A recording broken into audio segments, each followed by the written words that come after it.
Tycoon Palace. As soon as Jean and his colleagues returned, they quickly shared the newly learned information and situation. Belize and Limpa sighed several times as they were informed of the current royalties situation. Not even a year and a half has passed since Brother Jean left La Perosa for the last time, and a lot has happened in that time. Starting with the demon goddess Jito, the demon king of the true demon world, and even the Jiakmyong tribe, which has recently regained its heyday. Wow, I'm so sorry that my brother had to endure all that alone. I can't even lift my face. In all of those things there was a mixture of the death of my family, the feeling of having no choice but to cut down my relatives, the corruption of a colleague, the weight of separation, the feeling of having no choice but to helplessly watch the deaths of innocent people, and the great sense of responsibility to protect the world. There was always unexpected danger, and death was always lurking nearby. Belize and Limpa shed tears for a while as they looked at their brother who overcame everything and finally reached the sky. Belize. But the Jean brothers and their colleagues were together. The evil spirits and the Ban brothers were also together. Brother Jean. Not alone. Not. Oh, that's right. My heart felt a little lighter. It was very good, Brother Rinpa. He also showed how to properly adjust the atmosphere so that it does not become heavy. Colleagues already treated the two comfortably, as if they had known each other for a long time. As I said before, La Perosa was having a calm time that was incomparable to what Brother Jean and his colleagues experienced. Thanks to Lingling, time normally passes even when Brother Jean is not around. It was so peaceful that I almost felt sorry for Brother Jean. For your information, Lingling is doing well. Brother Ban. Lingling is very pretty. And Brother Jean. We talk a lot. Linglin.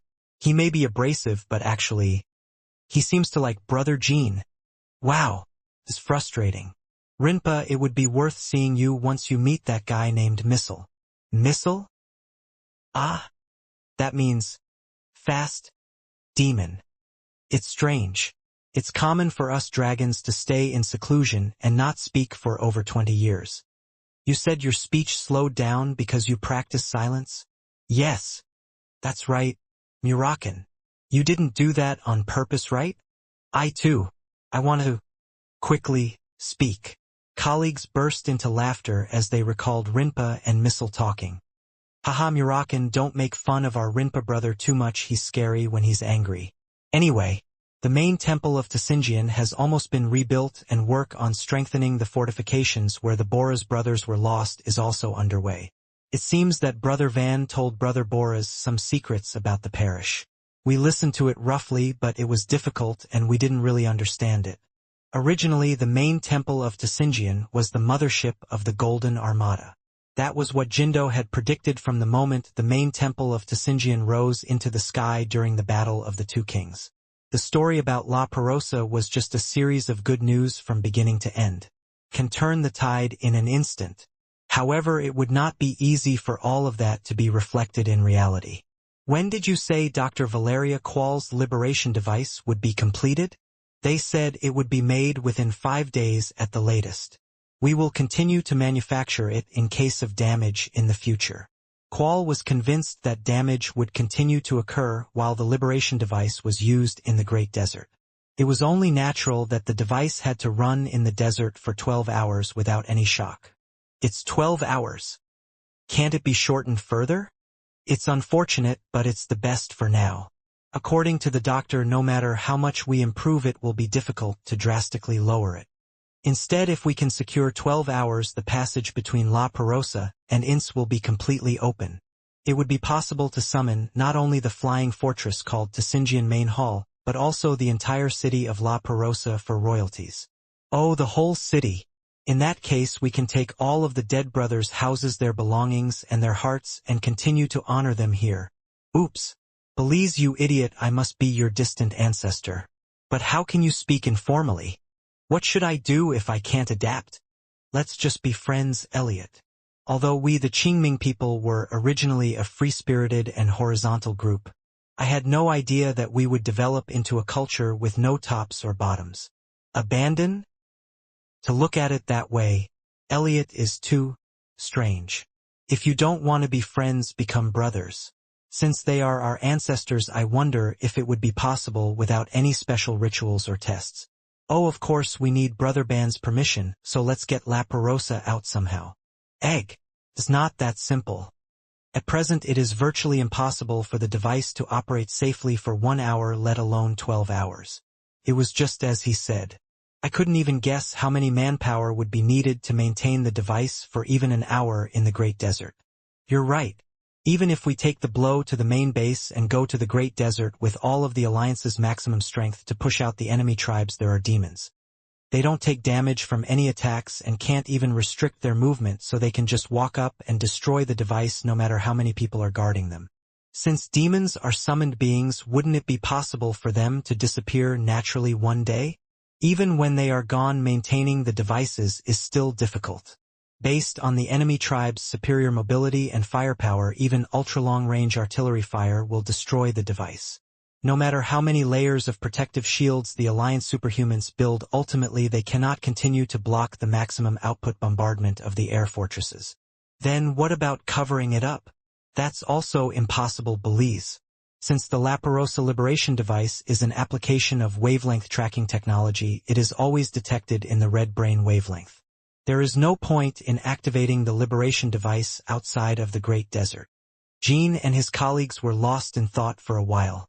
No matter how much I thought about it, I couldn't think of a way to maintain the device. As of now, there seem to be 3 possibilities. What is it? Brother Jean. First, more brothers will come out on their own from within La Perosa, like the Belize brothers and the Limpa brothers. But this can only depend on luck, and now that the enemy tribe has started attacking the passage directly, the possibility is much lower than before. I guess so. Unlike our time, Brother Band now has to keep blocking artillery fire. Besides, the Jeepers will soon find out about this. They won't sit still and will look for an opportunity to invade and destroy La Perosa. Isn't that right, kid? For some reason our Black Dragon is using that extraordinary brain properly. That's right, Jeep will definitely participate in the war. The Band brothers will have to endure the attacks of the enemy clan and even Sir Elona's magic. Oh well, don't worry about Brother Ban. Jean smiled awkwardly at Belize's words. In fact, Jean and his Ming Dynasty brothers had known for a long time that Ban's body was not normal. However, it is so overwhelmingly strong that you can't even feel it. The second is the Great Seal of the Secret Palace. There are people who saw firsthand the Great Seal performed by Talaris during the Sword Emperor crusade, suppressing Gleek for 11 hours. Jean thought that perhaps the great peak awareness of Talaris, the Great Ice Plane, might be able to tie down the air fortresses for a while. That seems like a possibility, Jean. I haven't seen the seal myself, but I've heard a lot about it. If I help you by drawing on the power of the main body, Lord Bigung will be able to spread a much more powerful seal than before. Amaris said. Joy! A big snake and a great seal.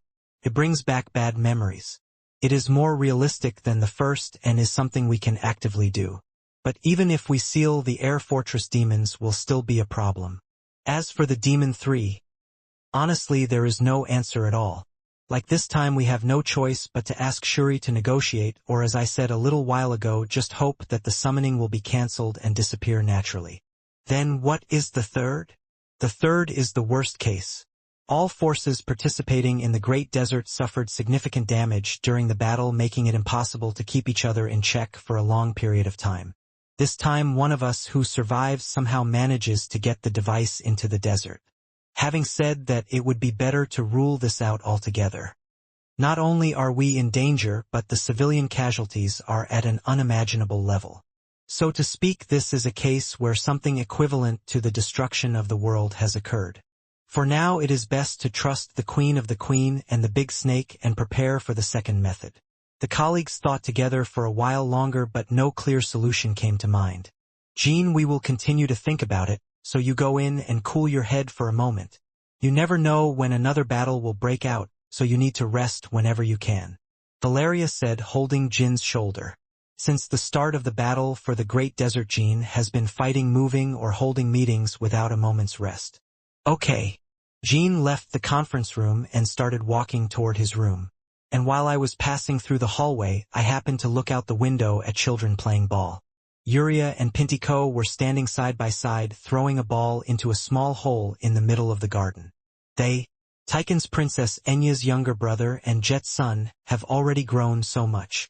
It was a simple game where the winner was who was the first to throw the ball into it. For a moment.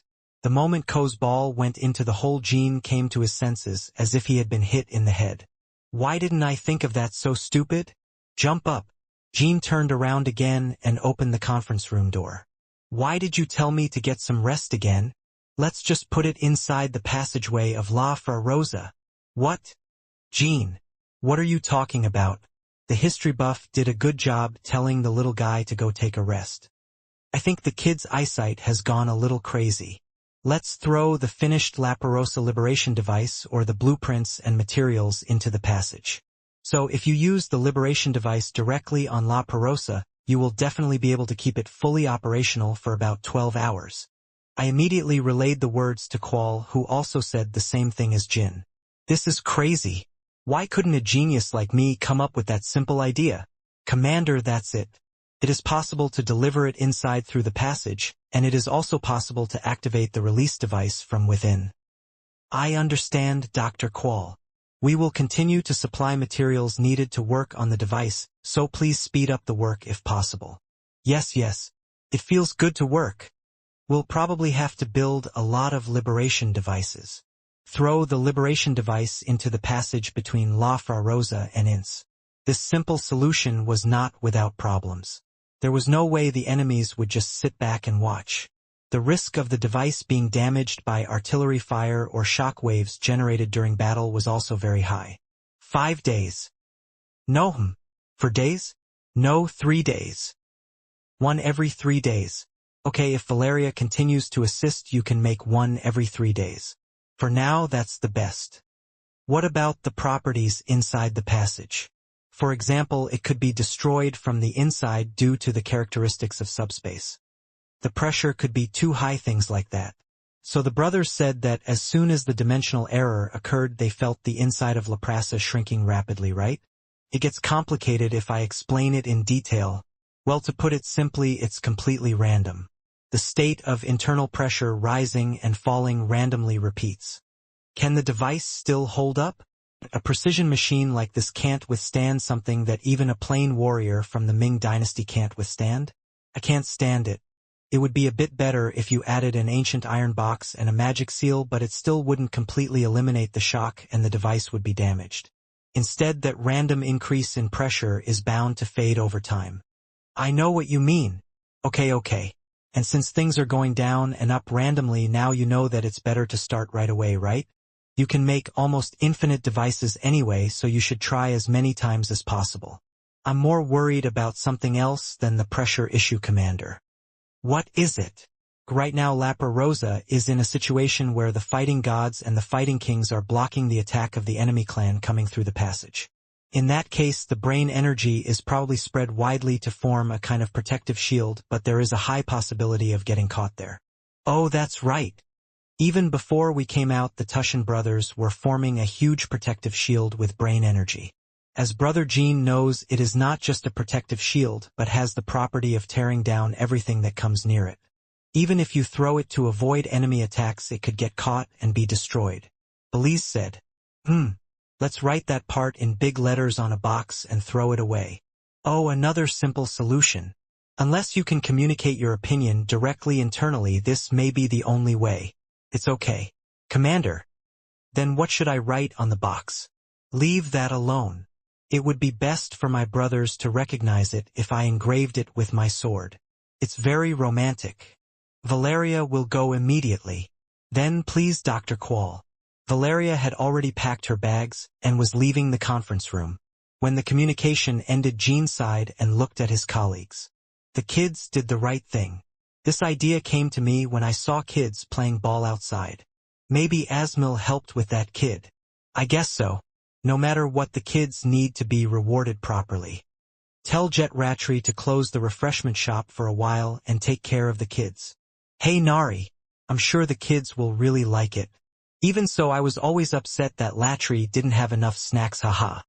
Jin's eyes landed on the blueprint on the table. It was the blueprint for the La Rosa liberation device that Valeria had just left behind. The size of the device itself is roughly the size of Muraken's upper body. It weighs 50 kilograms. If you add a shockproof steel box and various sealing magic treatments, the volume and weight will roughly double. It was no problem for superhumans of great strength to carry, move, or throw it. Rather, it seemed like it would be okay to intentionally increase the weight and size to make identification easier. Just as Jet was about to go find Ratri, the conference room communicator vibrated. The head is Owl. Owl, what happened to the Great Desert? It's not a big deal. However, that demon called Maslin is making a fuss, telling you to keep your promise. He told me to tell them that if I don't keep my promise today, I won't attack the enemy tribe first in the future. It was a promise to let him touch Shuri. Now was the time to get along with the three demons as best as possible. In particular, as soon as Maslin started to attack, he drove away the air fortresses with his own strength. Okay, I'll go right now. A loud bang was heard from afar. Even after the Bamul alliance withdrew, the Jiakmyong tribe continued to fight in the Great Desert. To be exact, it wasn't a battle, but they were continuing to bombard Laperosa's passageway while avoiding interference from demons. The remains of chaos and waste left in the center of the Great Desert have already been swept away by the barrage. The sky, completely stained with red lightning, was filled with red flashes that distorted space, exploded, and spread. Van must have been protecting his brothers in La Perosa beyond. Akam, even if Brother Tushin says it's okay? Belize said that again, looking at Jean, whose face darkened. It's because I feel bad thinking that there will continue to be shelling like that, Brother Belize. But Belize was actually a little worried about the class. The war weapon called the Air Fortress clearly had a power beyond her imagination, and the artillery barrage continued minute by minute, reminiscent of a decisive battle against the gods fought by the Ming dynasty in the past. Jean and Rinpa of Belize. This time 3 people visited the Great Desert. Since the first liberation device was not yet completed, I plan to return without fighting if possible this time. Jean Runkendal has finally come to keep his promise to Maslin. As soon as Jean appeared in the heart of the desert, Maslin recognized him like a ghost. All 3 demons were using the ground of the Great Desert as if it were their own senses. As soon as Jean saw him, he remembered how hard he had just been trying to comfort Shuri. As Amaris accurately translated, I said, "No, damn it." It was a moderate reaction. However, it wasn't that I didn't like it because contact with Maslin would cause some problems, it was just unpleasant. Maslin. Before I let you touch Shuri, I have something to tell you. I keep teasing my wicked tongue until the end in case someone is an orphan. Anyway, those who are related to witches really like the word orphan. It's not a malicious story, it just means that even if Shuri reacts a bit awkwardly to your touch, it has nothing to do with the promise. You seem to think Maslin is a fool. Hurry up and show me Shuri. Kaya Hag. As soon as Shuri got out of the red prison, she at Maslin and showed a vicious aura. Oh, Shuri, the witch Hilurum has completed a branch of sorrow by abandoning you. Kayak. He says he wants us to stop talking nonsense and just touch him quietly. Curse of immortality. Jean suddenly remembered that there were similarities between Shuri and the demons. The Demon 3 and Shuri, they can never be killed by physical means. It has not yet been confirmed whether the demon's immortality is as permanent as Shuri's. The curse on Shuri is probably a much higher power. In the past, Muraken and Kaikantal said that the curse requires the sacrifice of at least 1 million humans, and Shuri's version is much more terrible. Shuri, unlike demons, feels pain from physical blows. Even if the body breaks down into particles, it is simply regenerated. To date, there is no one who can kill Shuri. It was possible to tie her up, bind her, or seal her, and even if something like that happened, Shuri couldn't die. Jean Runkendal and Shuri. Oh, the Red Jade Tomb of Sorrow. You also don't know what the witch had in mind when she cursed Shuri. I'm not even curious about that. Maslin, you seem to be good at curses. Are you familiar with the curse of immortality? Shuri kept struggling under Maslin's touch. However, Maslin was touching Shuri very carefully, as if she were porcelain, and there was no sign of harm. I know it well. Do you want to lift that curse? It seems like Shuri loves you very much now. Since I can't live forever like Shuri, Jean swallowed his words and waited for Maslin's next words. Mayak. There are 2 ways to break a witch's curse, but both are close to impossible. What is it? One is to become a witch's lover. Then you will be able to make a request to the witch. The demon beast King Orgel overcame death in that way. Although the information was obtained unexpectedly, it did not seem to have much immediate utility. The second is to erase witches from this world. And that's something even your god couldn't do. Sodaret tried to kill the witch? It's a little different from murder, but it's similar. But sometimes lowly mortals can do what gods can't. So try. Anyway, Masaloon can enjoy the process whether you fail or succeed. No matter what that future looks like, there will be great sadness.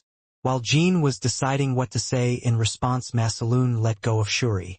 This is enough compensation for what Maslin did this time. If you want Maslin to help you in the future, fulfill the contract as faithfully as you do now. Shuri was more surprised by those words than Jean. He knew that it would take several hours to touch him in return for hitting the enemy tribe. Shuri was thinking to herself, if it's just this much, I should let me touch it. I felt like I could endure that much for Jin's sake. A new guest has arrived in the Great Desert. Will there be a new contract with Masaloon? Jean heard Maslin's words, raised his senses, and looked back. I felt a man with enormous power slowly approaching the center of the desert. It was Alona Ziffel. Lord Alona. Jean gritted his teeth as he remembered her corruption in the Holy Water Pavilion. After meeting Kiliak and wearing the crown of Holy Water, she has killed countless people, and even if she regains her old spirit, it will never be the same. I refused the contract. Shuri made a threatening sound at Masaloon and entered the Red House. Masaloon shrugged his shoulders as if he was surprised. I don't understand, but I can't force you, so Maslin will respect you. Instead, if you change your mind at any time, visit Masaloon again. Maslin will then go to harass the enemy tribe again. Marsaloon began to fly beyond the barrage. Jean stood still for a while, waiting for Alona to get closer. The binge drinking was gradually subsiding. Since Alona was approaching without hiding her unique vast energy at all, the Red Mystery Tribe also decided to observe the situation for now. So the battlefield gradually became quiet. Eventually, when Alona's seal began to appear beyond the red waves and the dense sandstorm, Jean could even hear her footsteps. Jump, jump, jump. Instead of Zippel's white hair, his golden hair burning like the sun shined clearly even in the darkness of the battlefield. There was a small noise like metal rubbing against the water pipe floating overhead. It's been a while, Lord Alona. Jean made eye contact with Alona. The characteristic infinitely clear and clean eyes were not visible. Alona's eyes seemed to be filled with intricately shining crystals like opal. Jean Runkendel.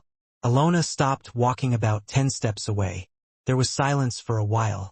Jean recalled her changed appearance and the old self he knew, and Alona felt an unknown emotion rising as soon as she saw him.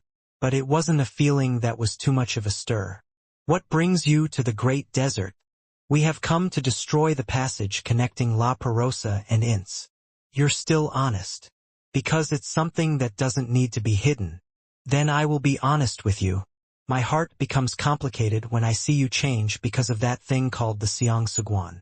Alona did not respond but waited for Jin's next words. Looking back, you were a complicated person to me from the beginning.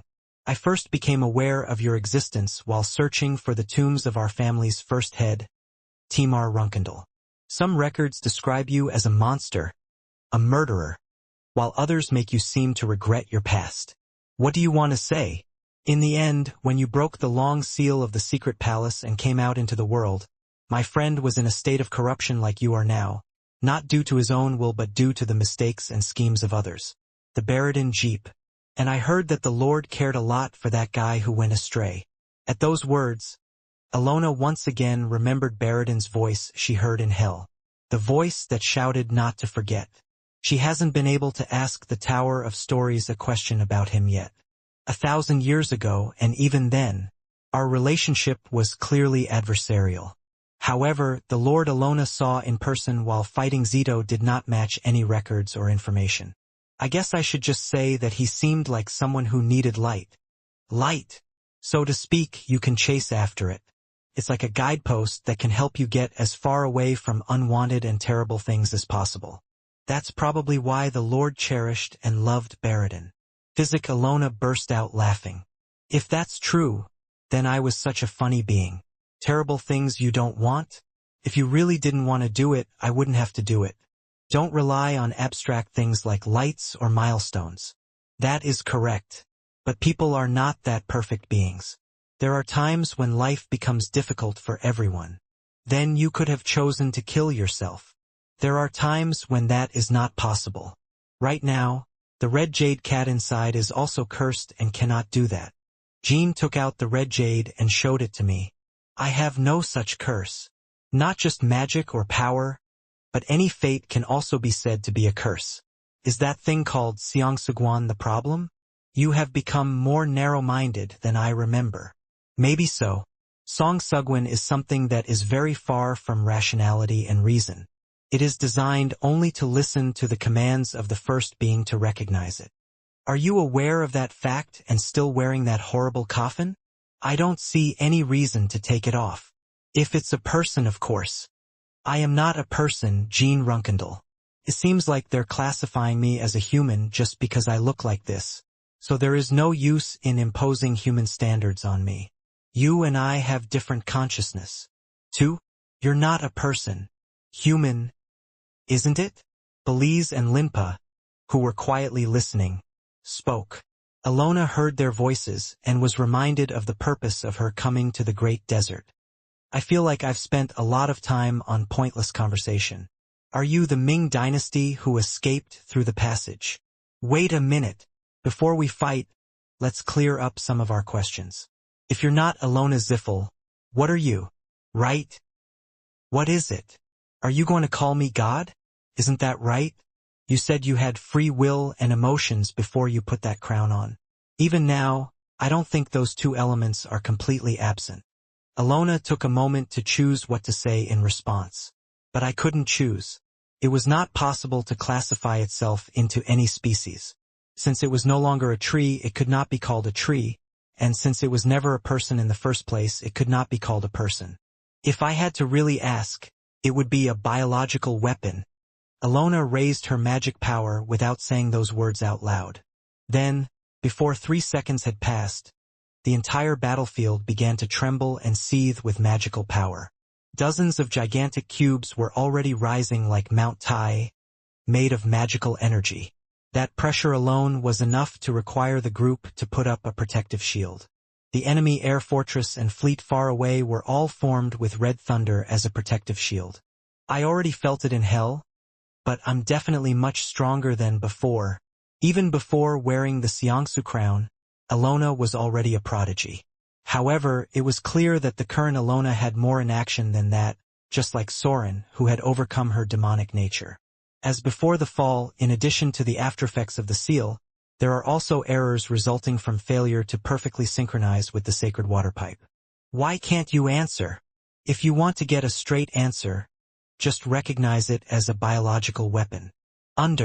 Okay, even if it's a biological weapon, I cherish my great sword like a brother. And so does Brother Rinpa here. What? Even just a weapon, not a living body, can become family to someone. Of course, this is even more true since you are a biological weapon, right? What nonsense. Baradin Ziffel, friend of our brother Jean. That's what he told us before we came here. You are a precious family member, so please don't treat me with too much pain. Now that I see it, we should have asked Baradin to tell your family to take it easy. Oh, that guy named Betty you mentioned back then was originally said to be a biological weapon, right? Brother Rinpa. That's right. I did. Then what else is important? Alona Ziffel. You are just going to be rescued by Brother Jean and us one day. Until then, live as you please. You will have to pay for the sins you have committed in the end. But even then Baradin will not let you go. There's a corner I like. Baradin. Once a brother is a brother. Family is family. A friend is a friend. Wow. Spears formed of magical power were pouring out from the cubes that emerged behind Alona's back. Jean and Belize Rinpa swung their swords in all directions and struck down the falling spears. I wonder if Baradin Ziffel will still think of me that way even after I kill you all. At that point, Jean felt that Alona's eyes were slightly shaken. If you were stimulated by anything from the conversation just now, it means that the brainwashing applied to Lord Alona was not perfect. The spears pouring out of the cube were powerful enough, but their power was weaker than expected. In the first place, Alona had no intention of engaging in a full-scale battle with Jean and his group. Her goal was to destroy the passage to La Perosa. To achieve that, the answer was to ignore Jean and his party as much as possible. In an instant, Alona passed the group with her magic power and moved forward. However, the cubes continued to remain in place and attack the three people, so the party could not chase after Alona at the same speed. The enemy tribes immediately read the atmosphere here and began firing mainly at Jean and Tuong. Thanks to this, Alona was able to distance herself from the three more comfortably. But Jean also has no intention of stopping Alona. There are things in this world that can never be broken by force, Sir Alona. It is the same with La Perosa and the true self that you have now forgotten. A low voice filled with the energy of a voice broke through the fire and reached Alona's ears. Alona heard the voice and looked back for a moment. Both my reason and my inner self were becoming complicated. Reason was confused because Jean did not come to guard the passage to La Perosa, and the desire to hear those words again and the desire to deny it rose up inside him.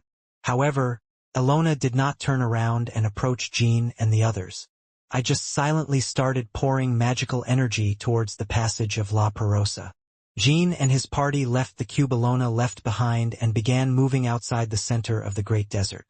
It was necessary to show the enemies that there was no need to protect La Perosa. If you try to stop it somehow, the enemy will send more troops. Let's go back, brothers. Now I have no choice but to leave the rest to Brother Ban and the other brothers until we can throw the release device inside. Western part of the Great Desert of Mitra. Kingelo and his gang were watching the battle in the center from here.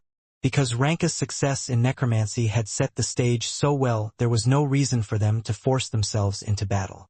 Moreover, whenever a battle broke out in the center, spear castles and air fortresses were running wild. Even strong fighters like Varict and Bardre Bianca found it difficult to show off their spirit in that fight in the first place. Even though it was so far away that the battle situation could never be confirmed with Thinked Eye, Kingelo and his gang seemed to be able to clearly see what was happening in the center. Hey! It's bloody, it's bloody. If the Great Desert suddenly disappears from the map, I think I'll just understand it. The group nodded at Bardre's words. Ranka's triumphant appearance at having succeeded in his first summoning spell seemed to have completely disappeared. Perhaps it was because monsters that even the legendary demons had no choice about could come out as royalties and stand on the side of the Bamul Alliance. Cuddud.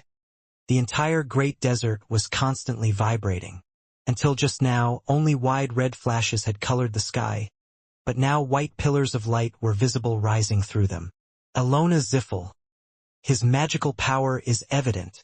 Cold Joe trembled as soon as he saw Alona's magical power that instantly pushed away the red brain and took over the sky. It was not because I was in awe of her as a fellow wizard, but because I had a desire to study her. That thing called the holy water pipe that the leader mentioned. If you have that, you can control such monsters as you like. If that happens, it won't be that difficult to hold the world in your hands. Anyway, your nonsense is getting worse by the day. Alona Ziffel couldn't have just joined the war, and the purpose was to destroy the portal after all. Of course it will, Lord Barakt. The moment I said that, 3B suddenly appeared in front of Kingelo and the gang. The demons who had absorbed a large amount of pure power throughout were now much stronger than before. The translucent body changed to a darker color, and the horns and wing muscles became thicker. Are you here, Srivi? Ranka, the situation on the battlefield is going strangely. Is it because Alona Ziffel showed up? Yes. And until just now, Jean Runkendal and the liberated Night Kings were also on the battlefield. However, the Jean Runkendal group left the desert without participating in the war. Then Alona Ziffel and the enemy tribes who are clearly enemies are hardly attacking each other. It looks like they're aiming for La Perosa's passageway. Okay. They are only attacking towards the dimensional crack as if they had made an agreement as a group. Can't you see it over there?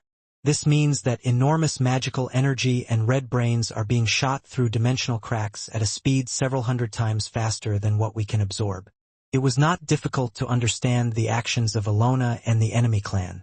Now the Bamul coalition and La Perosa are virtually the public enemies of the royalties giants. What do you think, great demon Srivi?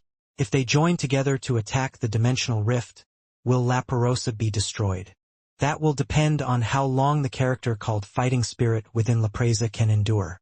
Considering his energy that we felt for the first time and the explanation we heard from Orgel, it seems like it would be difficult to kill him. Kia, does that make sense that it would be difficult to kill the 4 air fortresses and Alona Jeepel even if they attack unilaterally? It will be done, Sir Bardray. In the first place, not all attacks that enter the passage will reach La Perosa intact. As we pass through the gaps between dimensions, there is inevitably loss. Joe answered on behalf of Srivi.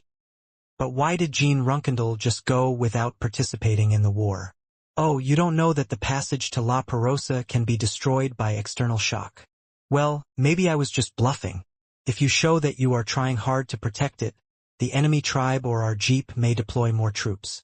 In my view, the question of why Jean Runkendal left is not that important. What you need to worry about is whether to join in destroying the passage like the enemy Ziffel or not. Select. If the summoned demons were also allowed to participate in the attack on the La Perosa passage, the intended purpose of buying time would be defeated, and if they continued to interfere with the enemy tribes in Alona, it was burdensome that La Perosa would be completely liberated. It was not a matter that the personnel currently in the Great Desert could decide. Phew. Then we'll go back today and discuss it with the leader to make a decision. The moment Varict answered, a steel portal suddenly formed between Kinselo. However, unlike usual, the portal appeared dented and rusted in various places. Are you here, Captain? Captain, I'm here. Orgel and Margila came out of the portal. The red brain wavelength is dirty. Even my steel door is this unstable. You won't be able to become an Orgel man. I came here to test the interference power of red brain waves, Srivi. Fortunately, it is not to the point where instantaneous movement is impossible. The members took a while to explain the current situation to Orgel. It's not a very difficult story.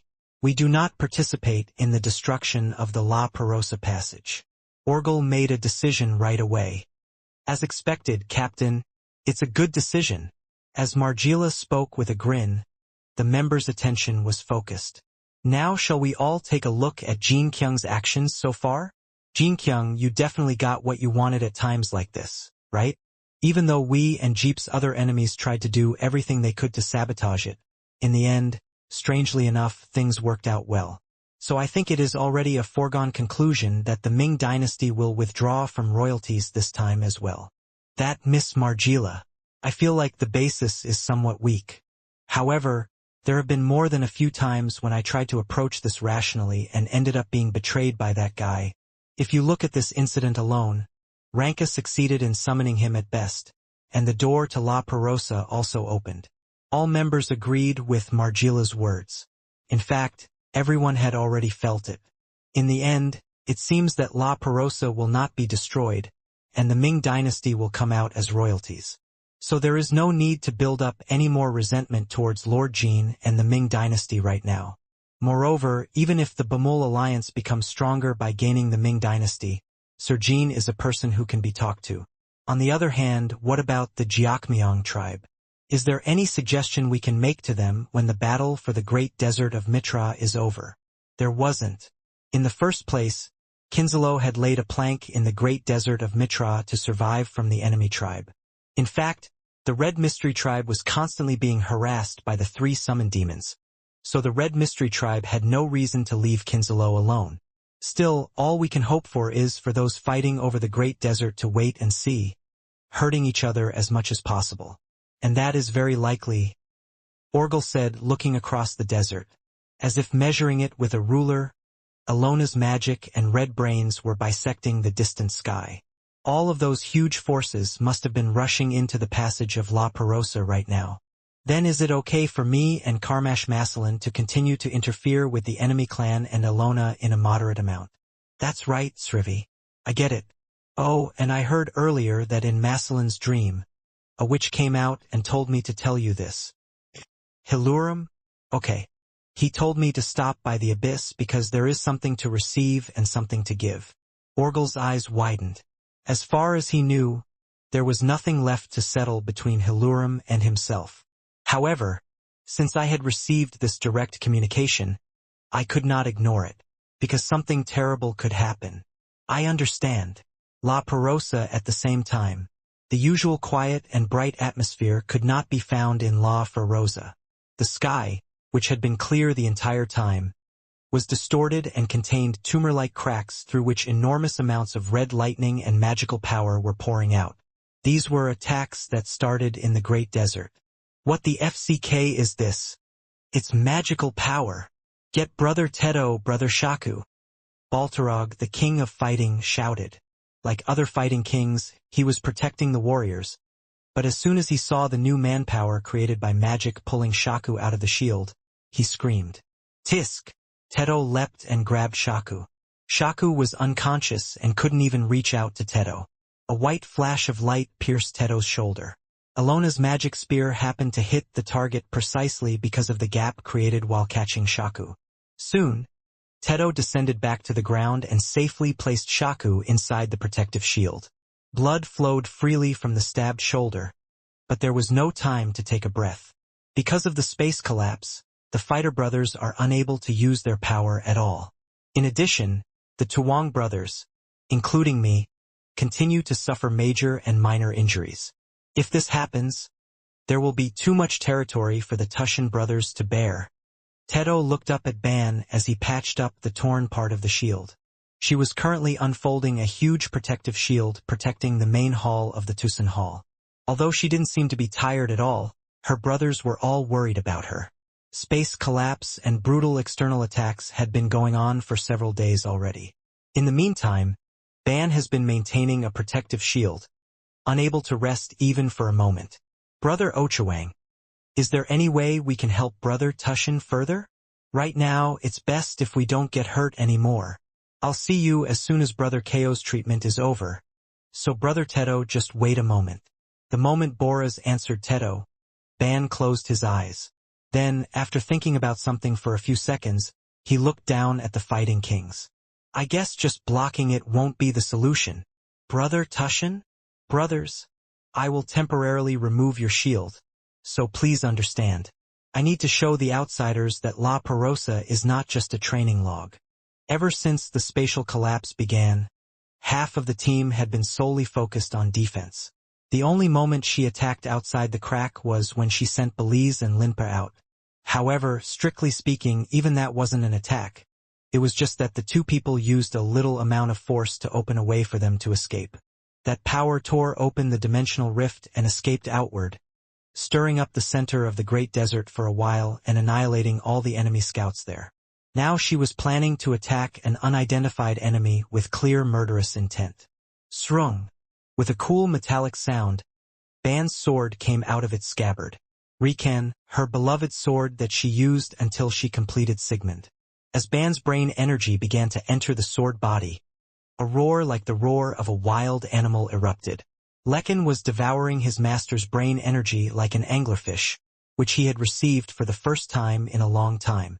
Comparing its strength, it would be superior to any sword that exists in this world, not even Sigmund. From the time it was created, Lekin was a sword designed solely to withstand Ban's vast brain power. Therefore, the blade was rougher than other famous swords and did not even have small decorations. In any case, everything that was lacking could be filled by the class themselves. The thunder energy condensed to its limit sharpens its blade infinitely sharp, and the blue lightning that surges endlessly through the sword reveals the majesty of the fighting spirit to the enemies. The brain energy that formed the protective shield was being reduced to Ban's light heart and sword. As this happened, the weight that the fighting kings had to bear increased dramatically. However, as Ban's brain energy amplified, his resonance with his brothers became stronger. The Ming dynasty becomes strongest when it resonates with the fighting spirit. The shield became smaller, but the Pluto clans now looked like a huge lump of light. It seemed like nothing could pass through that cluster of light. Eventually, Ban slowly started walking. Every time she took a step, the main hall of Tsinjian shook heavily, and the trajectories of the red brain cannons and magic spears that were striking La Perosa were bent. It was not able to withstand the brain energy and died midway. Occasionally, a particularly strong red lightning or magic power would not go out of its way and try to hit the enemy. But at that time, Ban swung Lekin and struck it down directly. Hundreds of artillery shells disappeared without a trace. Once the sword was unleashed, it slowly took over the sky without becoming dull or shrinking even after cutting down enemy attacks. Sword energy and red brain magic were intertwined like an army engaged in close combat. Ban watched the sword energy spread out for a while in silence. The purpose was to closely examine the characteristics of the enemy's energy. Ban first looked at the magic power. Unlike the red brain, the magic spears had the characteristic of not disintegrating at once, even when touched by Ban's sword energy, but scattering into small pieces and regaining their original form. The magic power of Changxiang? Or more accurately, it is the power of a divine being. It is a power that is superior to all powers, like the power of a witch or a soterette. Is it like a witch's alter ego? Strange and dangerous. But I can't use this power properly. Ban immediately finished evaluating Ilona. In her view, Ilona was not able to fully use the transcendent power she possessed. Fundamentally, this was because it was not a power gained through training. Moreover, because she had been violated by the countless experiments conducted by Zippel, Ilona was in a situation where she could not even use her hands and feet as she wanted compared to a human. For example, there is an obstacle to power. Ilona should have originally been a much stronger and more complete being than she is now. Soon Ban's eyes landed on the red brain. This is definitely not the brain weapon of the master biological weapon that Brother Jean spoke of. Although there are differences in cohesion and purity, there are too many similarities. This is clearly the brainchild of beings that can be called a subspecies of ours. What happened out there? Was there even a Ming dynasty living in hiding? It would have been less unpleasant if he had been a master. In that case, the enemies would be biological weapons that just follow orders. However, the attack by those who could be called a subspecies of the same Ming dynasty was clearly a challenge. A challenge that dares to claim ownership of the name Maiyingwang, or La Perosa's will to deny the entire Netherworld clan. That was making the class angry. Following that anger, the brain energy contained in the light heart and Lekin became even more ferocious. I swear in the name of the Emperor, when we get out of here, not a single one of you will be able to set foot in this world alive. The King's Sword Fighting Spirit Sword First Sword Annihilation.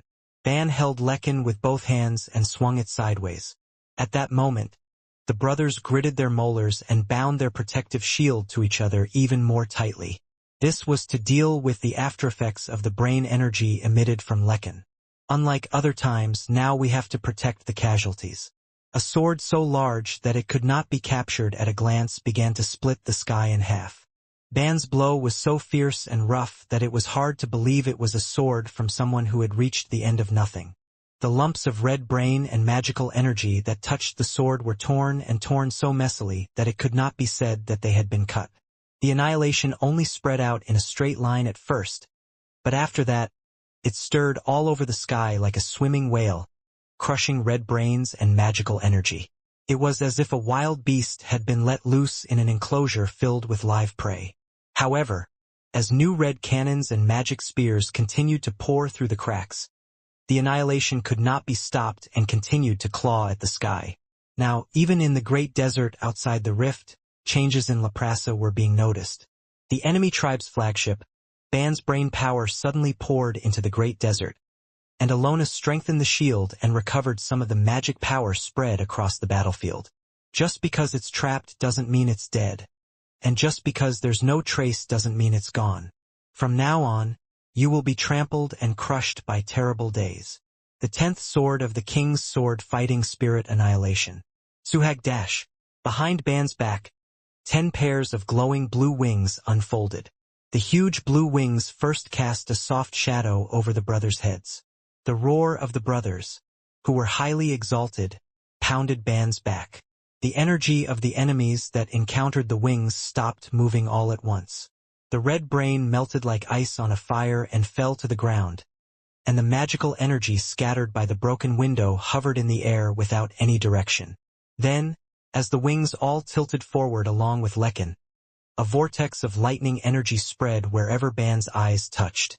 10 pairs of storms spread out in layers were spewing brain energy out of the crack. With the explosion, dimensional cracks were torn apart, and the Pluto family felt the pain of space shrinking more rapidly than before. Because of the recoil at that level, Ban did not unfold the mysterious king's rain sword at this time. Belize and Limpa had already been sent out, and Jean was clearly struggling to get the remaining brothers out. There was no need to put the brothers in further danger now. From the day I was first promised liberation from Jean, that faith has never wavered. Hold on to that thin and shabby life until we leave.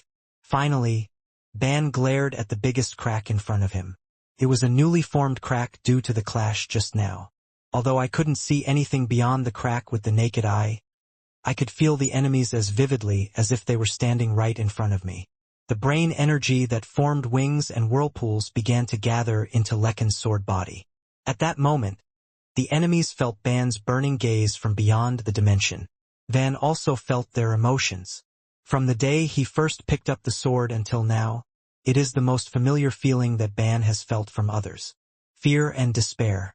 The faces of the enemies, immersed in fear that could not be hidden even by the vast distance between dimensions, were being swallowed up by Ban's 2 eyes. One sword, Ban's strike, like a flash of light, went through the dimensional rift towards the enemies who had believed they were safe all along. Just before Ban delivered the blow, Simit reflexively screamed, "Open the bridge!" Because he was also a Changseong, he felt it intuitively. Something indescribably dangerous will soon escape through the dimensional rift and attack the air fortress and fleet. Outside the bridge, Ban's brain energy, red brain, and Alona's magical power, which had just escaped through the crack, were mixed and unfolding in a magical display. Simit swung his Tetalon to clear the way and quickly positioned himself in front of the rift. Unlike him who had to protect the fleet, Alona had already retreated and spread a protective shield. If it had been just a little bit later, the fleet in front of Pivil would have been completely annihilated. Sigh! Simit swung Tetalon with all his might over the crack. I was in an ominous mood as if I had stepped on a trap. KZZZ, that is. After a while, Ban's sword energy began to surge out of the crack. The enemy tribes supported the bombardment of the air fortress at the moment Simit hit it. Just as the attacks of the Red Myongs and Alona weakened as they passed through the dimensional crack, Ban's sword was unable to fully reach Ince. Nevertheless, the sword energy literally erased the enemy fleet guarding the front line and even attacked Simit who had just arrived behind it. The red brain that Simit had hastily spread was already completely torn. The moment he collided with Ban's sword energy, Simit was overcome by a strange sensation that made his mind turn white. It wasn't because the sword was too heavy to bear. Even without the support of the air fortress, it was possible to block the sword that had lost so much of its original power. My mind stopped for a moment because I just couldn't understand. Even though it was not fully intact, it had the power to make even Ban's sword Simit freeze for an instant. Are you sure this is a descendant of the Qingming people? A chill pierced the back of my neck. Afterwards, anger soared. Qingming, who had no preparation for the Great Seal, left descendants like this. But Red Ming did not seem to receive any blessings. The entire fleet. More distance from La Perosa. Just as he was about to give the command, Simit felt a new sword energy coming through the crack once more. However, the sword energy was not as fierce and gigantic as just now. Thin as a thread, fast as light, quiet as midnight, seemingly unstoppable. Simit did not need to swing Tetalon to counter that sword energy. The second sword target was not the Jiakmyeong clan but Alona Ziffel. Ban's sword energy passed by Simit. At that moment Simit unconsciously tightened his grip. My heightened senses were speaking. This is on a different level from the sword he just struck. Alona was already far away from the crack but suddenly looked back at the sword that flew at her. This I never expected that the mysterious king beyond the rift would achieve such perfect aiming. I thought that if I just got behind the air fortresses, the enemy tribe would inevitably become a shield. I reflexively spread the protective shield further. However, as soon as the protective shield spread out in front touched the sword, the surface already showed signs of distortion. It was a protective shield that Ilona instantly formed by drawing most of her magic power. Ilona couldn't understand how it could be broken so easily. It wasn't an attack right in front of me, it was an attack from across the dimension that damaged my shield? Even the layered protective shields were shattered before I could close or open my eyes even once. The moment the sword energy came right in front of her, Ilona screamed and stretched out her staff. A large amount of magic power was hanging at the tip of the staff. The magic power was in the form of a sphere at first but was split in half as soon as it collided with the sword energy. For the first time, the sword energy stopped moving between the half-split spheres. In that gap, Ban and Ilona's energies continued to push each other as if playing a tug-of-war. In some ways, it could be said to be a simple struggle of power. It is still a tense battle of power where it is not clear who has the upper hand, but once the balance is lost, it goes to one side uncontrollably. Suzu, I'm going to go to the middle of the day. The space where the two forces were colliding right in front of the staff was distorting like dough. The enemy ships nearby were unable to withstand the manpower and repulsive force pouring in from there, so their hulls shook unstably. Without the shield support from the air fortresses, the ships would have spun like crazy and exploded in power. Ugh! A low moan escaped Ilona's mouth. The arms holding the cane were shaking and cold sweat was flowing down my entire body. The moment you miss, you get cut. I felt that confident. I wouldn't die, but it was clear that I wouldn't be able to come out to the Great Desert again for a while. We should have avoided it with all our might from the beginning. It's a mistake, so we have no choice but to rely more on Seongsugwan. Seongsugwan. When talking to Jean earlier, he said, I don't know why I have to take it off, but in fact Ilona tried to refrain from borrowing the power of Seongsugwan as much as possible for the time being. It was to communicate with the Tower of Stories. The more she relied on Seongsugwan, the more the tower seemed to try to stay away from her. Keying. The sacred water pipe split and new rings wrapped around her wrists and ankles. The Milky Way flowing through the snow became even darker. Then little by little the sword energy that had been digging into Ilona began to be pushed back in the opposite direction. The magic sphere holding the sword energy closed like the maw of a wild beast. There was a dull noise as if flesh and bones were being crushed, not sword energy. Malice.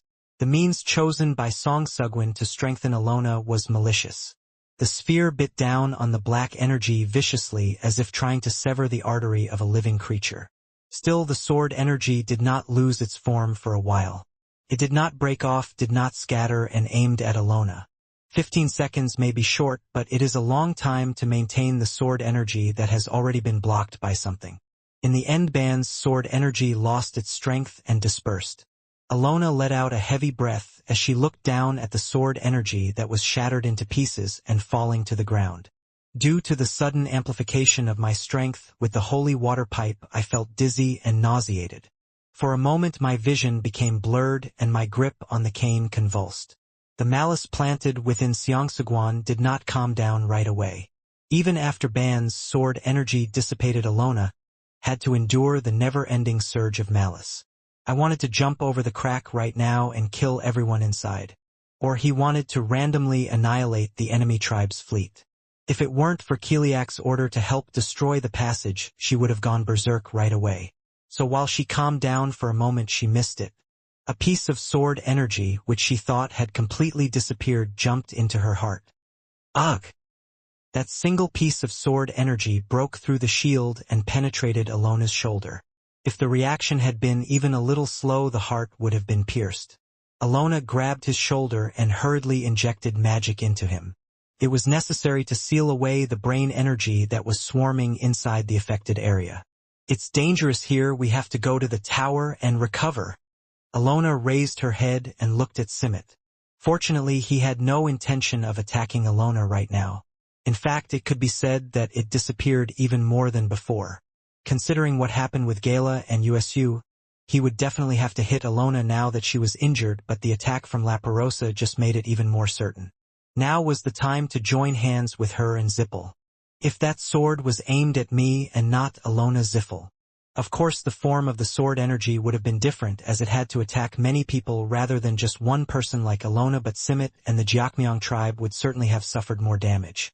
Rather than stand by and watch a monster like that be released safely with royalties, it was a wise decision to join hands even with enemies.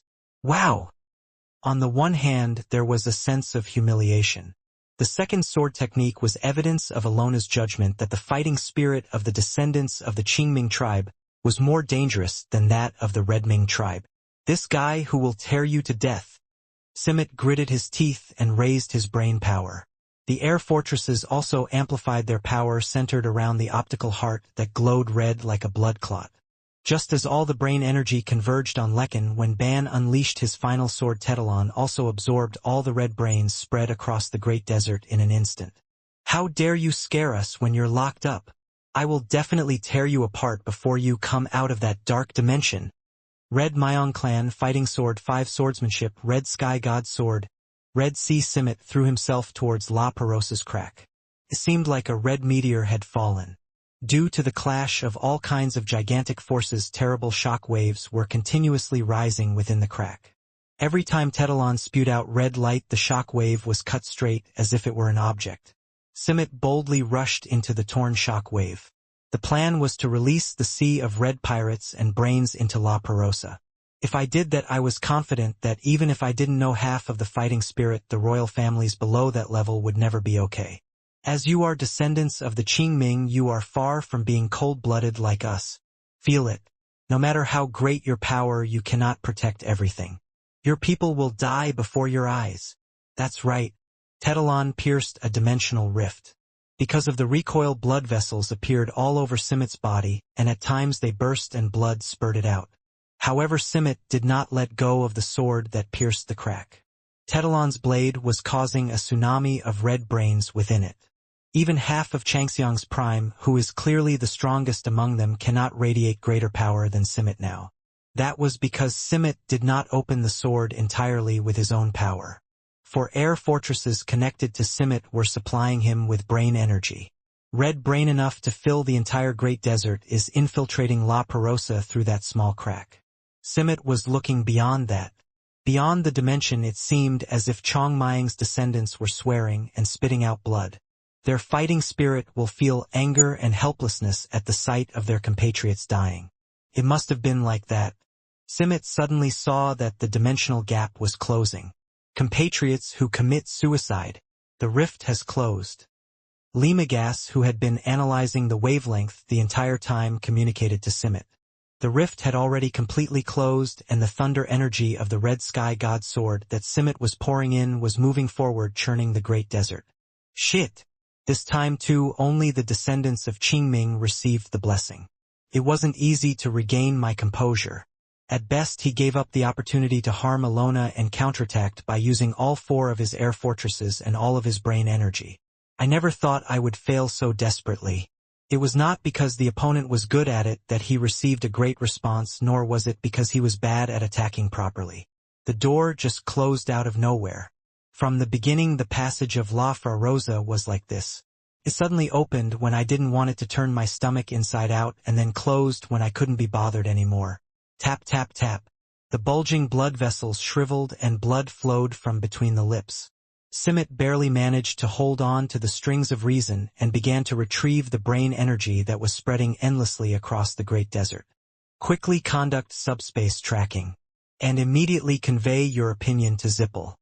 We will never attack until La Perosa is destroyed, so make sure Alona Ziffel doesn't end up alone like she did today. Yes. And tell them to send more talented people besides Alona Ziffel. Ziffel, those bug-like bastards have no choice but to prevent La Perosa from being liberated. I will realize this even more painfully today, especially after what happened today. I understand compatriot who committed suicide. Soon Simit coughed up a handful of black blood and looked across the Great Desert where the Red Sea of the Red Sky God Sword was heading. As if by appointment, Srivi and Karmash Masalan appeared beyond the sandstorm. Oh Simit, I just heard that sword is really huge, right? But what should I do? It would be a shame because it must have been a sword prepared to stab La Perosa. Can't you just give those red brains to us instead of collecting them? I tried my best to absorb it, but I didn't have enough time. Thanks to this, our bones and flesh have already grown so well together. Now take a look. Massillon is not interested in that or not. From now on I will curse you again, so you know. Simmet returned to Pivil's bridge, holding his pounding head. They were still terrible ghosts that could not be hit or killed. Even when I looked back on everything that had happened before the Great Seal, I thought that there was almost no day like today. Tower of Stories. The Jiakmiong tribe proposed a temporary alliance, Kiliak said as he checked the letter from Limagas. You crazy people stole Draka like that? Contrary to the absurd reaction, Rhaegal thought that the Jiakmiong tribe had proposed very good content. He personally confirmed that Alona came back injured. When dispatching Alona this time, Zippel did not assume that she would get hurt at all. Even if the enemy tribe suddenly goes crazy and attacks Alona, it was clear that she could get out of danger at any time. However, to receive such serious injuries from an attack that crossed dimensions from within La Perosa, the enemy tribes who were like idiots even sent a letter right away. It was a point where I could not help but realize once again the danger of the Ming dynasty. The leaders looked at Kiliak. He seemed quite uncomfortable when he saw Alona, who had returned. Alona did not want to use the power of the Holy Water Crown until the very end. Moreover, he intentionally returned to the tower instead of the shrine to recover. These are all signs that Alona is trying to escape the control of the Holy Water Pavilion. Now, Alona can recover fastest at the shrine, not the tower, and each time the shrine heals her, she can adjust the control of the holy water pipe to become stronger. There was no way Alona didn't know those facts. Kiliak noticed that the Seongsaguan's control was loosening faster than expected. It was at a time when moving and repairing the shrine was slowing down due to La Perosa. Kiliak touched his forehead and sighed. Maybe I had too many expectations from an old-fashioned product. Friend of Kiliak? I accept the Jiakmiong tribe's offer. As soon as Alona recovers, we will have Kadun and the ghost troops join the battle. These bastards from the enemy tribe won't stab you in the back. Right, Kiliak? If he had that intention, he would have attacked the moment Alona was injured. And anyway, they and we are in a position where we have to bite each other when we get the chance. The situation continues to change rapidly. The battle for the Great Desert of Mitra was moving at a rapid pace with no predictable flow. Not only Kiliak but also the main axes of major powers could not read it. Then it might be better to add to the confusion. What does it mean? I have to meet Ganastoga again. I also need to talk to the ghosts of the Sun God Church, to prevent them from continuing to cross the river. May 14, 1804. Golden Ship over Tychon Palace. Jean and the Alliance members were gathered in the Golden Box's laboratory to check the liberation device created by Qual. It just looks ordinary. Was this really that difficult to make? Qual? Murakan said. As the saying goes, the device just looked like a circular container made of metal. It is exactly the size of his upper body and weighs 50 kilograms. However, when one button protruding in the center was pressed firmly, the device spread to both sides like wings and took out dozens of metal rods inside. Those bars were the parts that tracked the wavelength. Of course, the set value was easily matched thanks to Laprasa having already created a resonance device for the union of two gods in the past. Why not try making it yourself? I'm just saying you worked hard. With just this, you can take out the royal families of La Perosa, right? As long as we can operate safely for 12 hours. The device itself is perfect. All performance verification has been completed, and the production process has been optimized. It is the fruition of all our researchers.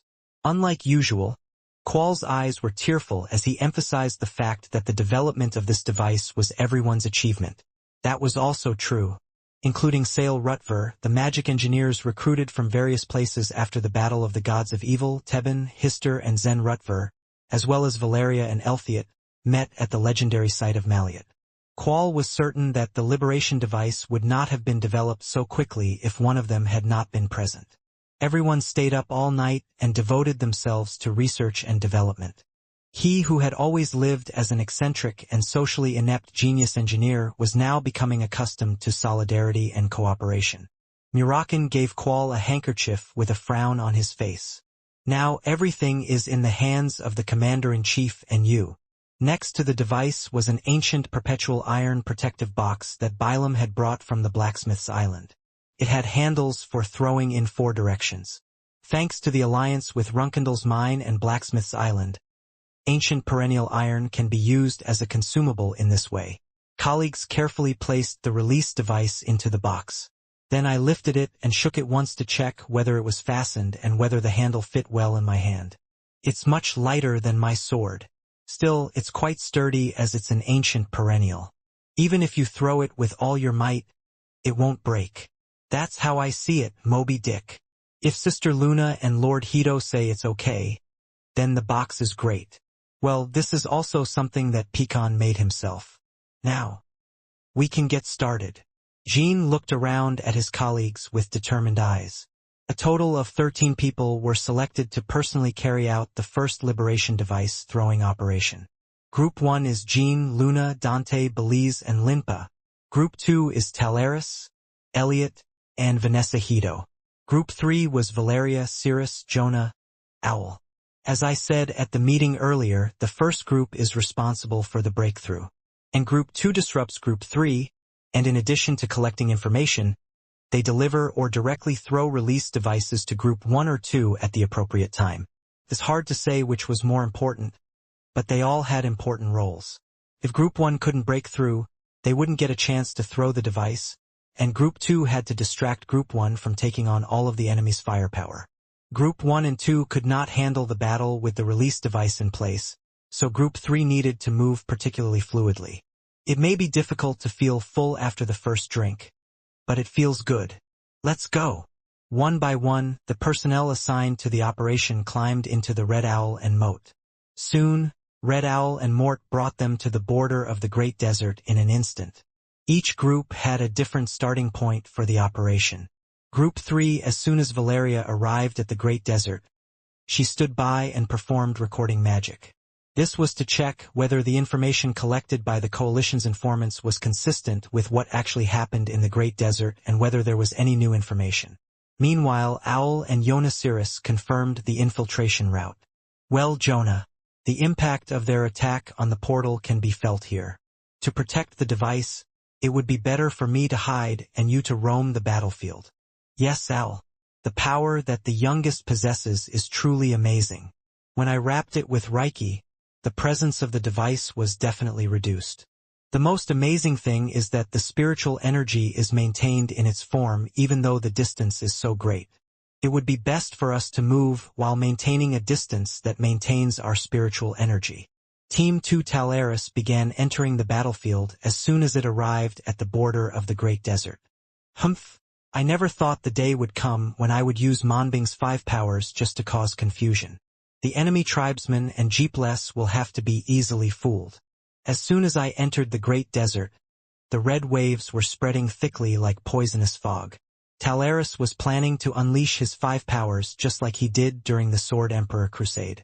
They are trying to act as if the Great Ice Plain and the 102 Swords are of some help in the liberation of La Perosa. The Jiakmyong tribe and Jipil could not fully understand the uniqueness of Manbinjum and the randomness of the La Perosa passage. So it was unreasonable to immediately conclude that there was no connection between the two. Maybe the Sword of Talaris really had an effect.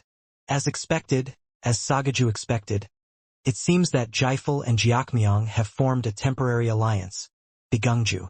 As far as visual identification goes, they are not attacking each other at all. TSK, King Jiakshan, this guy is so baseless that he joins hands with those who took over the capital not long ago? That guy named Kiliak is also clueless. It was something unimaginable to me. There are no fashions. They are fashionable. Still, I'm glad that our descendants seem to be great. Group 1 was infiltrating the battlefield at a slightly faster rate than Group 2. Already, some of the gun barrels of the fleet striking the portal were aimed at the first group. However, unless it was the main gun of the air fortress, it could not pose any threat to these 5 people. Even when Simmet saw the first group approaching, he did not hastily turn the main gun of the air fortress. He knows full well that this is exactly what Jean and his group want. These things are disgusting, Brother Jean. I guess we have to start attacking the air fortress directly before we can turn the gun barrel. I think so too, Jean. Luckily, I don't think that Alona Zippel is there yet. First, me and the first rider will aim for Riddle. So how about you and the Tuangs attack Pibble? When Jean nodded, Luna and Dante rushed towards Riddle and started firing sword energy. Wow, these friends who aren't even from the Ming Dynasty fight like us. I really like all of Brother Jin's relatives. I'm sure the rest of the brothers will be happy as soon as they come out. That's right. Jean and Tuang also increased their speed. Pivel and the air fortresses were hovering in the sky again, avoiding Massillon's curse. However, the interval between the main gun hitting the portal was much shorter. Ha! As they were closing the distance between them and Pivel, Jean and his brothers suddenly stopped walking as if they had made a promise. The three people felt that a familiar brain energy was being emitted from the passageway of La Feroza. Brother Jean, this is the energy of the Teto brothers? 12 King Teto. His energy was coming out of the passage just like when Belize and Rinpa came out. That wasn't all. After a while, the three felt another brain energy pounding the great desert following Teto. This time it's the Garmand brothers. It was the energy of King Garmand. Quadash. Pivel's main gun struck the portal again. Jean flinched and glared at the red brain cannons that hit the portal and scattered radially. If Teto and Garmand were escaping from La Perosa like the previous Tuangs, there was a risk of being hit by the unfiltered red brain cannons in the passage. But unlike Jean, Belize and Limpa were not surprised. If Brothers Teto and Brothers Garmand are slipping through the crack, Brother Tushin must have used his strength this time too. So don't worry too much, Brother Jean. Even if that damn weapon was amazing, would it have pierced Brother Tushin's brain energy? As said, the reason Pivel's main gun was not able to hit directly into the passage and was scattered radially was because it hit Ban's brain machine. Blue brain energy was erupting through the dimensional crack. The brain energy spread like sea fog and pushed away the red brain. The crack through which brain energy escaped was rapidly widening. It seemed as if a huge hand was violently holding onto the crack. Brother Belize is right. Moreover, the two brothers Teto and Garmand are fighting kings. I can endure this much. The Jiakmiang people also had a similar assumption to that of Belize. The combat power of the Ming Dynasty Tuangs had already been proven by Belize and Rinpa, and the power of the Tushins went without saying, so the air fortress and fleet were continuously increasing their output. Wow! Sword energy poured out from Sigmund and the great swords of the fighting kings. The two-pronged blue-brown thunderbolts rushed to the front of the Pivel, assisting Jin's gold mines. Originally, Pivel didn't need to put up a separate shield to block the attacks of the three people. Excluding Part 50, which is focusing on subspace tracking, the two air fortresses Riddle and Vessel will provide cover. However, Riddle was already under attack from two groups, Luna and Dante Vessel. Therefore, Pivel had no choice but to quickly convert the power he had been putting into the main gun into a protective shield to greet the three people. Simit, are you planning to hide in the air fortress again this time? Come out, you bastard. I wonder what level you Changxiang are compared to our fighting brothers. After emitting sword energy, Belize was the first to approach Pivel's shield and swung his great sword directly. She held on to the shield with only the strength of her toes and swung the great sword like a hammer. Rimpa secured space by blocking the red brain cannons flying at her, and Jean instead approached the crack and searched for the energy of the brothers he had just read about. Teto and Garmand's brain power was growing rapidly. It seemed as if they could see the class protecting them beyond the aisle. Finally, after a while, two Myingwangs appeared between the passageways. Ka'at! Wow! As soon as they got out of the royalties, Teto and Garmand let out screams. Brother Teto, Brother Garmand. Both were in bad condition. Even from a distance, I could feel the brain machine inside the optical heart rotating unsteadily. Kiki kia kia keek. Wow! To Brother Jean. Oh, Jean cough. However, Teto and Garmund waved their hands happily at Jean even though they were coughing blood-stained tears. Teto even let out his characteristic frivolous laugh. But Jean walked towards his brothers so quickly that he gritted his teeth. This was also because the main guns of the air fortress were running out. Wow! Fortunately, Jean was able to stand in front of the new brothers and swing Sigmund just before the main gun hit the ground. The diagonally split main gun passed Jean and his brothers and fell on the demon trio. Brothers! What is this? Belize and Rinpa belatedly checked the brothers' condition, and their eyes widened. Garmund and Teto had already been injured within La Perosa due to the pressure and external attacks caused by the dimensional error. In particular, during the last battle, Simit's Red Sky Sword Red Sea caused the most damage. It was fortunate for the Ming dynasty that the passage was suddenly closed and the Red Sea could not be maintained. Ah, the coughing has stopped now. I wasn't hurt by the shelling I just received. It's so nice to see you like this, Brother Jean. Kia Kia.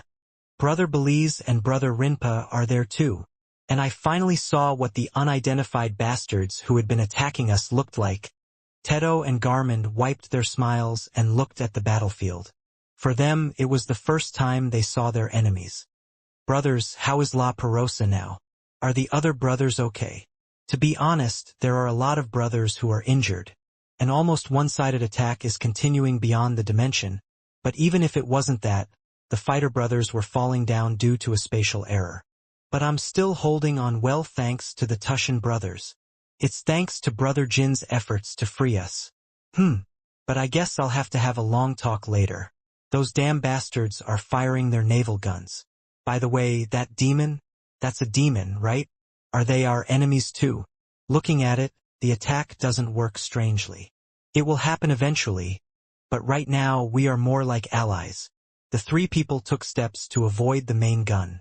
Jean briefly summarized the current situation to Teto and Garmund. See, the so-called liberation device must be thrown down the passage and sent to La Perosa. Is it possible? Brother Garmund. The protective shield of the Fighting God Brothers is so vast. I think it would be difficult for even the Fighting God Brothers to identify the object with the naked eye. Besides, now that I've come out and looked, the passage you mentioned is not a straight line. Those so-called enemy tribes mainly attack the sides of the crack. But if the passage was straight, the attacks we received wouldn't have been so chaotic. There were times when a red flag suddenly rose from the floor. This was all information that came up during the meeting. However, the fact that the passage led to a random space within La Perosa meant that the device could suddenly appear before the eyes of the Ming dynasty, without even going through Ban's protective shield. Look, this is exactly what Margila said. I don't think they've done anything more on their own yet, but the mysterious kings have been summoned again, right? That's right, Srivi. It looks like Orgel's head hasn't rotted yet, so I made a wise decision. Srivi and Karmash, who were passing by, looked at the Ming dynasty and said. In the meantime, Pivel targeted Jean once more, and Jean unleashed a lightning bolt on his sword, slightly twisting the trajectory of the bombardment. The attack was neutralized using a relatively much smaller force. This was a trick I had recently gained from frequent battles with air fortresses. And? What is that golden brain flag? Let me know too. As soon as he saw Teto, he said the same thing as Belize, and Garmund looked at Jean with a happy and respectful face. By the way, our brother Jean, in that short period of time, I have stepped onto the edge of nothingness. The brother is now clearly the Emperor of Heaven. Garmund and Teto's breathing was quickly regaining stability. It's not like the trauma is healing like a super rebirth, but the brain, which was shaking uneasily in the optical heart, has already found its center. It was as if I was experiencing Tushan resonance. Teto, Garmund, and Jean were all feeling that fact. Kia, when I'm next to Brother Jean, my body feels full of energy like when I resonate with Brother Tushan. When the two gods merged, the Jean brothers naturally also learned resonance. The brain energy on Teto's spear and Garmund's great sword began to take on a deeper blue color. It was hard to believe that these people had been coughing up blood just a moment ago, but they were surging with a strong and majestic energy. Accordingly, the air fortresses also increased the concentration of red brain waves, and the ships moved quickly and fired their main guns at the ground. Teto and Garmin smiled. An enemy that is not intimidated even though it has 5 fighting kings. When I was attacked inside, I thought they were just a bunch of mean-spirited people, but they turned out to be more than capable of fighting face to face. But as Brother Tushan swore, you will eventually become extinct. Subspecies. Come on, you bastards. As Garmin and Teto leapt, Limpa and Belize moved near them and opened the way. Unlike his brothers, Jean did not jump directly to the fleet but settled down on the ground. Of course, the fighting kings moved around a lot more, but the center was clearly Jean. The king's sword, golden blade, golden luck, golden spheres were formed along the trajectory of the fighting king's leaps. There were over 30 in no time. Each one was similar in size to an enemy ship, but the spheres did not impede the brothers' path at all. The brothers also continued to throw themselves between the spheres without hesitation, as if they had already guessed the sword together even though it was their first time seeing the golden sword. The gold lightning emitted from the sphere narrowly passed the brothers and never hit them. It only hit the enemy's protective shield. When the golden cloud caused a crack in the shield, the brothers thrust their weapons through the crack. As the enemy clan, they had no choice but to focus their efforts on the losing side due to the 2 suddenly added Tuangs. The joining of Garmin and Teto was something completely different from just adding 2 superhumans. The number of 2 people who can fight as one perfectly in the style of the Ming dynasty has increased. The successor to Tucson means that when Ban is absent, it has the same status as Tucson. Until the Battle of the 2 Kings, it was close to simply meaning status. However, Jean now had the ability to actually make up for Tushan's absence. While leading the Ming dynasty from the front lines, nothing goes awry. The king's sword golden blade one meal of passion. The moment Jean swung his sword toward the sky, the brothers were divided into left and right.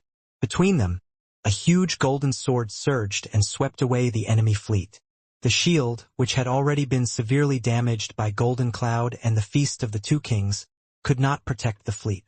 Some flagships quickly dodged and stayed close to the air fortress, but most of the remaining ships were covered in black energy and appeared to explode. Despite this, Passion Type 1 did not lose its momentum and went straight to the front of Pivil. In the end, Simmet had to come out of the bridge again and unfold the Red Sky God sword himself, and that was exactly what Jean wanted. By pulling him out of the air fortress, Team 3 can move the device more easily. Hey Al, I need to move quickly when that Captain Red Meat is completely distracted by Jean. Let's go now. No, wait. For now we have to wait, Jonah. Al raised his hand to stop Yona. It looks like Simmet is really angry. The wave of redness spreading to the losing side is unusual. As he said, the red brain near Jean and the Tuangs was rapidly increasing. In the aftermath, red vortices spread throughout the desert and space became distorted. As soon as Simmet exited the bridge, he opened his Red Sky God sword. Jonah, the sword that injured Teto and Garmin, belatedly recognized the enormous energy and shrugged his shoulders. So when are you moving? Al did not respond but watched the battle unfold for a while. Because of the distance, it was not possible to observe in detail, but it was not difficult to read the flow of clashing energies. As expected, 2 more energies similar to those of the Ming dynasty's Tuang have increased. It seems that more Tuangs have been summoned, like in the case of Lord Belize and Lord Rinpa. It was becoming evident that the energies of Jean and the Tuangs were complementing each other. At first glance, the gigantic brain machines seemed chaotic, but they clearly moved around and gathered around Jean, never losing connectivity for a moment. You had to be at least a little bit angry to be able to see the order inherent in the chaos. On the other hand, the brain energy emitted by Simmet and the fleet appeared to be orderly at first glance. All the red vortices were interlocked like gears at regular intervals, and the waves filling the spaces were spread out evenly. I even felt like I was looking at a magnificent building that was designed without a single error. Freedom and control. The brain energy of the Ming dynasty and the Red Ming tribe had such different characteristics. The size of power is clearly superior to the Jiakmiang clan. However, if the order that made up the red brain begins to break down, will recovery be as quick as that? The moment Owl thought that far, a red vortex on the left side of the battlefield was struck by a gold lightning and scattered. The gold lightning struck from a direction that not even Owl could recognize. It did not fall from the golden sphere of the golden cloud, but from among the blue lightning that was moving between them. The scattered red brains are restored right away. However, if Jin and the Ming dynasty continue to fluctuate within the red brain gaps will gradually form. Nevertheless, Owl was confident that Simit would win if they continued to fight. Even if the Red Myong clan hesitated once in a while to maintain order in the red brain, if the battle dragged on, it was bound to be the losing side that would tire first. This is why the difference in firepower was so severe. But the goal of the Bamul coalition is not to win the battle. Therefore, there was no reason to fight until the winner was decided. All the alliance needs is one opportunity to throw the liberation device into the passageway of La Perosa. Jin and Tuong could easily create that much. Jonah, if you wait a little longer, a better moment will come. It will probably be as short as an hour or as long as 2 hours. Above all, it is not only Jin and the Ming clans that are dealing with the enemy Ming clans now. Oh, it looks like 2 more Tuangs from the Ming dynasty have been summoned. It seems like Garmond and Tedo are friends. First Rider Riddle's firepower is being concentrated on Jin's side. Let's look for an opening. Okay, Dante. Maybe it's because you're close with the youngest, but you and I get along so well. Luna and Dante. Anyway, my son-in-law is lucky. I haven't even tried throwing the device yet, but the Fighting Kings have appeared again?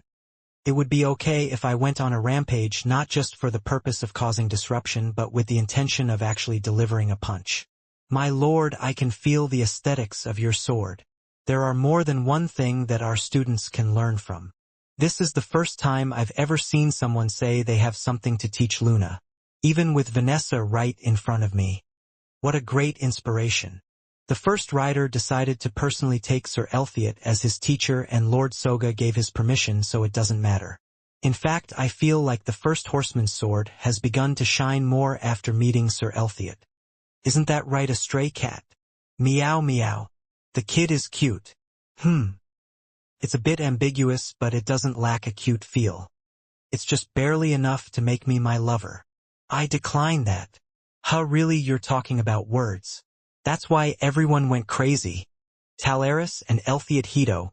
He has now accepted the teasing of the former Black Knights for being a stray cat. They too were rushing through the enemies with their senses in full swing. The decisive battle of Runkendal, the secret battle of Hiron, the great power of the secret palace, and the mighty power of Hito combined to shake the desert wildly. Although it was not as perfect a combination as Jin and Tuong, they also showed such an organic combination that it could not be said that they had learned different swords. It was not that there were gaps that inevitably emerged. However, that part was offset by the unique soft energy that Elthiot had shown so far, befitting his nickname Chongpengpia. If Chiron's defeat is as good as Ron's, what this man achieved by reaching Changxiang would be harmony. Even though it is so weak, it can encompass all of us very comfortably. Talaris and other colleagues were impressed by Elliot's movements.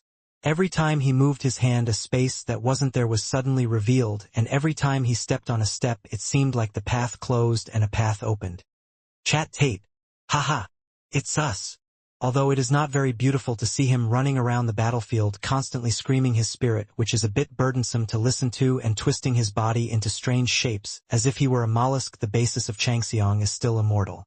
The speed at which the Red Brain's iron fortress was shaking was accelerating. However, the psychology of the enemy tribes was not shaken. They were confident that no matter how powerful the alliance was, even if additional fighters were added out of nowhere, the 4 air fortresses would not be pushed back. Sigh! Tetalon shining red grazed Belize's forehead. Garmin's greatsword rushed in to replace Belize, who had retreated for a moment, and Teto and Limpa attacked behind him.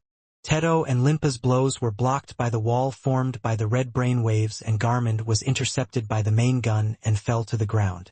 In the meantime, the golden beam that flew precisely at Simit's neck was countered with Tetalon. Even in the midst of a hectic battle, Simit calmly estimated what Jin's goal was. There was a report that the summoning of the Ming dynasty was part of an error. Besides, even if they were added, there is no way they would fight us with all their might until the end.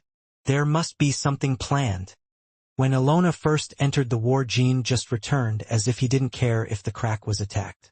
From Simmet's perspective, it didn't seem like Jean was particularly trying to protect the crack. It seemed like he was just trying to steal my attention. I have only one intention: to divert my attention from the rift. The goal is to create a platform for someone who specializes in hiding, such as Jonah Runkendal, to do something near the rift. Just as he was thinking that, Simmet could see a person approaching the crack. The nameless King Owl is like that too. As soon as Simmet saw him, he gathered all of the Red Heaven God Sword's power into one point at the tip of the sword. Because the Red Sea wave suddenly became lighter, the balance of the Alliance members who were moving within it was lost, and the condensed Red Sea fell on Owl's head like a thunderbolt. It was a sword as fast and thin as light, just like the one Ban fired at Alona during his first counterattack. The power of the 4 air fortresses assisted in imitating that blow. Lord Owl! Jean was the first to react and threw himself at Owl. The 4 fighting kings immediately tried to cover Owl, but they were too far away. Couldn't move faster than Simmet's sword energy. In the end, only Jean and Owl had to deal with the enemy attack, but Owl was slow to react, as if he had not expected this situation. Wow! Big! Twarewa. After colliding with Sigmund, the Red Sea naturally dispersed and flew towards Owl behind it. However, the red brain blocking Sigmund did not completely disappear, and even Jean was unable to cover him. He vomited blood due to the impact of the Jindo Red Sea. Owl quickly gathered himself up and turned around to see that there were holes all over his body. The heart and neck are fine. But why is it Lord Owl and not Jonah? Besides that expression. Owl was smiling so faintly that only Jean could see it. He became bait on purpose, so that Simmet can let down his guard a little when Yona approaches the rift in the future. Jean figured out Owl's plan without even hearing an explanation. I thought it was reckless and that the reward was likely not great compared to the risk. Simmet was not the type of person whose blade would become dull once he defeated his target. But Owl was confident. There is a good chance that he gets hurt at this very moment when not even a single second of error is allowed. Jean is still the nameless king. It means that there is no one in this world who can carry out this type of strategy better than me. The reason Owl threw himself now was no different. Humph! The Jeep finally shines a light on the nose. It was because they had confirmed that they had entered the desert.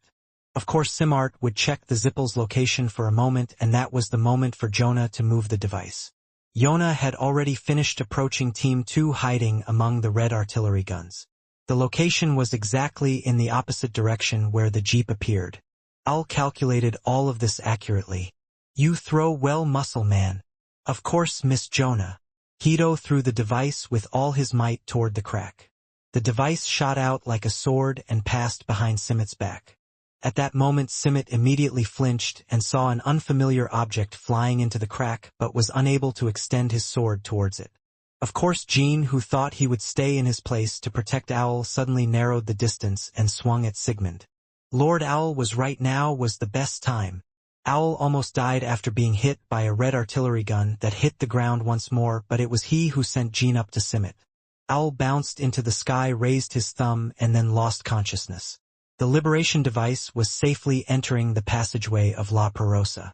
Brothers! As soon as the Tuwangs heard that, they immediately started protecting Owl. The weapons of the fighting kings struck down the red-hot artillery that was pouring in like crazy. Meanwhile, Jean confirmed the direction in which Simmet and Zippel's troops appeared. This time, Lord Alona appeared in person. A fleet of 20 ships, including Kojak, were also seen. The Ghost Corps and the Demon Corps descended and took their positions. I expected it, but as expected, Red Myongs and Jeepless never attack each other. That's probably why they brought the fleet with them. Since the liberation device was thrown into the passageway of La Perosa, there was no reason to fight further. If Alona joins in, the tide will turn very quickly. It was best to take the injured Owl and retreat as quickly as possible. I guess I'll have to leave with Runkendal looking after me. Luna and Vanessa had already made the same decision and were approaching Jean. However, Jean was not in a position to welcome them. Simmet was staring at Jean with cold, hard eyes. It looks like the operation was successful, Jean Runkendal. I see you trying to get out in such a hurry. Yeah, I got caught. Do you think I'll just leave it at that? Sigh. Tetalon's red blade passed before Jin's eyes.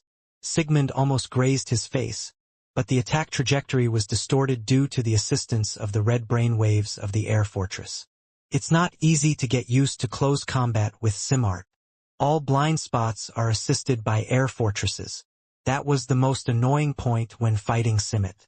The red brain waves that assisted Simit had a density that even Jin could not easily push out with a single blow. Therefore, the closer you get, the more free Simit's movements become, and the more limited Jin's movements become. That would be great. You guys probably threw some device into the passage that could summon La Perosa.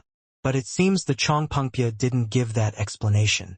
Such precision machinery cannot survive in the error state of subspace. In that case, it would be best to use overwhelming force to suppress it, but there was no unmanned weapon in the world that could surpass Simit with a single firepower. Even the Kree, which is said to be their strongest air fortress, has never even appeared in the Great Desert. If we don't safely liberate all our brothers this time, there will be no future. The moment Jin and Simit's swords crossed again, Luna and Vanessa broke through the red brain waves. This time, the two Wangs matched their steps on their own without Jin's orders. Centered around Owl and including the rest of his colleagues, they began to open a path to the rear. We'll chase after you with just the three of you. Hihiarat. Search. Simit's face crumpled at the sudden voice of the three demons. On the other hand, Jin got angry and quickly requested a deal from Massaloon. 5 minutes of touching Massaloon Shuri. How are you feeling? Contract completed. Massaloon curses you, Simit. Even if the synergy between Simit and the air fortress was close to ultimate, the three demons were literally invincible only in the Great Desert. Since he was no longer as weak as before, even Simit could not just ignore him. In fact, in some ways it was even more difficult than the addition of Luna and Vanessa. Although their destructive power is not as great as theirs, they are completely impossible to contain. No matter how strong the Red Sky Godsword contained in Tetalon was, it could not cut down the demons. The demons led by Massaloon quickly widened the distance between Simit and Jin. Jin then quietly watched them and requested another transaction. Instead of adding 5 minutes of Shrivi and Karmash, keep the Jeeple side in check. Good night. However, we also need the consent of Shrivi and Karmash. If you like Massaloon, well, this is a request from a guy who is always depressed and crying, so I have to listen to it. But Jean Runkendal, what do we have? If you need to, you can touch Shuri too. Massaloon will hate that. Okay, then let's do it like this. How about looking after our kids for a while after the battle for the Great Desert of Mitra is over? By our kids, I naturally meant Kinjalo. I didn't know you would ask for something like that. That's surprising. But the guy who summoned us is there. Orgel is also an important figure in the history of the Abyss. It's good, I promise. Jean nodded without hesitation. This is because the conditions he requested were very vague. Even if Kinzalo wasn't attacked for just 1 day after the Battle of the Great Desert, he could be said to have been tolerated. Clock, the kids will love it. Then we'll go push the jeepers out. There is no need to say anything later. Shrivi and Karmash laughed and headed toward Alona, unaware of Jin's dark intentions. They are really stupid, the youngest. Kinjalo has long had the advantage of being easy to use. Everything else is just a problem because it is a drawback. So we must protect our one advantage. Otherwise, I will kill them all. For a moment, I wondered if the head of the family had said something, Lord Sogami. The three people grinned and glared at Simit. Simit was unable to properly close the distance with Jean and his party again due to Massaloon's curse. Although he fired a light wave with the Red Heaven God Sword, it alone was not enough to tie the three together. Instead, the power of Simit's air fortress used in close combat was being returned to the main gun. The main gun continuously sprayed fire over the heads of the retreating Union members. If Teto and Garmund had not suddenly appeared, the Alliance members would have suffered considerable damage by this point. The Fighting Kings were sparing no effort in striking down the red-brained artillery. Maximum firepower would have been too much for them, but the air fortress was controlling the main gun's power to within 50%. If you fire the highest output main gun, Zippel and his crew will inevitably suffer damage, and the biggest problem was Jean and Luna, Vanessa. Conversely, they could first narrow the distance to Simmet and launch an offensive. At that time, even Sumatra could not avoid serious injury if he lacked the power to support close combat. As a member of the Jiakmyeong clan, this was a point where anger and irritation could not help but soar. If it weren't for the demons, they could have the upper hand in every way, but even if they grabbed their ankles, they couldn't catch them like this. Of course, Jean and his colleagues were not without concerns. You never know when the Sagaju demons will suddenly turn around. We must finish the liberation work before they change. If the demons turn around, the Bamul Alliance will also have no choice but to shed a lot of blood. It was a structure that inevitably resulted in not only the injured but also the dead. We will make it so. Jean dodged the light waves of the red sky god sword and focused his gaze on Jeep. Srivi and Karmash were hovering around Alona like persistent mosquitoes. Unlike Simmet, she was allowing quite a few true hits and no hits at all. Alona was also staring at Jean. If she started to stir up the battlefield in earnest, she would have to deploy at least 2 superhuman defenses in addition to the Fighting Kings. That was the most burdensome thing at the moment.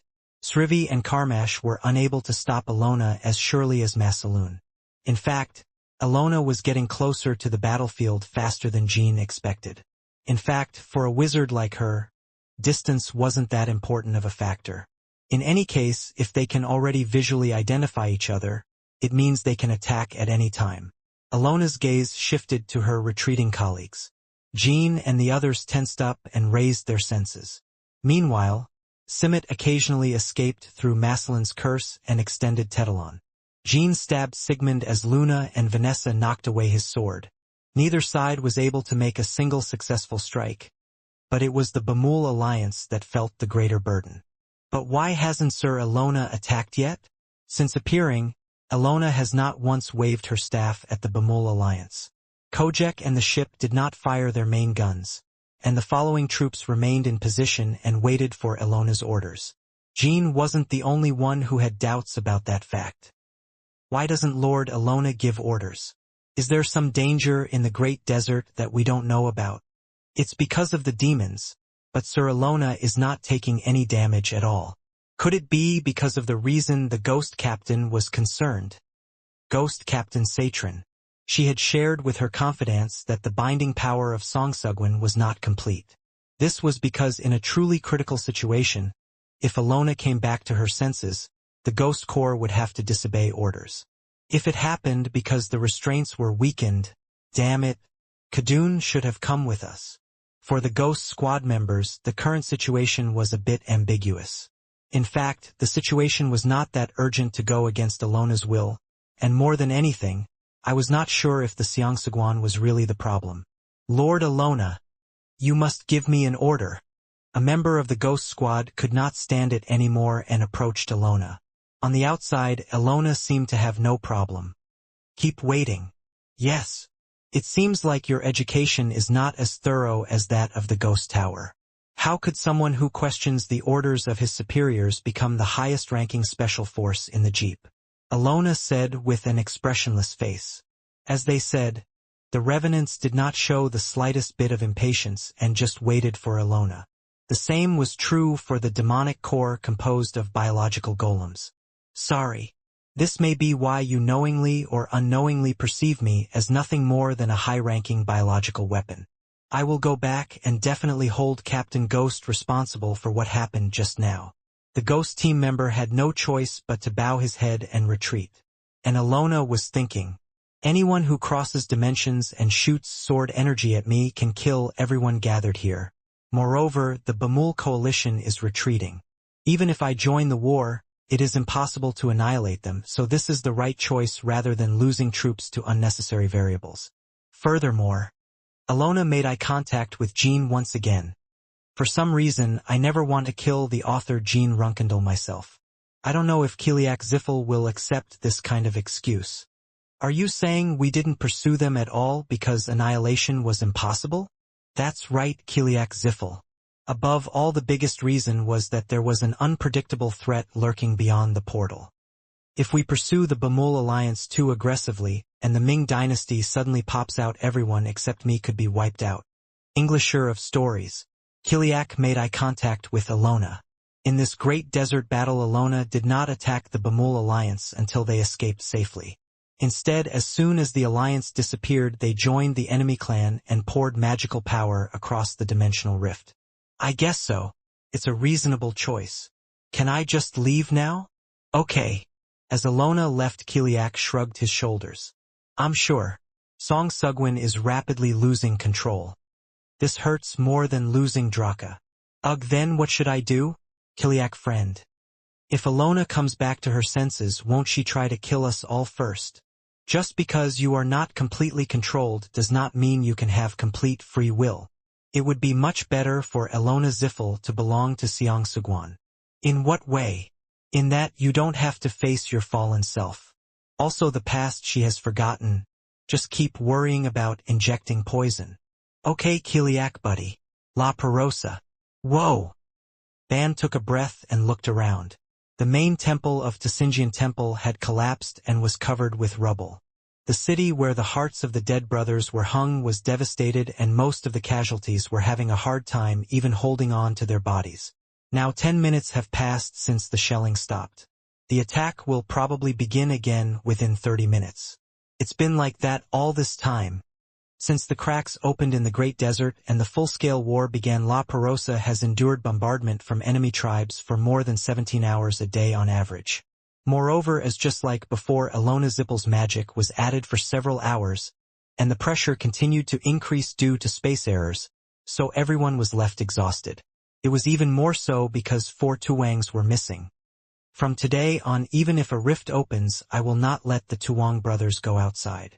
Ochuang Boras nodded at Ban's words. Good thinking, Brother Tushin. If more Tuang brothers are left out here, there will be no answer. The attacks of enemies beyond the dimension are becoming more powerful and persistent. It was true. No matter how strong the Ming dynasty was, they could not continue to endure under these adverse conditions. But I'm worried about what's out there, Brother Boras. There's no way Brother Jean doesn't know that the enemies are attacking us, but there's no sign of them stopping. I believe it's not because Brother Jean is being pushed out, but because he has a plan. In addition, Brother Jean Pagarmenteto from Belize has been added, so whatever the plan, Brother Jean will be able to move more easily. Boras took out a bottle of gem wine from his pocket and handed it to Ban. When Ban brought the drink to his lips, Lingling, who was sitting on his shoulder, smelled it and turned his head. Ugh, how on earth is this so delicious? Anyway, Ban and the Ming dynasty sometimes don't understand. You have to have an optical heart to truly experience the taste of Gemju. Even if I develop a mad heart, I won't eat this.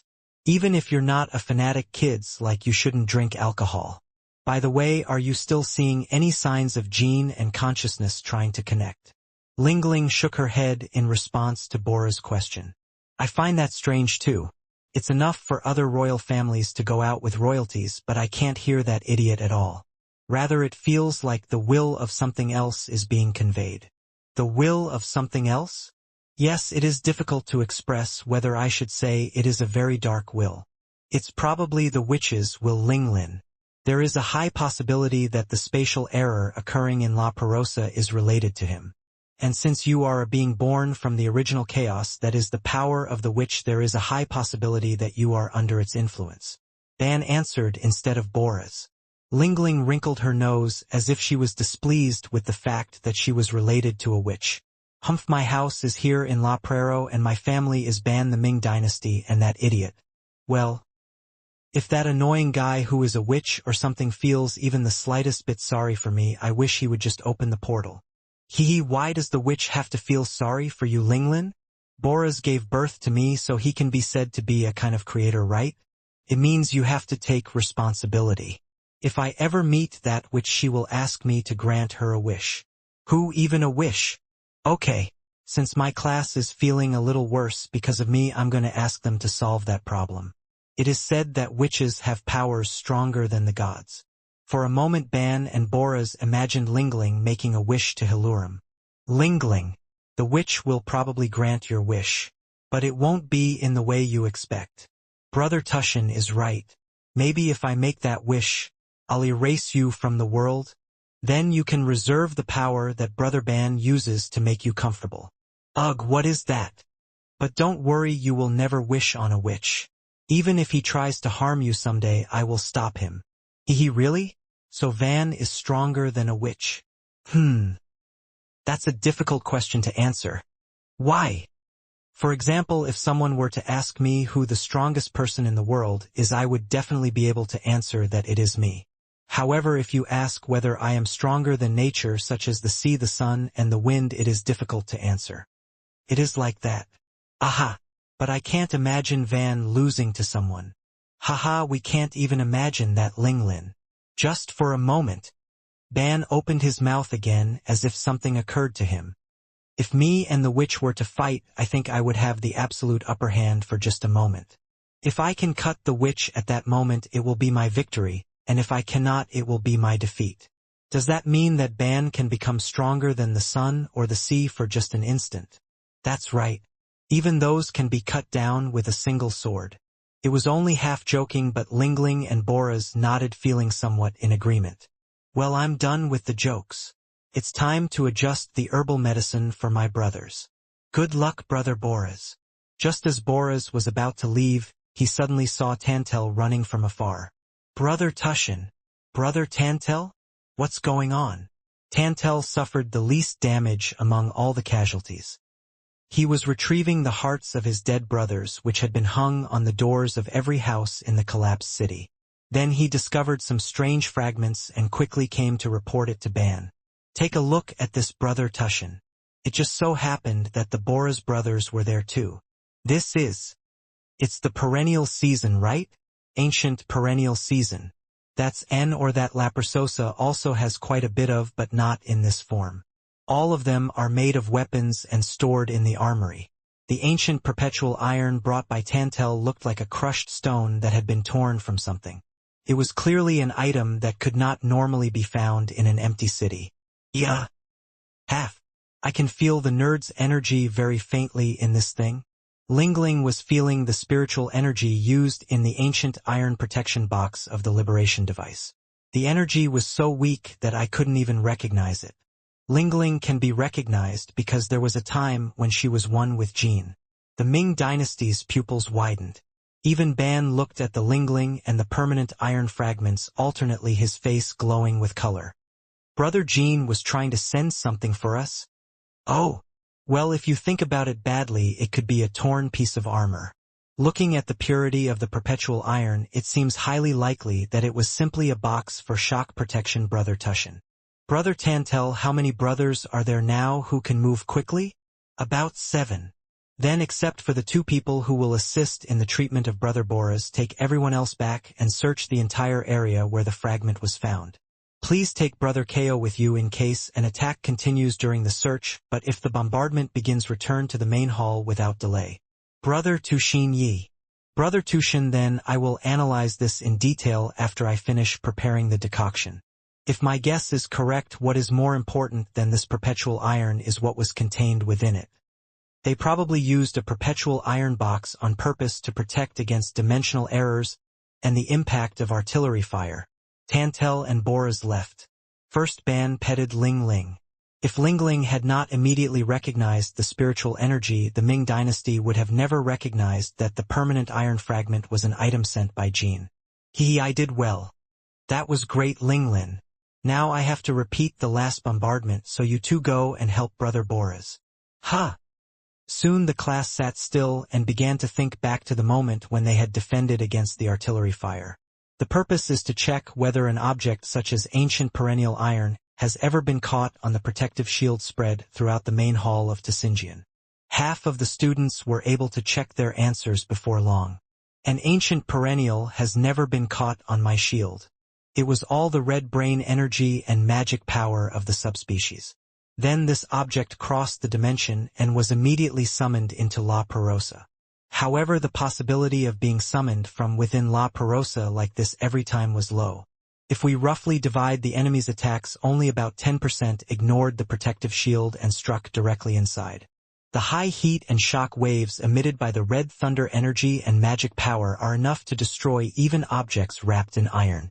Since the items sent by Brother Jean are likely to pass through along with them, I will have to control the shield more precisely from now on. so that we can take immediate action when something other than red thunder and magic is detected. Criddle Tushin's office. Simmet looked at the stack of reports on his desk. Even though staff members posted every other time, there was almost no space left on the desk. Whoa! Most of them were reports on the management and supervision of the conquered territories, and the residents of the former Lutheran Federation within them, that is second-class citizens of the Jiakmiang tribe. That's funny. In reality, we the Jiakmiang people are shedding blood in the Great Desert every day, while these lowly bastards are enjoying a sweet sleep after receiving civil authority from U.S. The reason the Jiakmiang tribe first declared that they would fight a war without civilian casualties was because they had no choice but to keep an eye on Jean. Now they are stopping the senseless massacre because they simply have to keep their word. Well, according to Limagatha's report, those ordinary humans could be helpful when dealing with Zippel's demon stone in the future. There's no harm in leaving it alone until then. By imposing only basic simple labor. I didn't have the energy to pay attention to them right now. The battle for the Great Desert of Mitra was turning into chaos. Just yesterday 2 more Tuwangs were summoned. Jean Runkendal announced himself as the king of the 13 fights. He's probably the last person in line, so the only dangerous people left in there are 1 fighter and 8 fighters. Moreover, the casual fighters are probably not ordinary either. If they all survived the tunnel bombardment and escaped, it was an unanswerable number. In particular, it was clear that Tushin could never be said to be the same genius. Even as the days passed, fate only smiled on the Bamel alliance.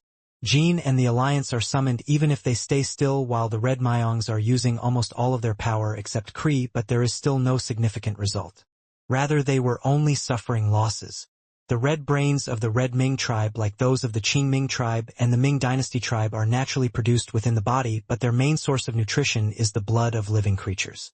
Therefore, blood was used not only for individual Jiakmiang people but also for air fortresses and fleets. Even a small amount of fatigue can produce a tremendous amount of red blood, but the blood of an ordinary person cannot have much significance. A trained, unmanned wizard. A creature with particularly strong power. No matter how efficient the conversion to red brain was, the blood of the Qingming tribe barriers who rebelled against the imperial family and the blood obtained by hitting the jeep was by no means infinite. Chiang Simmet pressed the bracelet to send video communication to Limagas. Compatriots who commit suicide. Have you gotten any more information about the Limagas compatriot passage? Limagas has been tracking La Perosa all this time using Partal. I am opposed to Simart using Cree. No dimension errors are more complicated than I expected. Then, it means that it is currently difficult to find a way to prevent even our compatriots from coming out to the outside world. Sorry. No, my compatriot did nothing wrong. Anyway, in the end, I made the decision. But we may need to revise the plan. Are you trying to use Cree? Are you going to stop me again? Yes. As I said last time, you should rather use a witch. I thought a compatriot would say that. Yeah, I actually think that's a bad idea. From the day my light heart stops using the light of extinction, all that will remain for us is destruction. Then what? I need to use the witch faster. The people who were expelled from Runkendal said there were circumstances in which they had witches as their allies. It was information obtained from the imperial family and Jeep. Find them. I don't know why they haven't participated in the battle for the Great Desert so far, but they certainly don't want Jean Runkendal's power to grow. The moment I said that, there was a knock on the door. Come in. Compatriots who commit suicide. What's going on, an Olin compatriot? A human came to Criddle who wanted to meet his fellow fighters. He identified himself as Lokia Ganesto. At this rate, I think he was eavesdropping on my story. Yes. Where is he now? It is the southern gateway. Tell him to stay there. I'm going out. As Simmet went up to Kree's rooftop, a small ship emerged. Simmet immediately got on it and flew to the south gate. Lokia stood quietly in front of the gate wearing a black robe. The frozen Jiakmiang gatekeepers could be seen around her. Why did you freeze your compatriots? I told you that you would need me by now, but you didn't believe me. Well, you're not dead, so there's no need to worry. The unique husky voice seemed to get on my nerves for some reason. Anyway, I didn't know you would come out yourself instead of letting me in. Simmet, the enemy warrior. Are you more scared than you look? Do I seem like a fool who would let someone with close ties to a witch into the city? Besides, even though they're outside, they already seem to know everything about us, so there's no reason to let them in. SSSS. As Simmet lightly released his brain energy, the ice surrounding the fighters melted. The fighters immediately came to their senses and retreated from their positions. Simmet quietly looked at Lokia's shiny eyes inside the hood. Isn't it a ridiculous position to say that I am afraid, Lokia Ganesto? To the subject who sent self-immolation. Oh, of course Changseong is Changseong. I never thought I would recognize it right away. Please understand that it is just that I have no choice but to operate in a spirit form for now. What do you want from me? I haven't even told you the purpose of my visit yet? I'm probably here to teach you how to sabotage the Bamul Alliance and the descendants of Qingming. Tell me what you want. If it's what you want. There's nothing in particular. What? There is nothing you covet among the things that the enemy clan possesses. Still, I waited because I thought the dimensional rift would be easily blocked, but seeing how things were going I realized it wasn't going to work. That's because there are witches' limbs. You guys are no different from sabotaging the place. Did you come here to start a fight? Unfortunately, I can't be involved in that part. The witch has a lot to do right now and can't pay attention to that. That's a ridiculously shallow lie. Believe it or not, that's your freedom. Anyway, I'm going to give you this. Lokia put her hand in the air. Then for a moment the space in that area was distorted like dough and Lokia pulled out a black bead from it. It was a mass of highly concentrated soul energy. The warrior class of the Ming dynasty. He has a pet chaos. The name is Ringling, isn't it cute? This is, so to speak, something like a rabies agent. Pet chaos. Okay. It is a chaotic life form that was originally born with Jean Runkendal as its host, and was absorbed from him by the battle god Ban. This means that Ban and Lingling are now one body, and this bead can cause Lingling to go berserk. In other words, the peninsula will also be affected, right? I heard that La Perosa has never been liberated, and was a dimension that only Jean Runkendal could travel to. How do you know these things? Seeing as you're asking that, it seems like you want to believe me.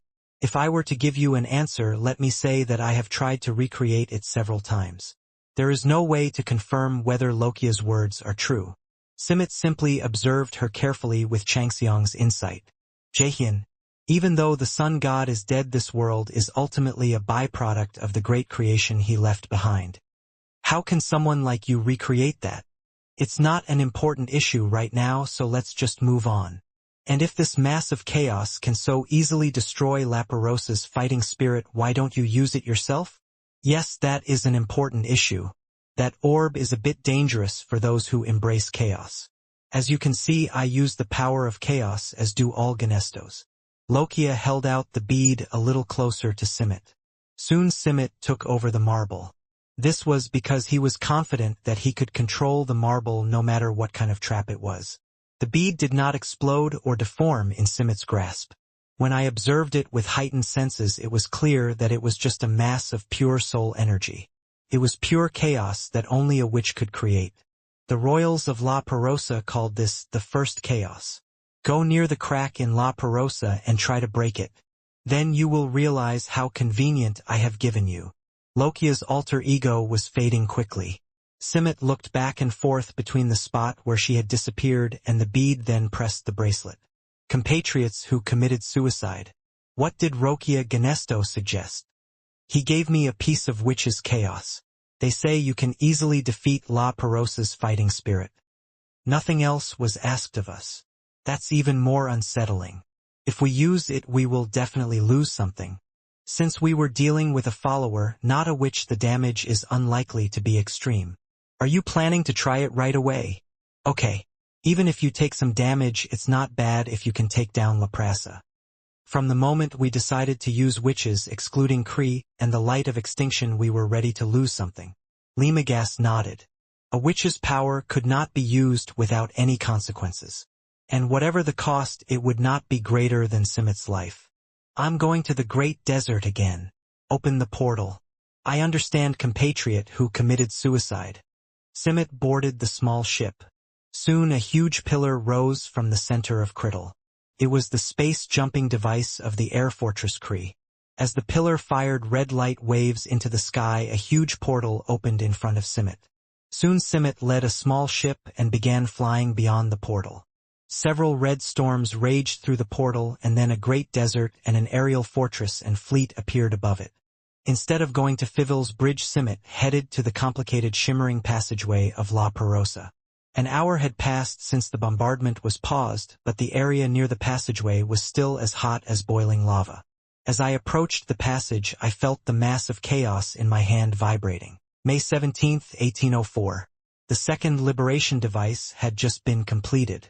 Garmund and Teto, like the previous fighting kings, instantly melted into the Union and shed tears as they heard the story about Jean. He also provided internal news about La Perosa. By the time they came out, Belize and Limpa had already left La Perosa. Moreover, the aftermath of the dimensional error was accelerating, and the enemies were attacking more fiercely, so the situation could not be better. Now that the Garmund brothers and the Teto brothers are gone, La Perosa is bound to have a harder time. Belize and Limpa, who always told us not to worry, also had a look of sadness on their faces. It wasn't because of the class. I'm just worried about whether the 8 remaining Tuong brothers will be able to survive. Hey, who would want to die? You may not know about the Garmund brothers, but the Teto brothers are the weakest among us, right? Even if you're missing something, it won't be noticeable. No, Brother Belize. Those words scratch my heart very sharply. But it's true. That's right, the Teto brothers are also great fighting kings. Just the worst of the best. Brothers Rinfa and Garmund? Damn it, I'm still fighting. Hey, Brother Jean, tell me something. Probably from now on, even if the opportunity arises, the Tushan brothers will not send out any more Tuong brothers. Jean said, looking around at his colleagues. Teto was about to argue that that wasn't what he wanted to say, but he looked at the atmosphere and closed his mouth. Why do you think that, Brother Jean? Because Brother Tushan believes in me and my brothers. I think that if we send out any more Tuong brothers, the lives of the other brothers will be in danger. Moreover, the Tushan brothers must now have a rough idea of their enemy's capabilities, and they have shown their dignity for once. Jean was sure. The other fighting kings who heard those words thought for a moment and nodded. That's right, Brother Tushan doesn't only care about Brother Jean in particular. Now we will only move when everyone can go out together. Anyway, from the beginning, we planned the operation without the 4 Tuong brothers who are here now. The success rate has increased as more brothers have been added. Brother Tushan has helped us enough. So now we just have to do our best. Kaya, you mean I just have to throw this box over the dimensional rift? Teto said, pointing to the liberation device. That's right. Until it happens. Until then, the battle for the Great Desert of Mitra that took place before the liberation device was completed could be said to be a victory for the Jiakmiang tribe. They are still occupying the Great Desert. The Bamel Alliance has never once been able to take control of the Great Desert from them. However, the war was not yet lost. Either the Pluto clan is liberated or the rift is destroyed before then. The results will determine whether the La Perosa Liberation War is won or lost. The Bamul Alliance was now scheduled to depart for the Great Desert once an unnamed reconnaissance report was received. The scheduled number of people is the same as last time, but Garmund and Teto were added to replace the injured owl. Ugh dash. The conference room communicator vibrated. It was an anonymous communication request. The leader is Bison, the unknown and best assassin. There was a hint of urgency in Bison's voice. Jean and his colleagues narrowed their eyes and listened to the communicator. What's going on, Bison? It's chaos. Chaos? La Perosa Rift. A huge storm of chaos suddenly spread throughout the area occupied by the enemy tribe. Even now, it's still expanding. Even though it has reached the area where communication is possible, it can be confirmed with the naked eye. The chaos that started with the bead that Lokia gave to Simmet was spreading like an uncontrollable wildfire. Ganesto! They intervened. Jean immediately thought of Ganestoga. Currently, Ganesto is the only one using the power of chaos in earnest. I expected it, but now, moreover, the scale of the chaos is unusual. What on earth have you done? Whatever it is, it cannot be for the benefit of the La Perosa and Bemul alliance. Jean suppressed his anger and cooled his head. Was there anything else unusual? I couldn't check it any further than that because I was trying to avoid the red brain waves and confusion. If you allow me, I will re-enter right now. No, all nameless sprayers in the Great Desert should return immediately. All right. Communication has ended. Jean made eye contact with his colleagues and quickly began to revise his plan. Jet, prepare a chaos purifier immediately and send it to Dr. Quall, so that it can be used immediately after inspection. And on your way out, call Murakan and Vale. I understand, Nari. Talaris, it would be best for you to return to the secret palace first. Are you planning to change the infiltration team? Yes. There is no way chaos can spread only in the Great Desert. Moreover, it is currently difficult to confirm how the enemy tribe will appear. We can leave the Great Desert engulfed in chaos for now and attack our territories first. That's right, son-in-law. It's difficult to defend the big palace without me right now. Dante, you two return to the Empire.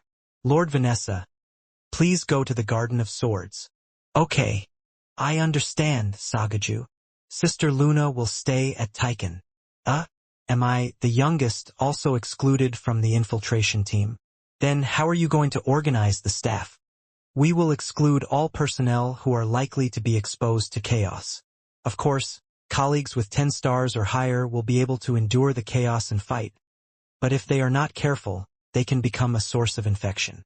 Of course, it would be especially fatal for those of us who are moving defensively. During the Battle of the Demon Emperor and the Battle of the Sword Emperors, the only person who was immune to chaos due to royalties was Jean. But not anymore. The Ming dynasty is immune to chaos from the moment they are born. There were 5 such kings of the Ming dynasty here now.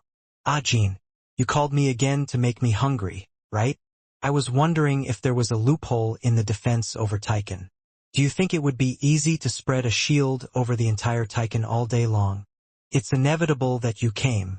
The defense you were doing will be handled by the superhumans excluded this time, including Sister Luna. You go into the Great Desert with me. Trace of Life Fragment, Veil of the Sun God. He was also a person who was almost immune to chaos. Oh, does this mean that the time has come for Mr. Vale to personally grant eternal rest to mortals with red light hearts?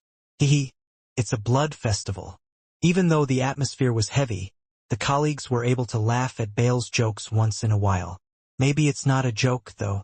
Why, kid? I was waiting for Strawberry Pie to bake a strawberry pie for me when I was having a hard time. How are you going to ask for this? Following Bale, Murakan entered the conference room. His scales, which had almost regained their glory from their prime, could not be easily pierced by even the particularly strong chaos. You two are infiltrating this time.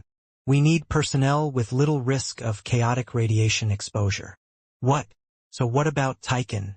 Is the Immortal One here too? Is this also considered infiltration? Ha! If you're going to keep calling me immortal and inevitable, just do one thing.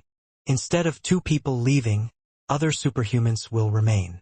It's inevitable, and if I'm left out, even if superhumans are added, there will inevitably be more gaps than before.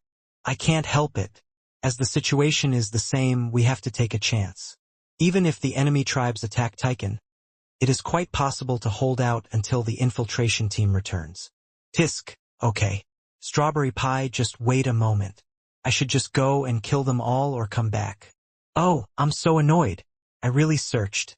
It's been a long time since I personally disciplined you, you bastards. Strawberry Pie isn't even here, Murakan.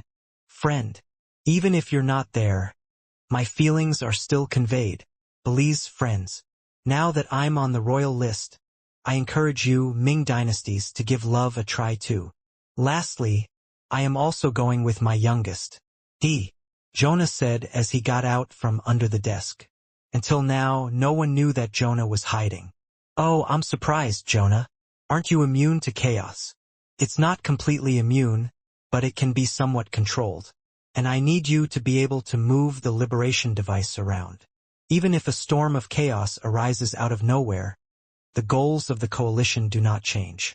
If the enemy clan continues the battle regardless of the storm of chaos, they will try to intercept the liberation device even more tenaciously than before. Jean, Belize, Rinpa, Garmand, Teto, Murakin, Bale, Jonah. This sortie was decided to consist of 8 people. It was the first time that Jean and Murakin participated at the same time and that all 4 fighting kings appeared in good condition. The number of people has decreased, but maybe this is better. Moreover, according to Sir Elthiot, the Red and Blue Ming tribes do not have as strong an immunity to chaos as me and my brothers. Chaos can actually be an advantage. Moreover, just as Kinjalo did during the summoning ceremony, the chaos used by Ganesto may also create a positive variable in the cracks in La Perosa. Until now, the situation has continued to flow like that, full of coincidences and errors. Let's go. Jean and his colleagues boarded the Red Owl. The Red Owl instantly transported them to the outskirts of the Great Desert. Oh no no no no no no no no knock. Are you okay, friend Murakin? It's okay. It happens often, so you can leave it alone for a while, Brother Teto. A growing storm of chaos was visible beyond the windshield. For Murakin and Vale, Yona, it was chaos with only a huge size and nothing particularly unique about it. However, as soon as Jean and the Ming dynasty encountered chaos, they collectively touched their foreheads. Ah, is chaos really that thing? The first chaos. It's not completely immune, so it'll be a little tight. That isn't common.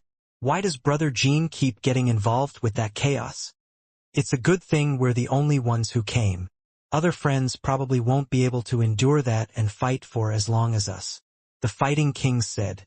However, contrary to what he said, there was no sign of being intimidated at all. Lingling. That chaos was clearly created to provoke Lingling brothers. It looks like the Ganesto guys have figured out the connection between Brother Ban and Lingling. I don't know what kind of trick they used. Wow. Jean and the Ming dynasty simultaneously gritted their teeth and grabbed their weapons. In the middle of the red desert stained with red waves, only the area where the chaotic storm unfolded was stained black. Please take good care of your device. Ha! When Yona disappeared somewhere, Murakin transformed into his true form and spread his wings. It's nothing compared to the time of the Battle of the Haunted Gods. Let's open the road first. The guy who was vomiting from motion sickness just now can't pretend to be cool.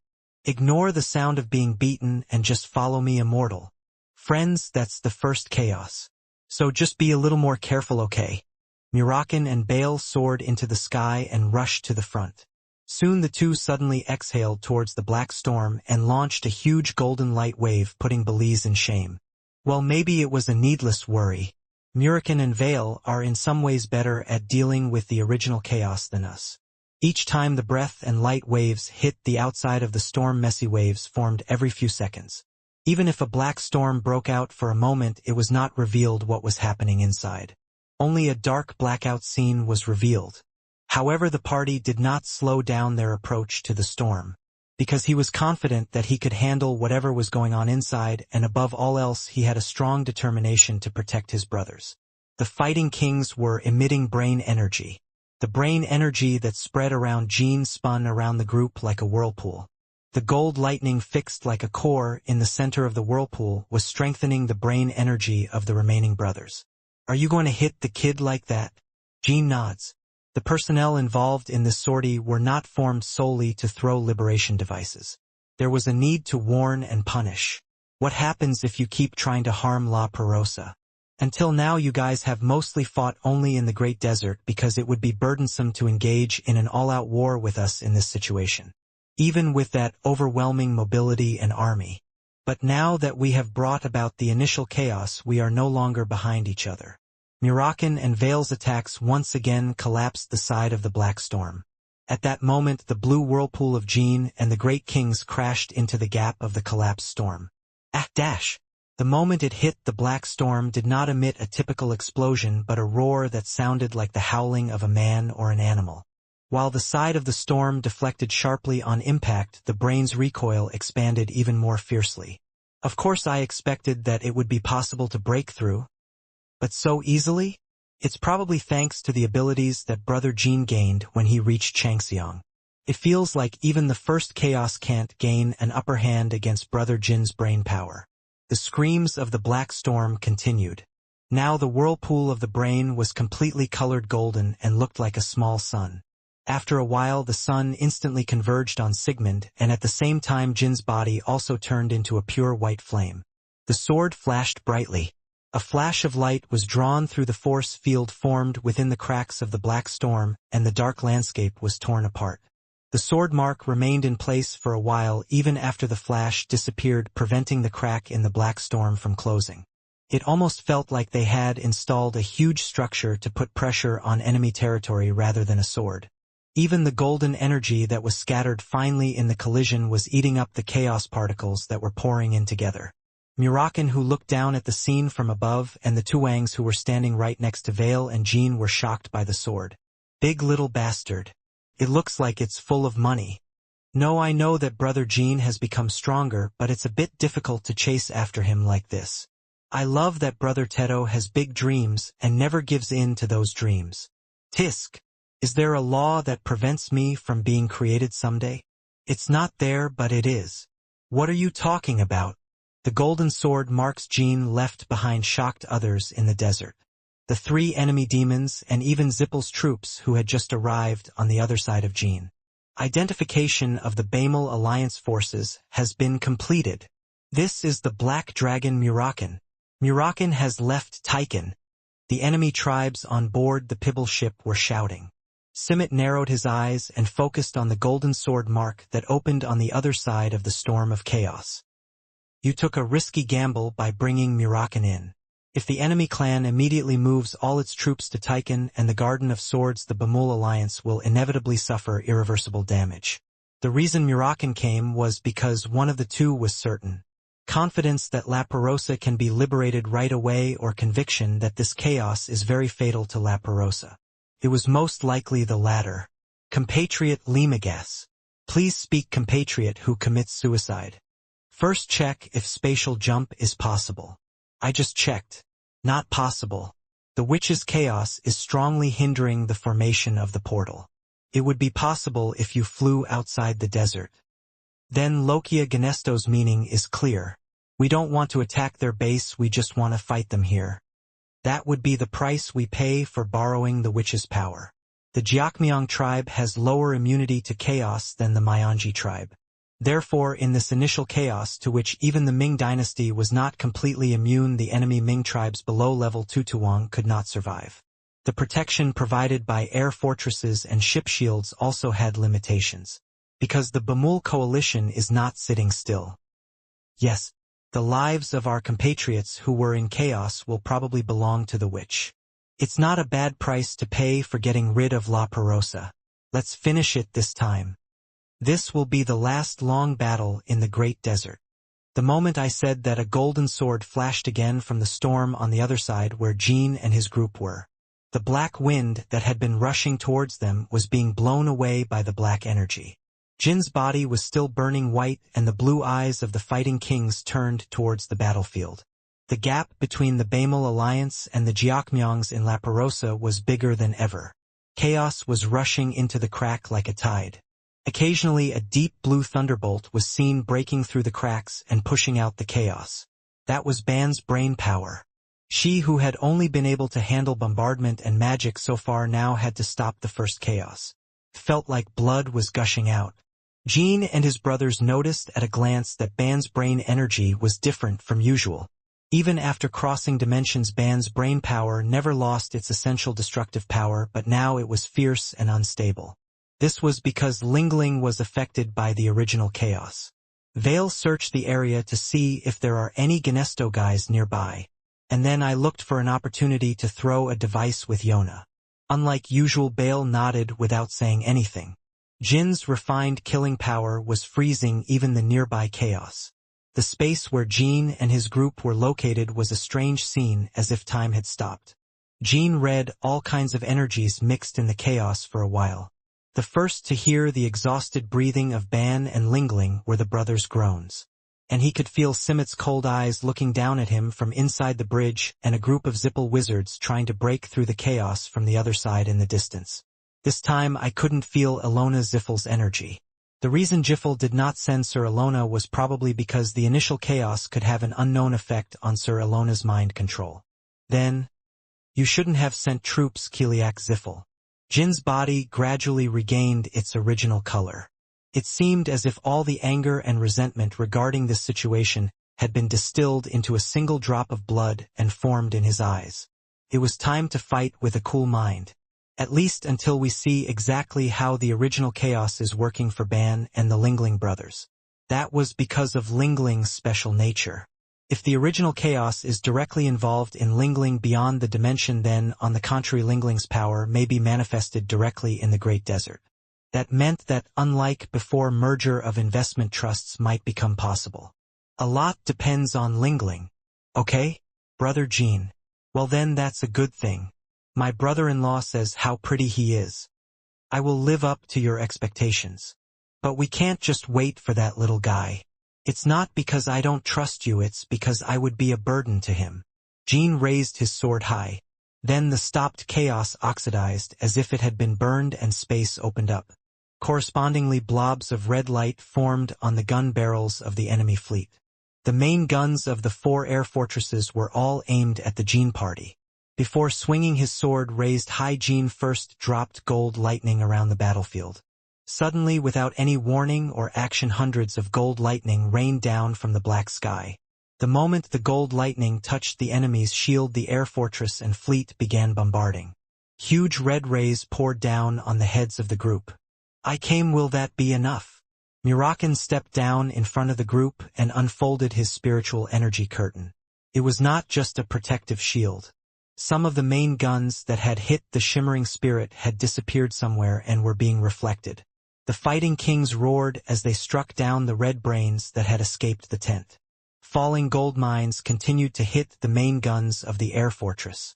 While the huge forces clashed between the party and the enemy clan, Jean belatedly swung his sword downward. Runkendal third decisive battle meteor shower.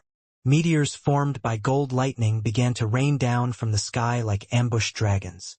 The enemy tribe naturally thought that the meteor shower would hit the fleet, so they increased the output applied to the shield. As a result, Murakan and Tuwang gained momentum in a power struggle. First of all, we need to get rid of the minnows that are not suitable for this battlefield, brothers. Good. I also wondered why they came. Minnow. The magicians of Zippel came to the Great Desert without a leader. Jin's meteor shower was falling towards them. And Jin's sword was stuck in the ground, forming another decisive battle for the family. This time we will end up getting a little hurt at best, but you will see a lot of death. In the first decisive battle of Runkendal, the Blade of Ascension was soaring through the desert. For a moment it seemed like the desert was split in half. The enemy fleet, which was focused on the meteor shower, had no choice but to panic once more. A terrible friction sound erupted as the red protective shield grinded against the golden sword of Watchin. Ships were exploding. Originally, they would have held out a little longer, but the enemy crew members spat out black blood due to the chaos that came through the broken shield. Cock! Ugh! Chaos engulfed the crew in no time. The captain-level enemy tribes were able to push back the chaos in their own way, but were unable to withstand the shock of the avalanche.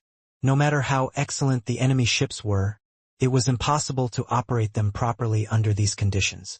All the high-performance equipment and devices they boasted were turning into useless objects.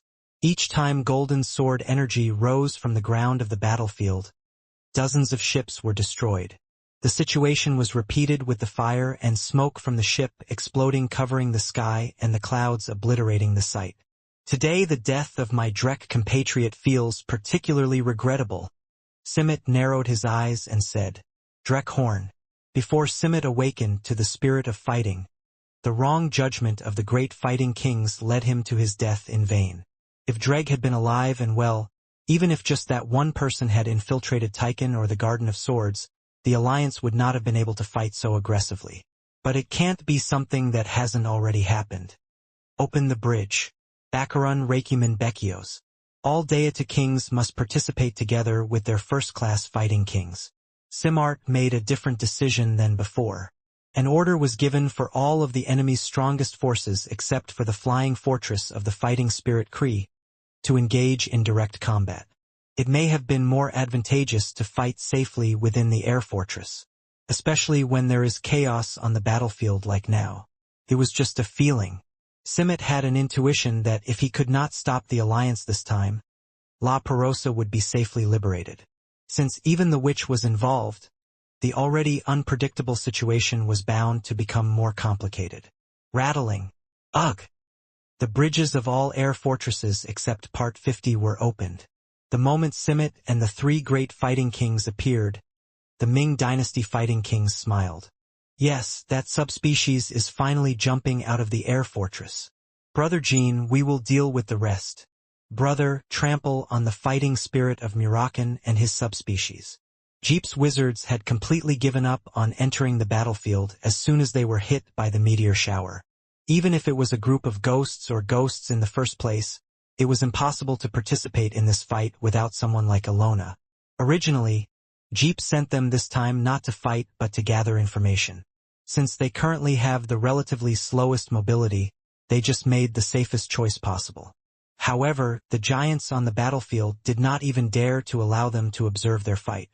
Jean looked up at Simit, who had just exited the bridge and was stepping on the red thunder waves spreading in the sky like the ground. The atmosphere was different from usual.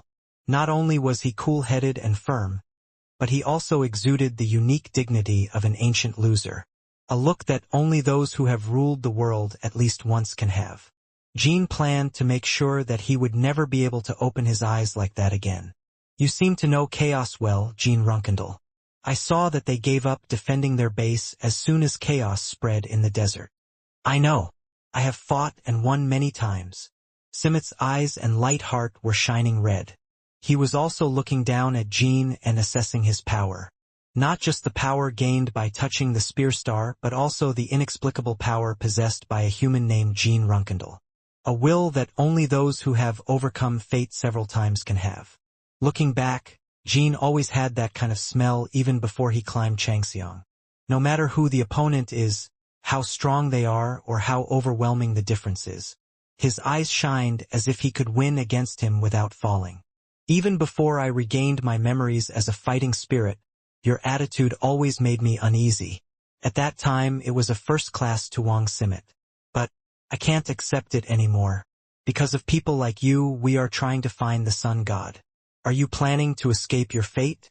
It may be fun for you personally, but it essentially pollutes the order of the world. The blade of the sun sword Tetalon was blazing. Behind him, the amplified vibrations of the power source of the air fortress Pivel, which stood like a mountain, continued. The tremors were uniting the land of the great desert, which had been torn apart by the river. The remaining power in Wachin sank into the cracked ground regardless of Jin's will. It was pressed down with force. The difference in firepower was still distant. But that's only when comparing Jin alone. What kind of order is this guy, who is not even a god, talking about? Even if he is a god and not a slightly strong mortal like you, he can be attacked if he talks nonsense like that. Murakan said, spreading two pairs of wings behind Jin's back. The massive black dragon's body seemed like a mere beast compared to the air fortress, but the power inherent within it did not.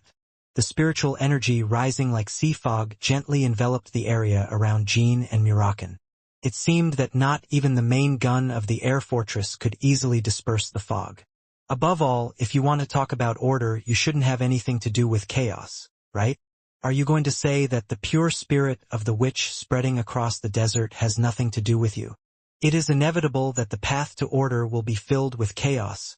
Black Dragon Murakan. In the end, the form of the world that is completed at the end is important. Only the results matter. That was also the foundational ideology of the Jiakmyang people. Therefore, they divided their compatriots into classes and had no qualms about sacrificing their compatriots for their own purposes. Ultimately, it was because they believed that when the perfect world arrived, all past errors and mistakes would be corrected. And that idea could be said to be a commonality not only among the Jiakmyang tribe but also among all forces except the Bamul alliance. I've met many people who talk like you, Simit. Among them, some have died by my hands, and some are still alive and are still fighting with me. What they have in common is that their plans were interrupted when they met me. Just like you. You have a knack for talking about events that have not yet been confirmed as if they have already happened. Yes, I can see it with my eyes. Your future. Jean and Simit swung their swords at the same time. When the gold and red lightning collided, a white explosion and shock wave erupted between the two. Before the shock wave could disappear, Jean rushed in with Murakan and plunged his sword into Simit's chest. The deep red brain waves slowed down Jin's sword like water. Nevertheless, it was so fast that it seemed like a flash of light. But Simit had already changed its position and cut off Murakan's wings. The blade passed smoothly as if it had hit a shadow, and Murakan swung his front paw at that moment. However, this time too, the red brain waves from the air fortress froze the front feet. All of the air fortresses except Part 50 were assisting Simit like that. It was no different from having 3 impenetrable shields protecting him. Jean and Murakan quickly switched offense and defense to counter Simit's counterattack and decided to target the air fortress first. It seemed like at least one machine had to be shut down to create at least a small gap. Rather than targeting Pivel, which is closest to Simit first, it would be better to hit Riddle and Vessel on the left and right. The 3 demons are not participating in the battle. They probably have something to do with chaos, but relying on them in the first place is only a temporary advantage. In the end, we should be able to deal with Simit and the air fortresses with the combined strength alone.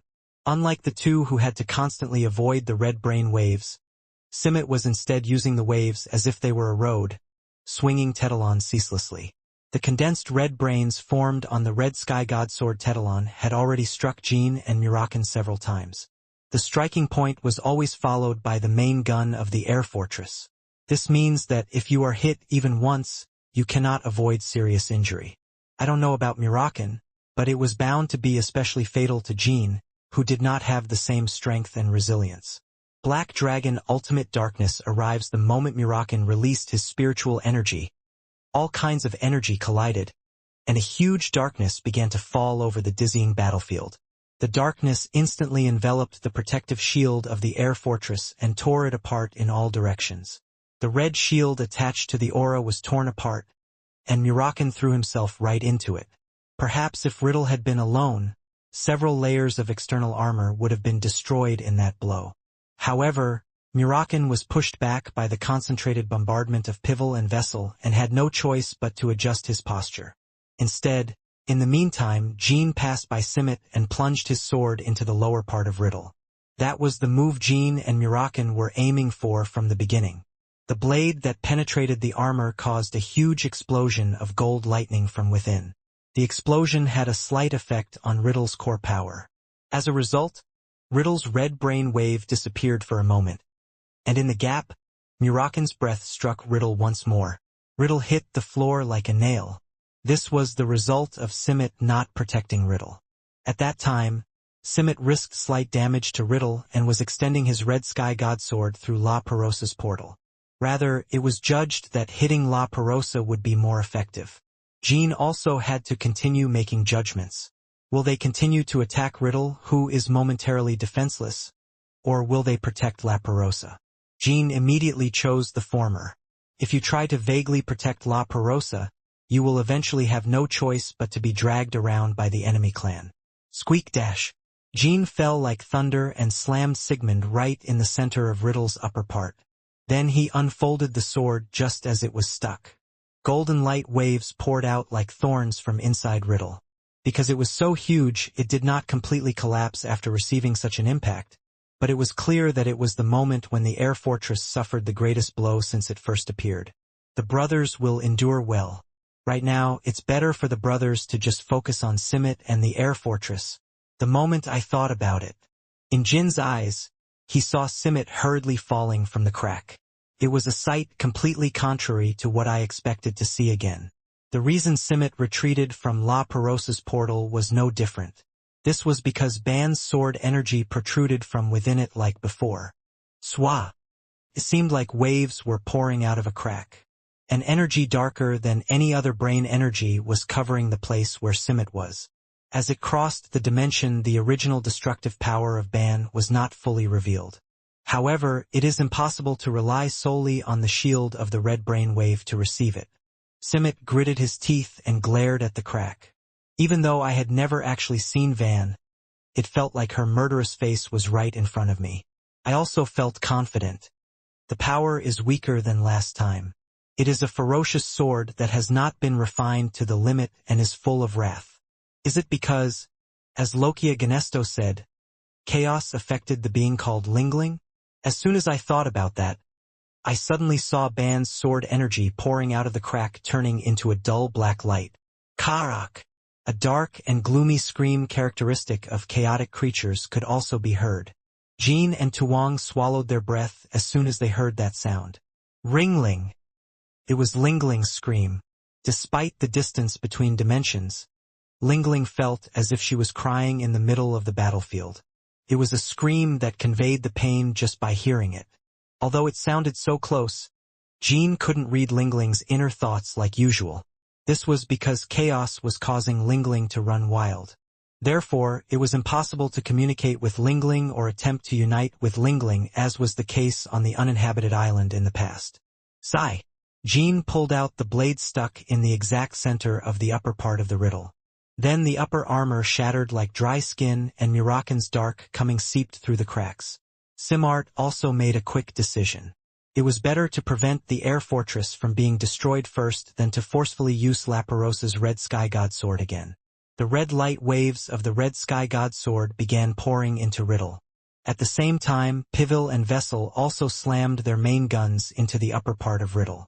Jean had not yet left the upper part of Riddle. As long as you dodge, the enemy's attacks will completely hit Riddle.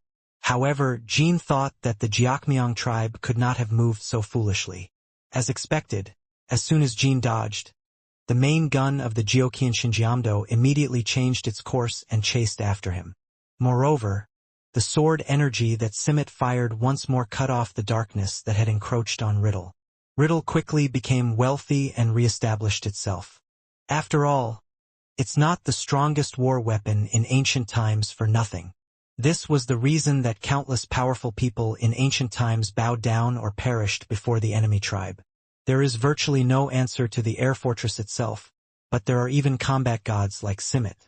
Even the Red Ming clan's strongest air fortress has not even appeared in the Great Desert yet. If things continue like this, they will eventually take out that flying fortress called Kree. Before that, we have to get the brothers out with royalties. For La Perosa, for the Bamul Union, and for the world. It wasn't something Jean could do alone. Rather, the most certain keys now were Qual's device and Lingling. Ka-dash! Lingling's screams continued to spread. And every time Lingling suffered, the swords of the class that escaped through the crack became more chaotic. This means that Ban's inaction is decreasing due to Lingling's influence. Jean took Simmet's sword and thought about what he could do for Lingling. Perhaps, just like Lingling, one way could be to allow oneself to be consumed by chaos.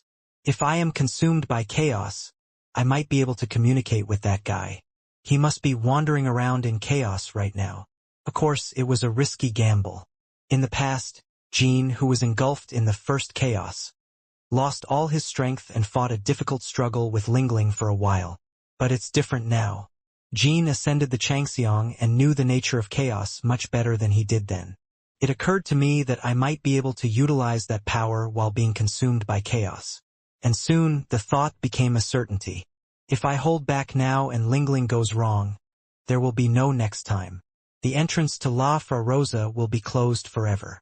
Even if it doesn't close, Ban will inevitably suffer fatal damage from the aftermath of Lingling's runaway. Irreversible injury or death. The worst part was that she went astray and ended up pointing the sword at her brothers. If Lingling's runaway couldn't be stopped, anything could happen. The brothers will be able to hold out. That's what Jean thought until just now, and that's probably true. There is no way that Van and the Ming dynasty would die simply because they could not withstand an external attack. But it wasn't Lingling. The Lingling that Jean and the Ming dynasty saw was not a very strong being. A small, immature, and weak life. So to speak, he was no different from a child. There is no way such a Lingling could withstand the chaos encroachment alone. Murakan, I won't be able to concentrate on the fight for a while. So in the meantime, deal with Simit and protect me. What are you talking about all of a sudden? I will accept chaos. We have to save Ling Ling. Suddenly? Then please. Murakan looked at Jean and the battlefield alternately with bewildered eyes, then nodded. It was a look I hadn't seen in a long time, full of will, persistence, and madness. Not only could he not stop it anyway, but looking back on the past, Jean always tried to lead to the best outcome in moments like this. Well, that's what a guardian dragon has to do. Got it, don't worry, just do what you have to do. Instead, when you go back, don't disturb me spending time with strawberry pie. Why are you talking so loudly during a fight? Jean Runkendal Black Dragon. Have you already relaxed because you've dealt some damage to Riddle? Simit cut down the darkness and narrowed the distance between the two. At that moment, Jean suddenly reached out his hand to the handful of darkness that was in front of him. The energy of chaos still spread throughout the battlefield. It's not like that, but the crying is a bit annoying.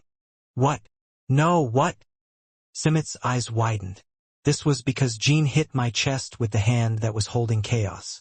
It was exactly the place where the light heart shined. Even Simit, the enemy, was so embarrassed for a moment that he shouted, "What are you doing?" This was because Simit knew well how those consumed by chaos change. Therefore, he could not help but think that Jean was suddenly attempting suicide. Are you afraid of chaos? Simit. Jean looked at Simit and smiled. Simit fixed his eyes on his light heart, which was turning black with each passing second. Now that I look at it, it looks like he's more afraid than you. Did you throw a gamble to calm down the chaotic creature called Lingling? As expected, you have insight. Then I will come back and have a good time with Murakan. You're crazy. I would appreciate it if you could express your determination instead of swearing like that. Psy-dash.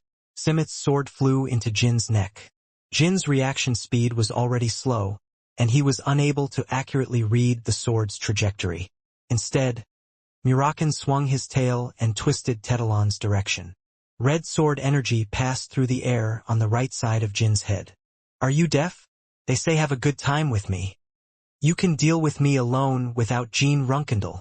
From the moment Simit answered, Jean immediately felt his consciousness becoming hazy. His voice right in front of me rang like a distant echo. Although it was expressed as "I am returning," it was only a story about the inner world. Jean still remained on the battlefield. Simit's sword and artillery fire from the air fortress are coming in non-stop. Now in Jin's view, all those attacks looked like just a bunch of crushed light. This was because there was nowhere to hide in the great desert anyway from the eyes of the enemy tribe. No matter how fast you moved, you couldn't outrun the aerial fortress's mobility or block its firepower, so this was the best. My vision was blurring faster and faster.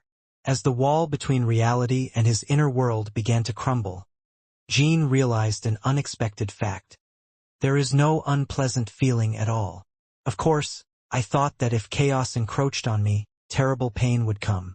However, Jean actually felt comfortable, as if his body had been relaxed by the hot water. Something warm was shining in the center of my chest. When I looked down, I saw that it was my optical heart. In reality, it was stained black with chaos, but the light heart of the inner world was shining softly like a golden nugget. Jean knew it instinctively as soon as he saw it. The fact that the power he gained by climbing the regeneration creation castle was protecting him. I expected it to some extent, but I never thought it would be this comfortable. However, it is unknown how long this condition can last.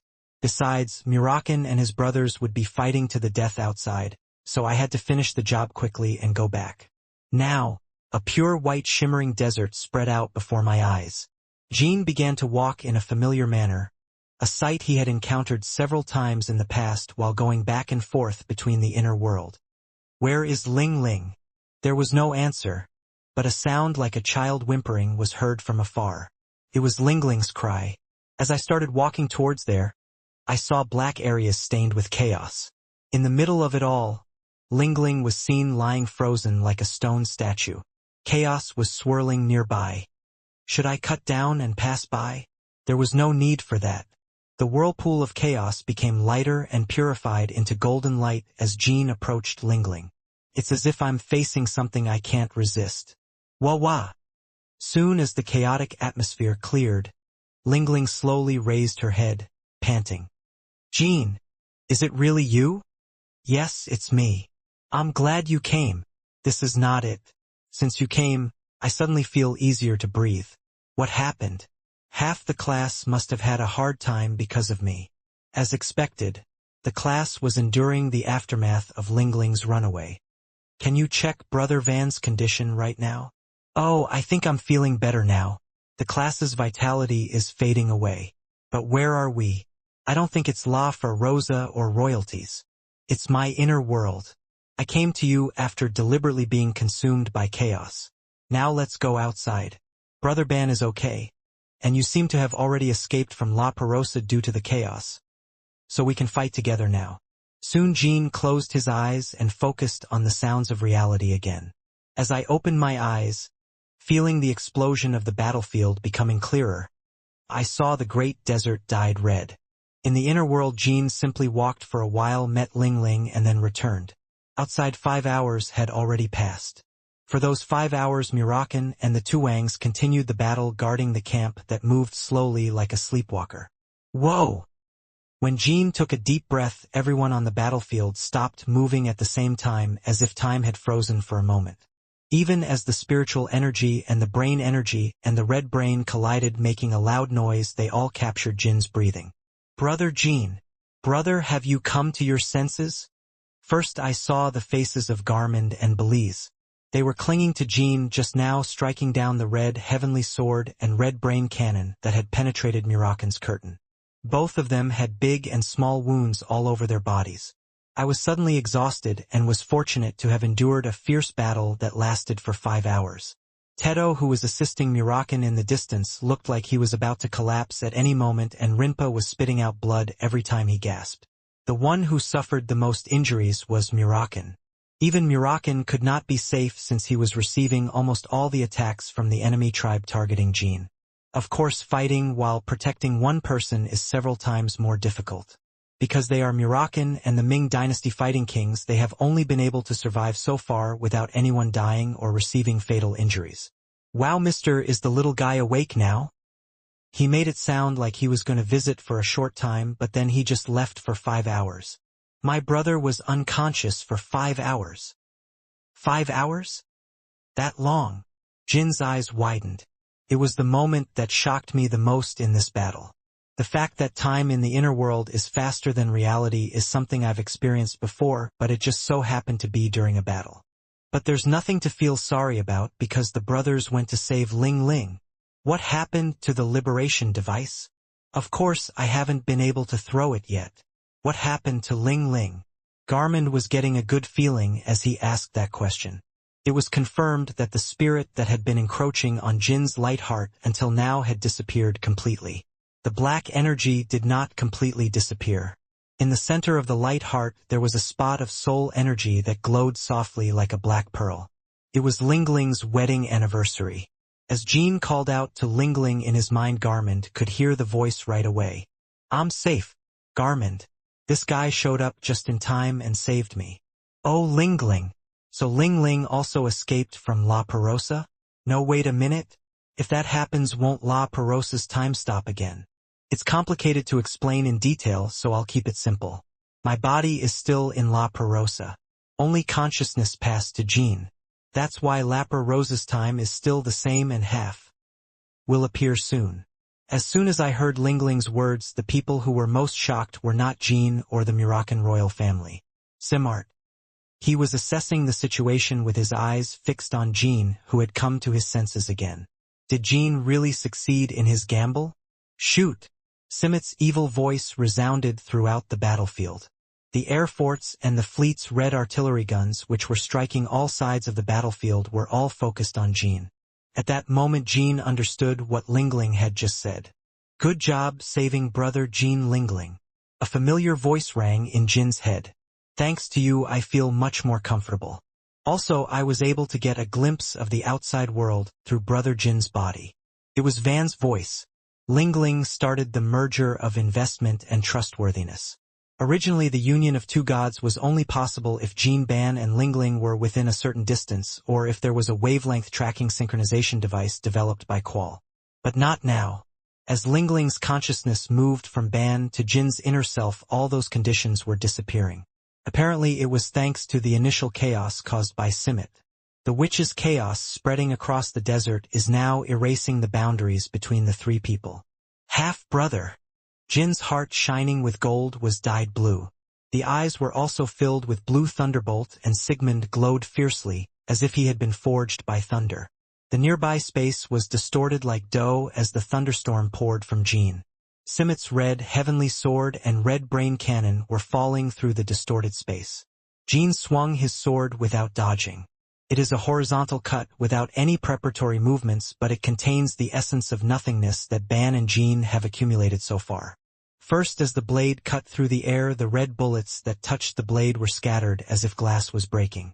Since it was a bombardment that condensed a massive brain energy that could cover Mount Tai, it was not completely offset by that alone. However, the red artillery could not attack the camp as planned. Like a carriage tripping over a rock, it instantly tilts to the side and falls to the ground. The paths of all artillery fire were twisted in that way. While the sword energy pouring from the blade hit the main gun, the thousands of flat thunderbolts that poured down together bit the remaining artillery fire. What is this? The enemy tribes had no choice but to be the flagship. To be exact, most of the Red Ming tribe did not even realize what had happened. Only Simit, the great fighting kings, and some first-class fighting kings were able to accurately understand the situation. The fact that Jean neutralized all of this artillery fire with just one sword.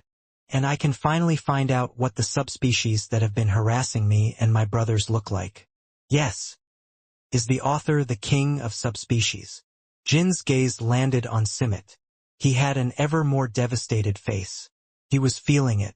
Even though Van has not yet escaped from La Perosa, he is manifesting in Jin's body. Red artillery shells scattered by lightning rained down on the air fortress and the fleet's shield. Ban noticed that the Simit did not protect the regular fleet at all. It's strong, but he is too cold-hearted to have a bright heart. Well, that's probably why he challenged me without fear. As Ban spoke, Jean could sense her worries. Should you increase the coordination rate and fight directly, or should you keep the unity of the two gods at this level and leave it to Jean? What will you do, half-brother? I would like to punish him personally, but for now I think it would be better for Brother Jean to use the sword himself. Ling is quite injured because of his runaway just now. The enemy's bombardment and the initial chaos of the dimensional error were still plaguing La Perosa. If the synchronization rate of the investment trust union was raised to the full level, problems could arise in La Perosa. All right. More than anything, aren't brothers also Changxiang now? Already there. Yes. Just by lending a little bit of strength, it will be more efficient than before. When the fight is over and we head out, we'll have to celebrate properly. I look forward to it. And a half-brother. I'll be throwing a box of ancient permanent iron to La Perosa soon. Take it well. It is a device that will liberate La Perosa. Oh, it was like that too. The Tantel brothers had already brought a piece of ancient iron and were taking note. You will receive it as long as it is not lost due to a dimensional error. Well then, I'll delegate it to my brother. Punishing them is. Ban didn't raise his voice until he finished those words. It was to focus on La Perosa. However, the unity of the fighting gods was not cancelled, and Jean was still able to share the sensations she gained as a fighting god. As Ban said, that was enough. As Jean also rose to prominence, he was able to understand the class's senses in a much more diverse way than before. As expected, the sky above the sky. Brother Ban can't help but think that way. It's mysterious. As soon as I tightened my grip to swing the sword, each cell in my body seemed to move solely to carry out that task. Even though it was just a simple vertical and horizontal cut, a new area that was not normally felt was revealed. It was as if there was a cloudy film covering my eyes that I had not noticed in my entire life, and that was why I had not been able to see properly until now. We were able to find numerous loopholes in the enemies positioned in the sky. Because of their exhaustion, the enemy tribe did not suffer much damage after that and actually maintained a more solid formation. This feeling is a wall between me and my half-brother. Just as Jean was about to insert his sword into the gap, Simit reflexively widened the distance between him and him. Get back! The voice was not faster than the sword. The moment Simit had already begun to open his mouth, a ray of sword energy exploded like thunder, striking the air fortress-linked shield. Ujikian dash. There was a noise as if a wooden beam was breaking. Just hearing the sound, it seemed like a small shock had been transmitted to the protective shield. However, in the next moment, Jin's sword energy tore through the protective shield and struck the central part of Pivel, which was in the center of it. It was exactly where the power source was. Because Bakaran heard Simit's command and hurriedly moved one beat later than Jin's sword, he was able to avoid being hit directly by the power source. What? The central armor was torn like this? Not only the Jiakmyong tribe, but also the fighting kings were in shock with their mouths wide open. The center of each air fortress was the location they wanted to attack the most during the fight. Not only did he hit that part with a single blow, he even tore the armor to pieces like paper. In fact, the Tuangs had attacked the central armor of the air fortress several times with Murakan's assistance. Each time it was unable to hit properly due to the red brain waves surrounding the armor. I told you, little brothers. You shouldn't try to destroy them with just force. You have to do it like that. What is that? Chet, sentient beings like us don't know the wonders of the Changsungs. Murakan and the Tuangs looked at each other and burst into laughter. The people who had been on the defensive fighting and protecting the camp just now had incredibly bright faces. Then when Jean amplified the Light Heart's brain energy and aimed Sigmund at the enemy clan, the fighting kings completely erased their smiles. Are you ready to receive the wrath of the Ming dynasty? Simit? Simit did not answer but held Tetalon in his hand. This is ridiculous. I can't understand it. I had a shiver down my back. It seemed as if Sigmund's blue blade had already reached his neck. Simit, who was under intense pressure that he had never experienced from anyone before, was unable to understand his opponent. After ascending to Changxiang, I never even thought about the existence of the next level. It was like that in ancient times, and even now that it has been awakened from its seal, Changxiang is still a state that symbolizes the end of nothingness. However, the current Jean was clearly reaching a transcendent realm. There is a literal gap, not just a subtle difference, between my past self and the same Changxiang like Chongpengpia in his prime. That's why you can never win. The distant sky took on the shape of a person and was pointing a sword at me. Because of the difference in altitude between the sky and the ground, it felt like I was looking up at him even though I was looking down. Didn't I ask you, Simit? Are you ready? Kiat dash. Simit reflexively flinched and swung the Tetalon. The red heavenly sword's red light wave struck the ground. And in the meantime, Pivel re-established his protective shield and took his place again. Among the swords obtained by the Red Sea, Simit, when he reached Changxiang, this sword is by far the best in terms of destructive power. The red light wave tore through the sky and fell with the power to rip through the earth. Actually, I asked something pointless. Anyway, the punishment has been decided. Blue thunderbolts were spreading left and right, penetrating the center of Simit's light waves. Before the Red Sea touched the ground, Jean lightly swung his sword as if shaking it and struck it down. It was an extremely small force compared to the enormous energy contained in the Red Sea. The sword that took so much trouble to destroy even the Chongpengpia of those days can be used so easily. No matter how strong the river is, even a single rock rising above the waterway will cause it to split. Jin's sword, which he used as a sword, had such depth in every moment of his movement. A world so deep and vast that even Simit could not understand was melted into just one sword. At the moment when the Red Sea was struck down, Simit experienced an intense illusion, as if he had been thrown barehanded into the universe of the being called Tushan. Even though he had not yet used the sword himself, he was lost in it and was struggling with his limbs. A giant who could not capture everything at a glance was trampling on him with just his gaze. Compatriot who fights. Ah! It was a communication from Limigaz. While Simit was completely overwhelmed by the illusion, he made an uncharacteristic and fatal mistake. Losing one's mind in front of the enemy. In the reality where I barely escaped after hearing Limaga's voice, Jin's flicker was already flying towards my throat. Cannot be avoided or prevented. If Simmet had been fighting alone, it would have been a pointless final blow. Limagas intuitively recognized Simmet's condition and used all the power of the air fortress to cover Simmet with a protective shield. Ugh! Eyes that do not waver at all despite the terrible recoil created by the power of the 4 blue sword air fortresses that break through the protective shield. The blade doesn't stop. Simmet was only able to react late after Sigmund had fully entered the shield. I was able to swing the Tetalon while gritting my teeth. Just like when I fought as a lone challenger without a name or clan before becoming the ruler of the world. Holding a sword with both hands and using all my might. Gaha-ah! Whoops! There was a loud noise as if a rocky mountain had burst in half. The red brain waves that Simmet was standing on like the ground shattered like glass, and the red brains scattered from the destroyed shield formed a space for him to settle down again. In this way, a red brain wave of about 5 levels was formed and collapsed repeatedly. Even before receiving the sword, Simmet's entire body was wet with sweat, and Jean looked down at him as he fell. Beyond those seemingly emotionless eyes, a burning wrath lurked. The wrath of the true king of the Tushan class. If you shrink from that wrath even for a moment, your head will run away. Therefore, Simmet only focused on his own will. I was driven by the thought that I had to fight back. If I don't do that, I feel like I will run away, so all I can think about is running away. If you run away even once, there is no next time.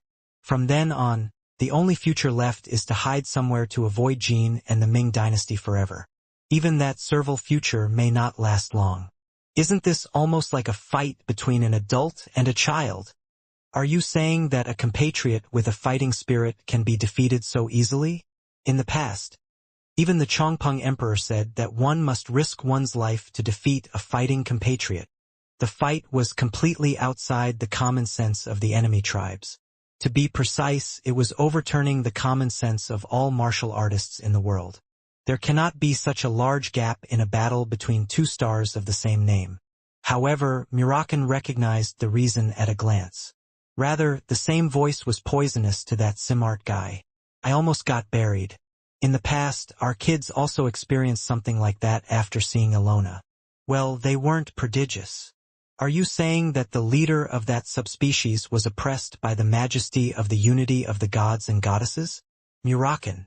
That's right, Teto. It is true that the gap is actually large, but Simart has also identified things that others cannot see. Even the gap that only those with creative insight can see. So my mind almost collapsed.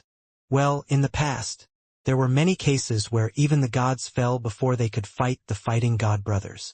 Still, it's clear that he's a guy who worked his way up from the bottom. So even if I was shaken, I pulled myself together just like that. Anyway, if you achieved such a feat, you idiot, you should have checked carefully whether your path was wrong or not. Why do you walk along the road and meet people like you and your fighters?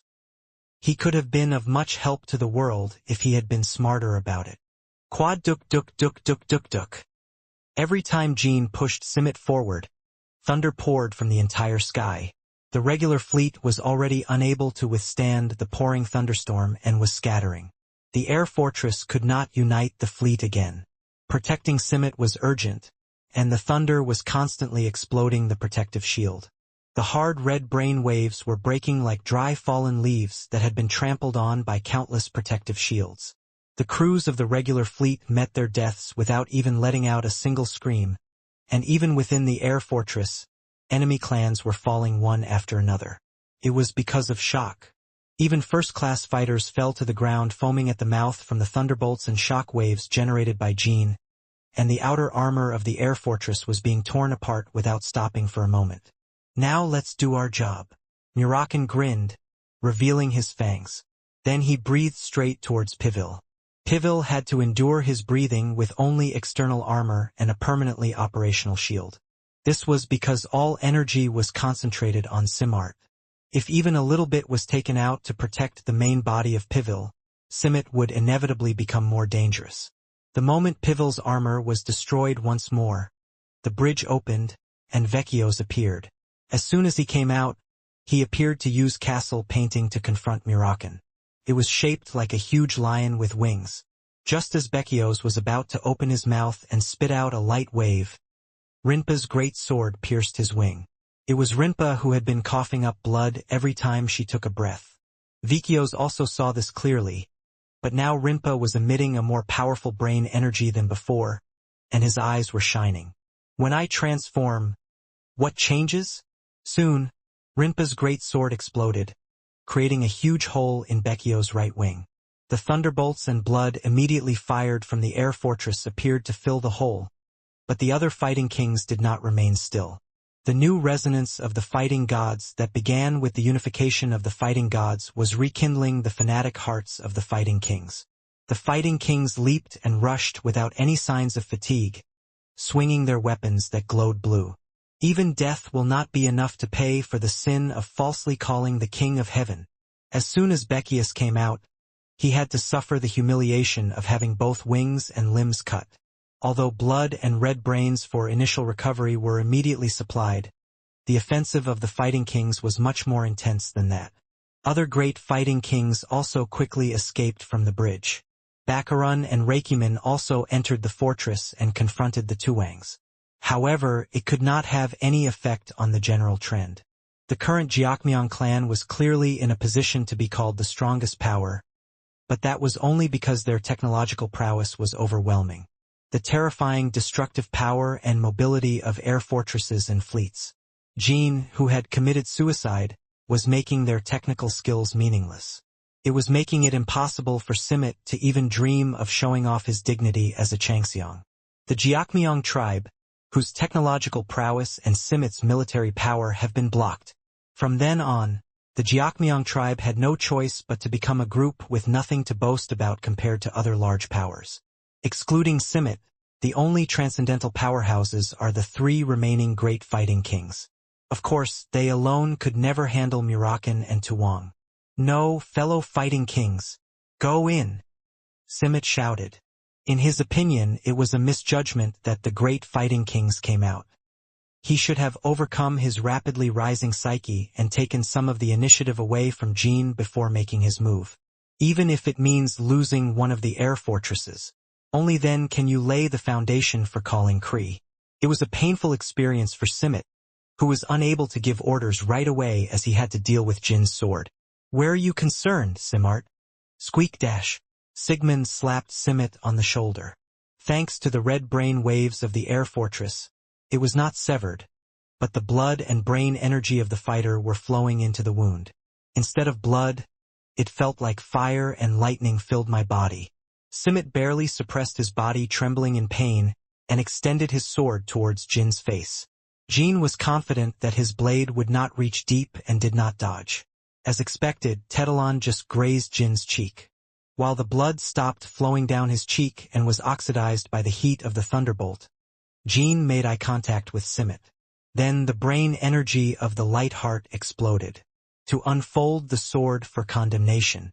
A sword to prove that there is only one person in this world who can write the name of the great king. The 10th sword of the king's sword fighting spirit.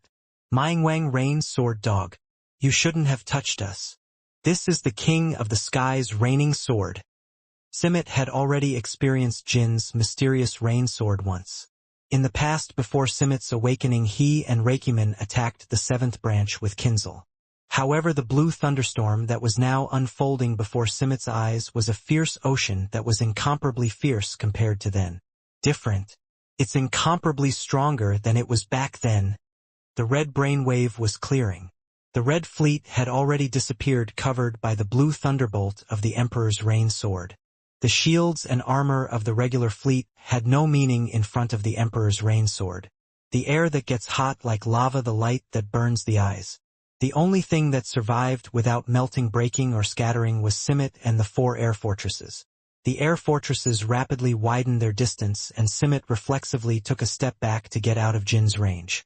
But nowhere is safe.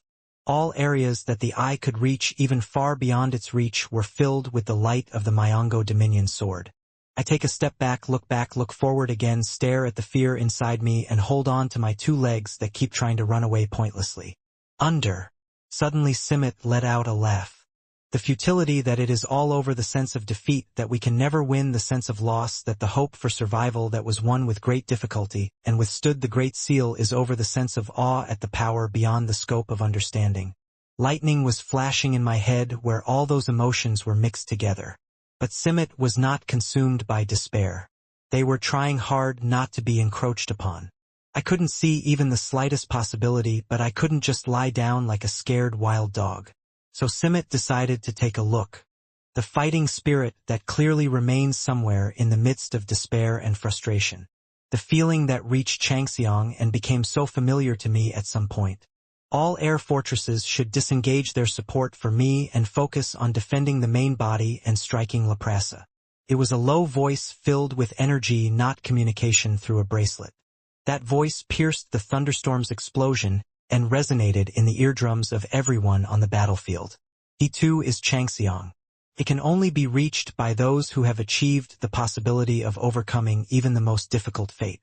The red brain waves that were blocking Simmet on all sides like a castle wall were fading. Then he finally faced Jean with a face that had completely escaped Sima. Yeah, I guess that's right. I messed with the wrong people. But what can you do?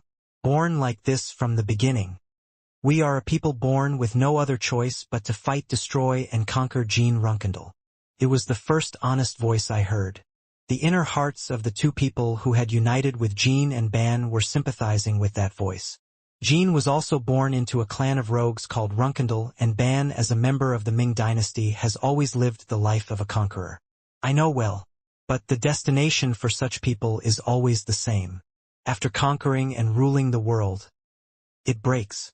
Whether it's meeting a stronger opponent like now or just being torn apart by time. Simmet immediately recognized that it was Van's voice. Now that the support from the air fortress was gone, he was unable to fight smoothly. He was fighting with such roughness that it was hard to believe that he was the person who had most of the hegemony on Earth until not long ago.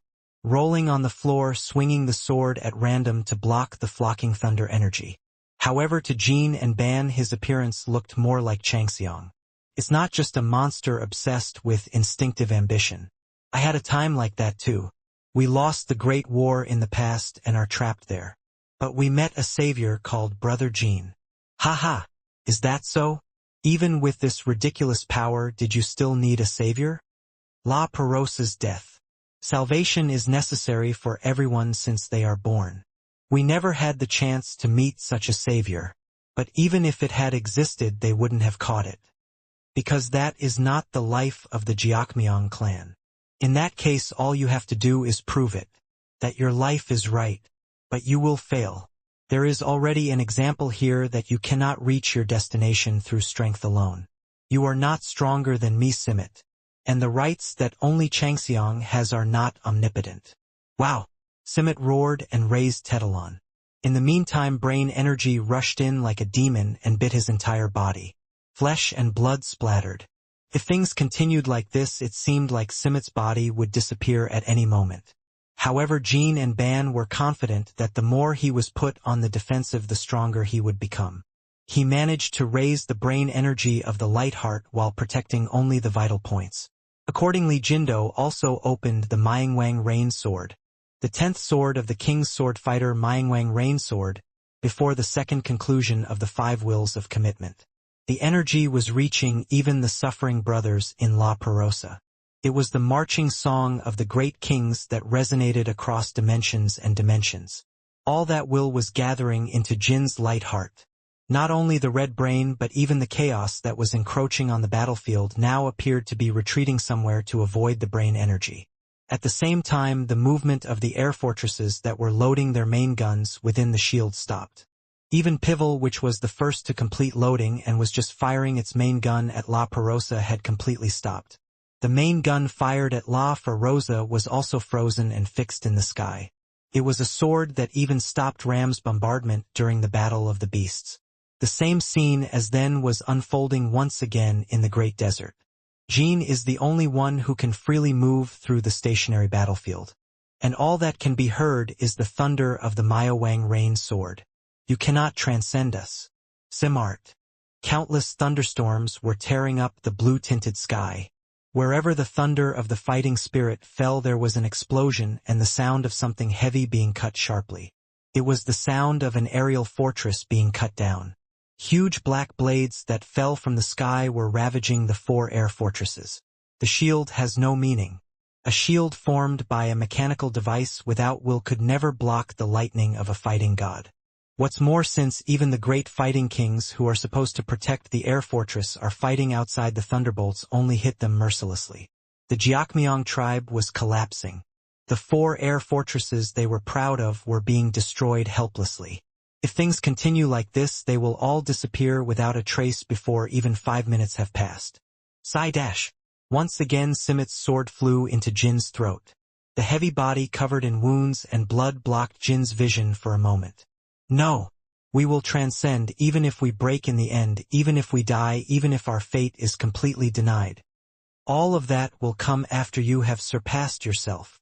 From the moment Simit swung his sword again, the air fortresses began to move again. It was because he had made a dent in the wave of the Emperor's rain sword. Tetalon's blade was leaving a red afterimage in Jin's territory. Some of the wounds on Simit's body were deep enough to expose bones. But it was visible in Jin and Ban's eyes. Even if the wound continues to deepen and only bone remains, or even if nothing remains, Simit will continue to swing the sword. It's easy to take a life, but it's not easy to kill one's will. In that sense, you could be called a formidable enemy, brother Jin. Simit's sword strikes continued to graze Jin's entire body. However, not even a single sword could go deep. The energy of the red sky divine sword penetrated the wound and into the body, but it was unable to pierce the light heart.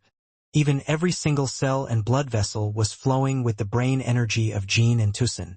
The reason the Red Sea threatened La Perosa was only because Ban had to protect his brothers. Pop! Simit's middle and ring fingers holding the Tetalon exploded. The fact that his finger fell off has no effect on his sword and will, but it can't help but make the already closed door become even more tightly locked. The door to transcendence was getting higher and higher. All Jin needed to cut through Simit's will was enough time. The gap was distant from the beginning. Give up defense. Recover all the power used in the shield. Concentrate all your energy on attack. Even if it means losing all 4 air fortresses, La Perosa must be destroyed. Limagas shouted from inside the air fortress. He was regretting his judgment. I wanted to kill myself for telling Simit not to use Kree.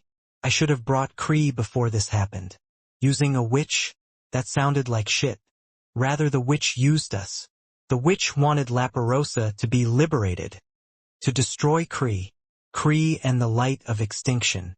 Limagas was sure that was what the witch was aiming for. The light of extinction would have been the most dangerous element for the witch herself in any situation. However, even if you think so, it is too late now. La Perosa was now on the verge of liberation, and their commitment was already having a terrible impact even though they had not yet been released. Now it is too late to correct the mistake. It's hard to even imagine, but even if Simit defeated Jin, there would be nothing left for the enemy clan.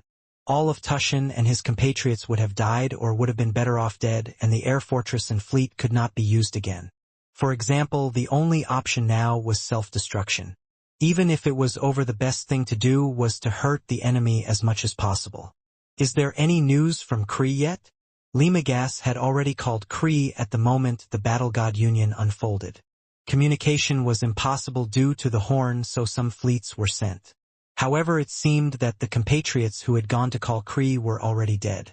Could they have safely escaped the great desert amidst this enormous thunderstorm that was tearing the air fortresses, the great fighting kings, and even the Simit to pieces like pieces of paper? Limagas shook his head. The crew members who were supposed to answer what he had just shouted were also swallowed up by the blue thundergill and disappeared. The Emperor's rain sword began to penetrate Pibble's armor and enter the interior. Limagas looked beyond the destroyed bridge armor with a vain look on his face. Among the Jiakmyong clan, only Simit was moving forward towards Jin through despair. Even if it is a meaningless step. Ka-ha-at! Tetalon grazed Jin's chest. Jin wasn't the only one who had difficulty understanding his opponent's power. Simit also touched Jin several times with his already broken body. Even as bones exposed and organs spilled out, Tetalon became increasingly sharper. At times the sword was even losing its sense of fighting spirit. It seemed as if he was awakening, just like Reincarnation did in the Sword Emperor Crusade in the past and just like Jean did when dealing with Piloto. It felt like a terrible and persistent evil spirit was possessing me. Tetalon stained red with madness, evil obsession, and fighting spirit was constantly kicking out blue thunderbolts. It may seem like a meaningless struggle in the eyes of Limigas and other enemy tribes, but it was not to Jean and his classmates. He was still a dangerous enemy and was only getting more dangerous. Of course, that didn't mean Jean would lose. Victory is already confirmed. The only thing that matters is the complete end of the fight and the complete liberation of La Perosa. Hey, what's happening? If you throw it quickly, you will become immortal. When the air fortress stands still. Vale nodded at Jonah's words. Vale was overwhelmed by the battle between Jean and Simmet. The fight between self-confidence and self-confidence. It is a fight that can only be described as that. Although Jean seemed to be much stronger, he was not able to easily suffocate Simmet. I feel like I'm seeing Timar before. It wasn't Jean who thought Vale looked like Timar. He was thinking of Timar as he looked at Simmet. A miracle unfolds every time he swings his sword with shining eyes, even in the midst of despair. The chain of brain energy that bound the air fortress was being released and refilled again and again. However, it seemed that the main gun would not be able to hit La Perosa again. Even if it was released from a standstill once in a while, Jin's sword had already scattered the main gun, which had already hardened like a painting. Pa! There was a roar every time the main guns encroached upon by the brain machine were destroyed. The destroyed main gun's red energy shattered everywhere, dropping huge lapis lazuli-like fragments. The fragments melted in the heat emitted by Jean and converged into the waves of the Emperor's rain sword once again. On the other hand, the 4 air fortresses were now much smaller than before. This was because more than 50% of the external armor was destroyed. Many of the crew members died, and the air fortress was now solely focused on protecting the main gun. Even if the red artillery could not reach it, if it disappeared, there would be no means of counterattack left. The fighting spirit of our compatriots alone cannot turn the situation around. You can't hurt them to the point where they can't recover. The surviving Jiakmyong executives were keenly aware of that fact. Excluding the air fortress, there is not a single ship left in the fleet. In fact, more than 80% of the entire force excluding Kree is being oxidized right now. Immortality is now. Jonah threw the release device at Vale. The moment he received the box, Vale felt as if he had made eye contact with Simmet. So he flinched and tried to protect the device, but Simmet was no longer interested in liberating La Perosa. I couldn't even think about destroying the device or preventing it in any way. I'm just concentrating all my consciousness on cutting down Jean. There is no next time. If you fight with such an extravagant attitude, you will reach a point where you cannot survive even a single battle. Sigh! Vale threw the release device at La Perosa with all his might. This was the moment when the air fortress solidified and the dimensional cracks became largest. If no problems arise within the dimension, the liberation device will fall soon. I'll try to take it well. By the way, Brother Jean, I think I know what you're trying to say. The two people were thinking the same thing. I thought it would be good for more allies to come to the Great Desert. Yeah. He's getting stronger. It will take quite some time before he takes his last breath. Variable. Simmet's fighting spirit was creating cracks that would continue to introduce variables into the battlefield. And there is no law that says that the variable will only be revealed through the Jiakmyong clan. Zippel Kinzalo, the sun god Genesto. They can appear on the battlefield at any time. And Jean judged that Genesto was the most likely among them. It was Genesto who first brought Simmet into using chaos in the first place. Jean had had Genesto's participation in the war in mind from the moment he first noticed the chaos. There was also a suspicion that perhaps it was Ganestoga's intention that the merger of the two gods was possible so quickly. So far, everything has been strangely favorable. Even when the 3 demons appeared, and even now that the first chaos was unleashed in the Great Desert. But too many people will actually be toxic. The Jean brothers' base could also become dangerous. So I think it would be a good idea to add 2 or 3 more people as a definite number. Jean nodded internally and checked the location of the veil. Where are you looking? Simmet did not miss the opportunity and unfolded the red sky god sword. Jean blocked the red light wave and quickly approached Vale. Bring Sister Luna and Sister Runtia. Jonah is reinstated. Vale couldn't even respond and immediately distanced himself from Jean. If he had moved just a little later, his body would have been cut in half by the Tetalon. It sent shivers down my spine. It was hard to believe that Jean was striking this sword several times every second. Awesome sim art, Jean said, covering Bale, who was trying to widen the distance. Simmet now looked like a lump of blood in the shape of a human being. All of the skin was melted by the brainwaves of the king's reigning sword, exposing muscle fibers and bones, and the organs were in such a miserable state that they could not be considered as belonging to a living person. However, the red light heart shined intensely without losing its color even in the blue storm. The two eyes staring at Jean did not waver. It is a stubbornness that is a waste to use for an illusory being like the sun god.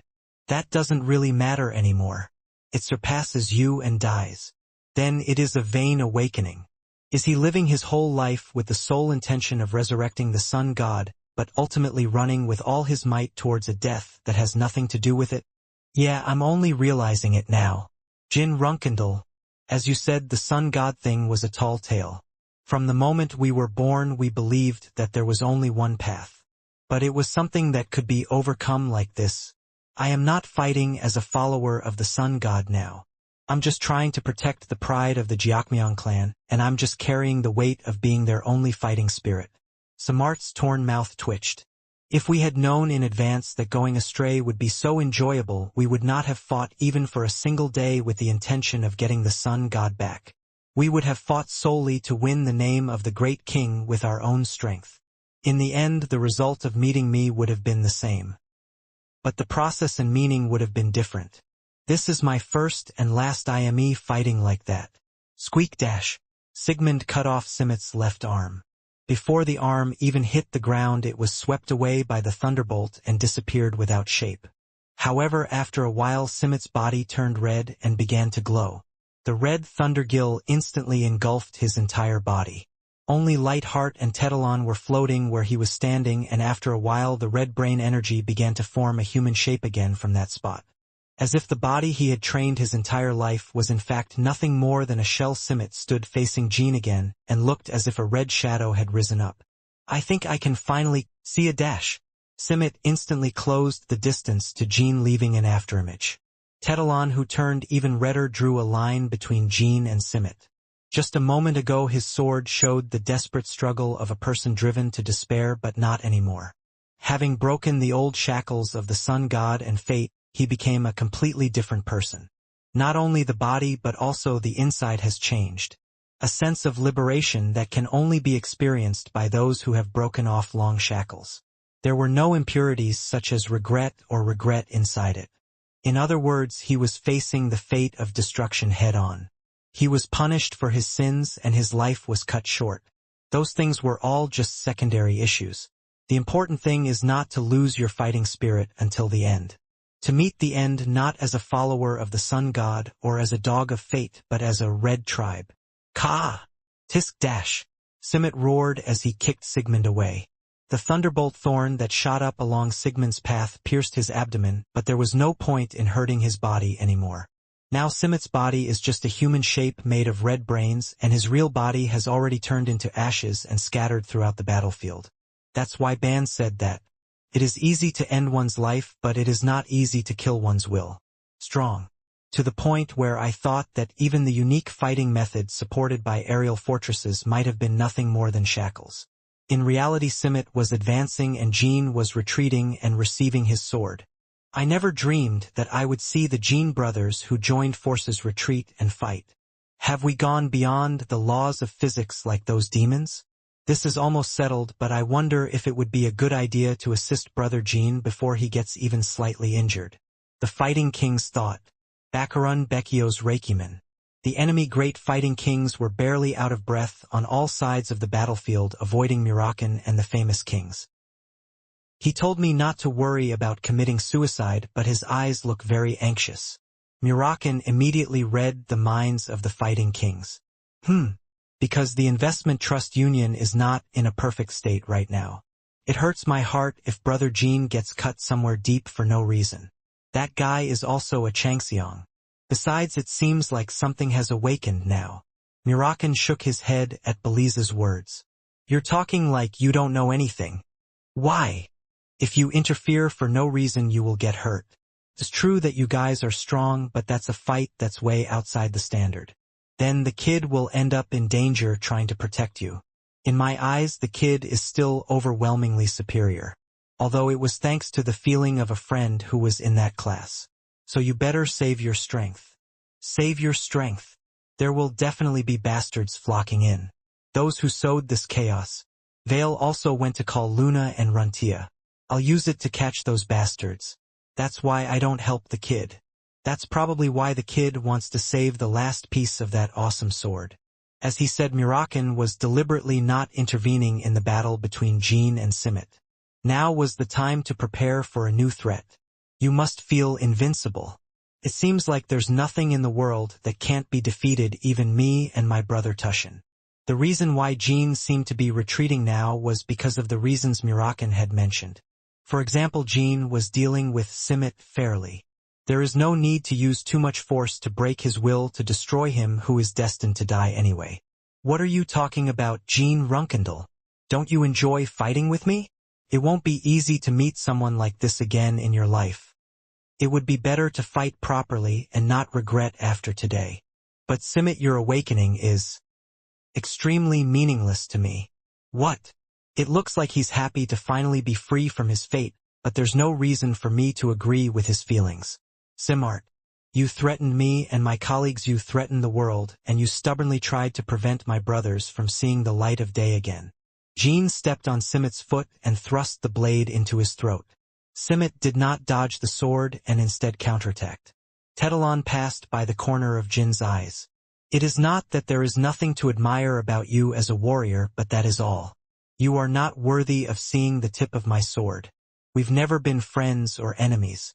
I cannot respect any part of your barbaric will and thoughts. It was a completely unexpected story for Simart. It looks like you care about Kree. He's scarier than he looks. Of course, if that had been the case from the beginning, things would have been different now. It would have been difficult for me to break down the wall like I do now. However, our technological capabilities also have limits. It is impossible to request support from Criddle through this marriage period. Therefore, Kree will never come. I guess that's true from your point of view. Simit's eyes widened. What do you want from me? I haven't even told you the purpose of my visit yet. I'm probably here to teach you how to sabotage the Bamul Alliance and the descendants of King Myong. Tell me what you want. If it's what you want. There's nothing in particular. Suddenly the conversation I had with Lokia came to mind. Okay. Come to think of it, that's true. Witch and Lokia Ganesto. There's no way they would have left our base alone. Kree, the enemy's strongest war weapon. Jean was now more conscious of Kree than Simit. In the end, it was Ganesto, not the Bamul Alliance, the Jiakmyong tribe Zippel or Kinzalo, who created chaos in the Great Desert.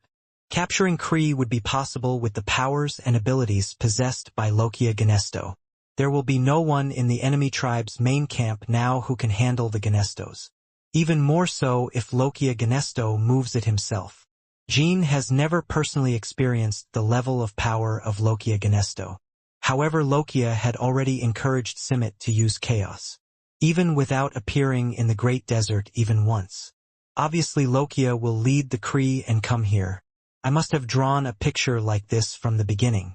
Simit and the Jiakmyong tribe have been defeated, and my colleagues and I cannot leave the Great Desert. If you leave the Great Desert now, Simit will naturally disappear over time, but you will not be able to protect La Perosa. Brother Jean just secured the device you sent me. Brother Boras understands how to use it right away. I understand, brother. 12 hours from now. Jean had to protect La Perosa no matter what.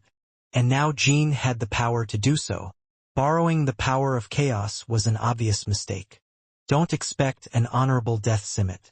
You are nothing but a foolish leader who drove you and your people into the jaws of chaos. It would be fortunate for you guys if you could at least die unharmed. I know very well that you have no intention of fighting me straight. But can it continue to be like that? Suddenly Simart started rushing past Jean. Jean didn't miss the moment Simit jumped. I even stabbed him in the back, but he didn't stop. The intention is to target La Perosa. I will handle the main gun of the little air fortress, so just look at him. You're using an uncharacteristically shallow tactic, Simart. It seems like you don't have enough anger yet. If I finish off a few more of your brothers with my own hands, your relaxed face will inevitably become distorted. Just before Simit's sword energy reached La Perosa, Jean raised his hand and unleashed the brain energy of the Emperor's rain sword located there.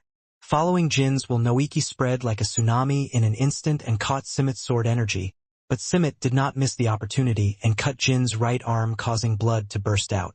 No matter how transcendent your power, you are ultimately a mortal made of bones, flesh, and blood. If you cut your vitals even once, you die.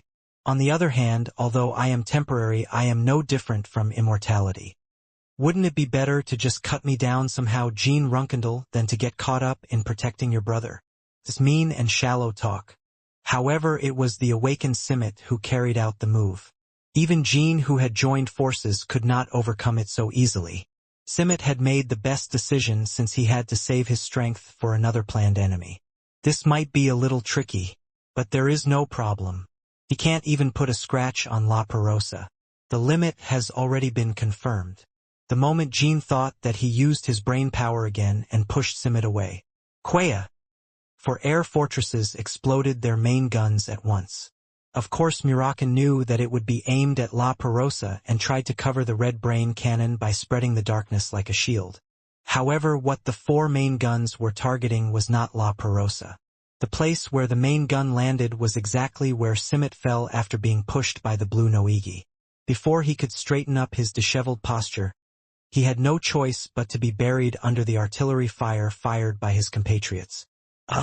Just as it had been stabbed and cut several times by Jin's sword, just now the red shadow-like body did not convey any pain to Simit. However, Simit was worse than his whole body being torn and melted.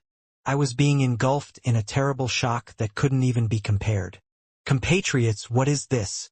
Even if the external armor was completely torn and the interior suffered severe damage, there is no way the main gun's aim would have been off. Simit knew more about him than anyone else. Clearly his compatriots' main guns were aimed at him. Betrayal? No. My compatriots could not have betrayed me. Then this is it. The chaos must have been Ganesto's work. Felt like a black blade was whipping through my mind. Simit barely managed to cut through the artillery fire, as if struggling, and then looked up at the sky where the air fortresses were with trembling eyes. The first thing I saw was the unfamiliar appearance of the damaged air fortresses. Above, the sky turned black and a portal to chaos was opening. The air fortresses continued to gather towards the war weapon that the Red Ming tribe was most proud of, which was coming out of the portal. It was Kree, the flying fortress of the god of war. Is that Kree? Jean and the Murakan Ming dynasty also looked up into the sky. Kree was originally a red flying fortress, the same color as the symbol of the Jiakmyong tribe, but now it had soul all over its hull as if it were a tumor. So it seemed more dangerous. Just like the huge ship Ram, operated by the evil god during the Battle of the Evil God. You have to assume that it's more than just Ram. Goo! A huge red thunder wave that had never before appeared in the Great Desert was spreading around Kree. Anyone could understand the power even without seeing it with their own eyes. It was as if infinite power like the sun was vibrating in the deepest part of the mountain-like hull. Just a surge of power splits the earth and distorts the sky. The terrible power that could wipe out the continent in one fell swoop was vested in a single air fortress. Compatriots, wake up! Our last fight cannot be tainted like this. The Jiakmyong tribe did not respond to Simit's desperate cries. Those who survived were already consumed by marriage. Instead of being his loyal compatriot, he is now an expendable item of chaos. The same was true for the dying deity kings. Before they knew it, they were clinging to the air fortresses with their torn flesh and bones recovering from their souls. Quaya. Cook. Baccaran was fused in the center of Pivel, and Reikuman and Vikios were attached to the upper part of Vessel and Riddle. It was as if someone had torn them apart and stuffed them into the damaged parts of the air fortress. Simit felt nausea rising at the sight of that bizarre sight.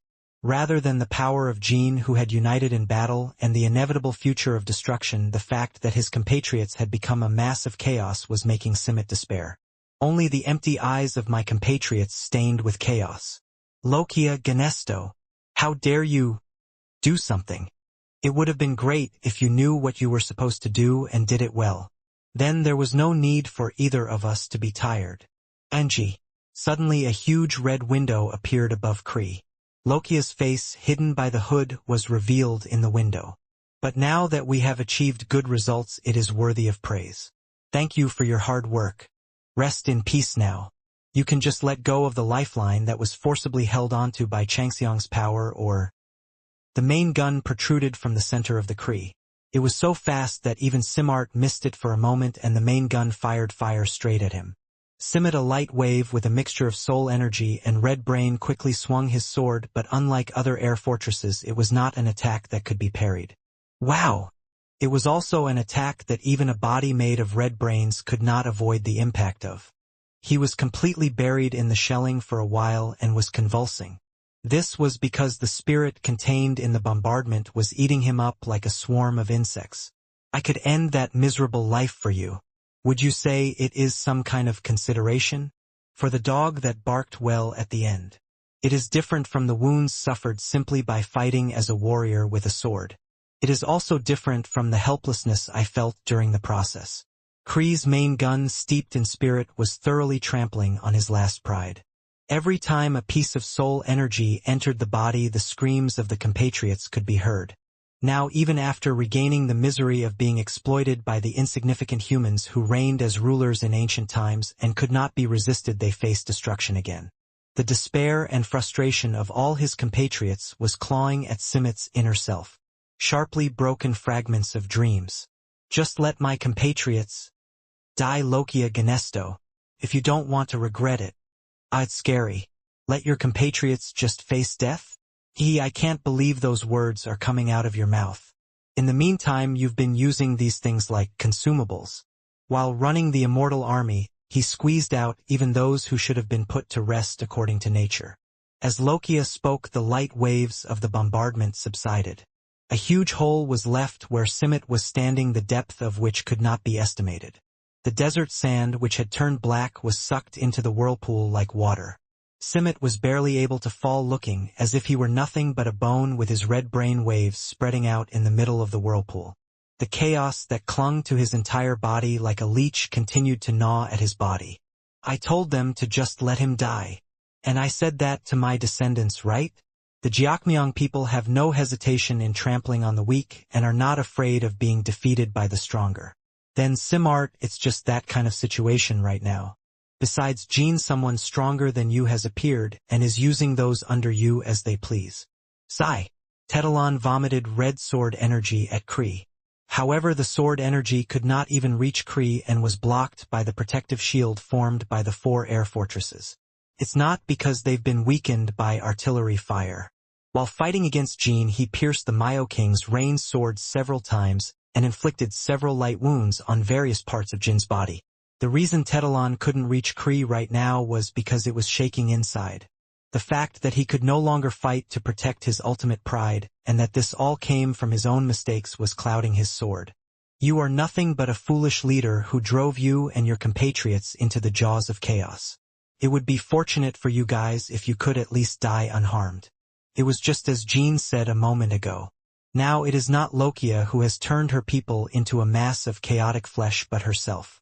If I hadn't joined hands with chaos, would the result have been different if I hadn't used the beads that Lokia gave me, or if I hadn't received them at all?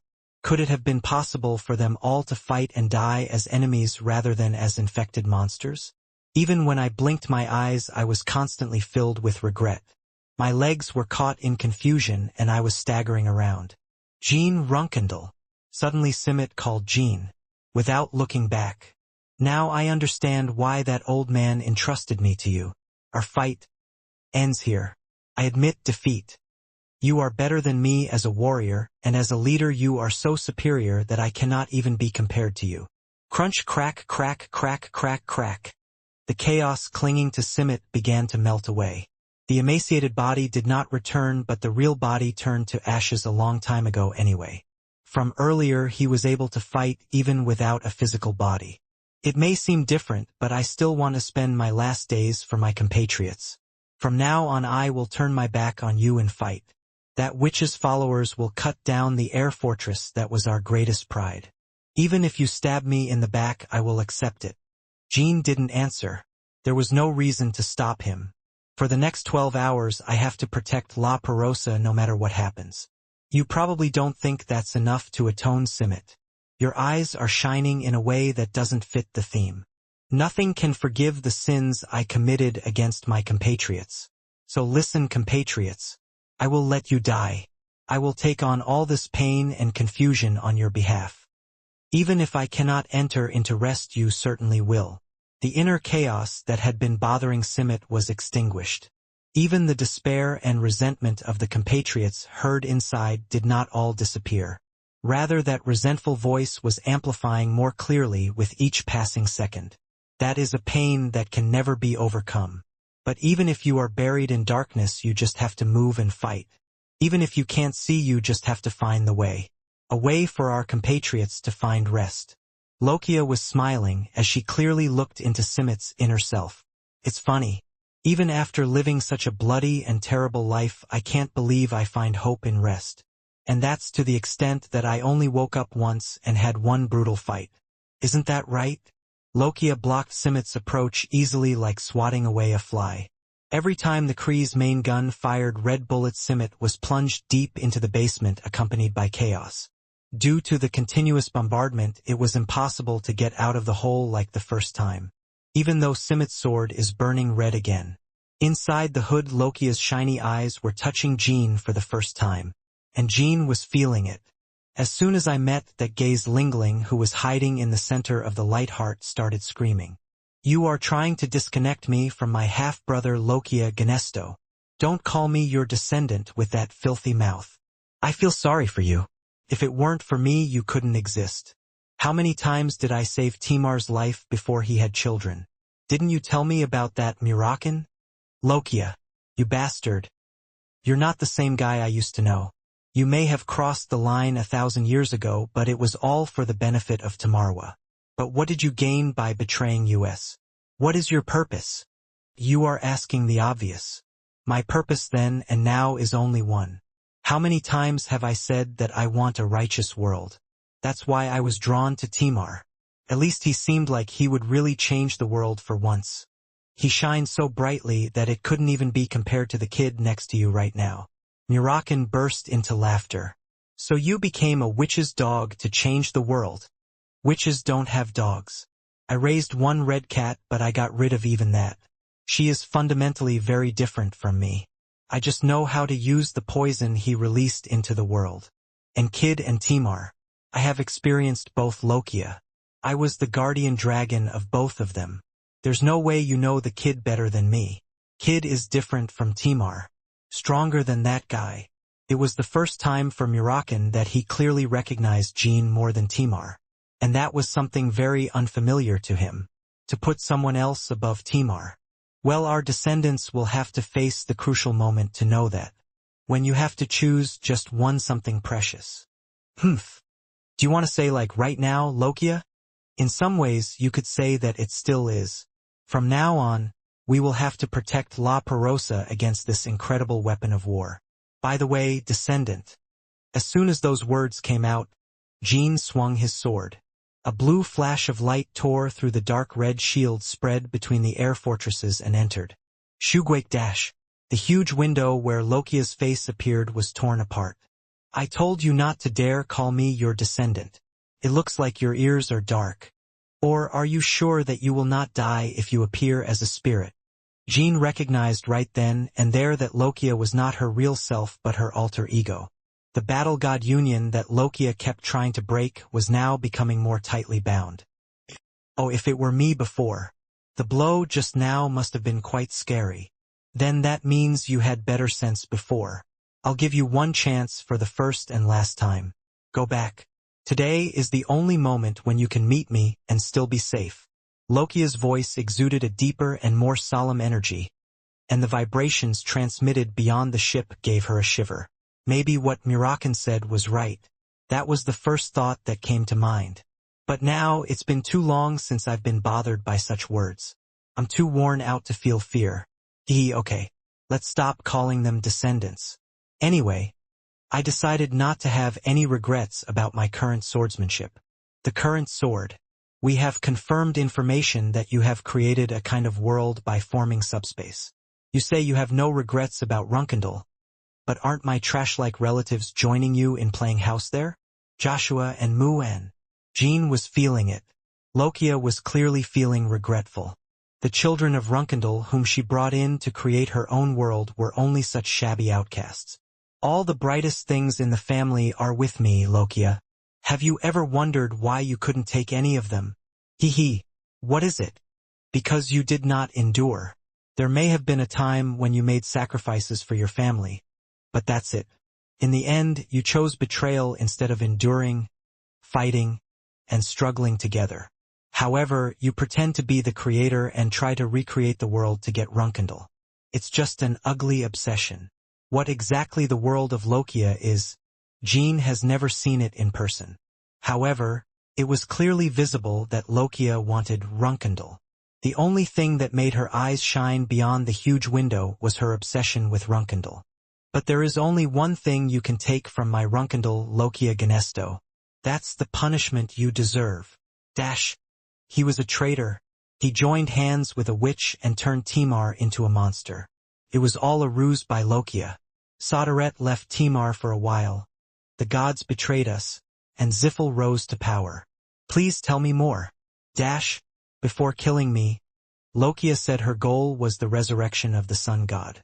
That's why he killed all his colleagues and left only Baal alive. They said they would completely erase the current world and restore a normal world. It was said to be the original form of the world, and Lokia used everything for that purpose. The family, the witch, and even the jeep. Jean recalled the words Paidler had spoken as a will before he disappeared. Whatever Lokia did was something that could never be forgiven, no matter what was behind it. Lokia Ganesto. A blue-black spark appeared in Jin's eyes. You betrayed your family 1,000 years ago, harmed Timar Runkendal and the 10 knights and those who followed them, and have continued that cursed life to this day, plotting to harm your family. As the head of the small family, I will tell you what punishment you deserve. Punishment is eternal despair. You cannot achieve what you wish for, you cannot have what you want to have, and you cannot reach what you want to reach. Wawaea. Suzasut. The ferocious thunder energy of the Emperor's reigning sword once again filled the great desert.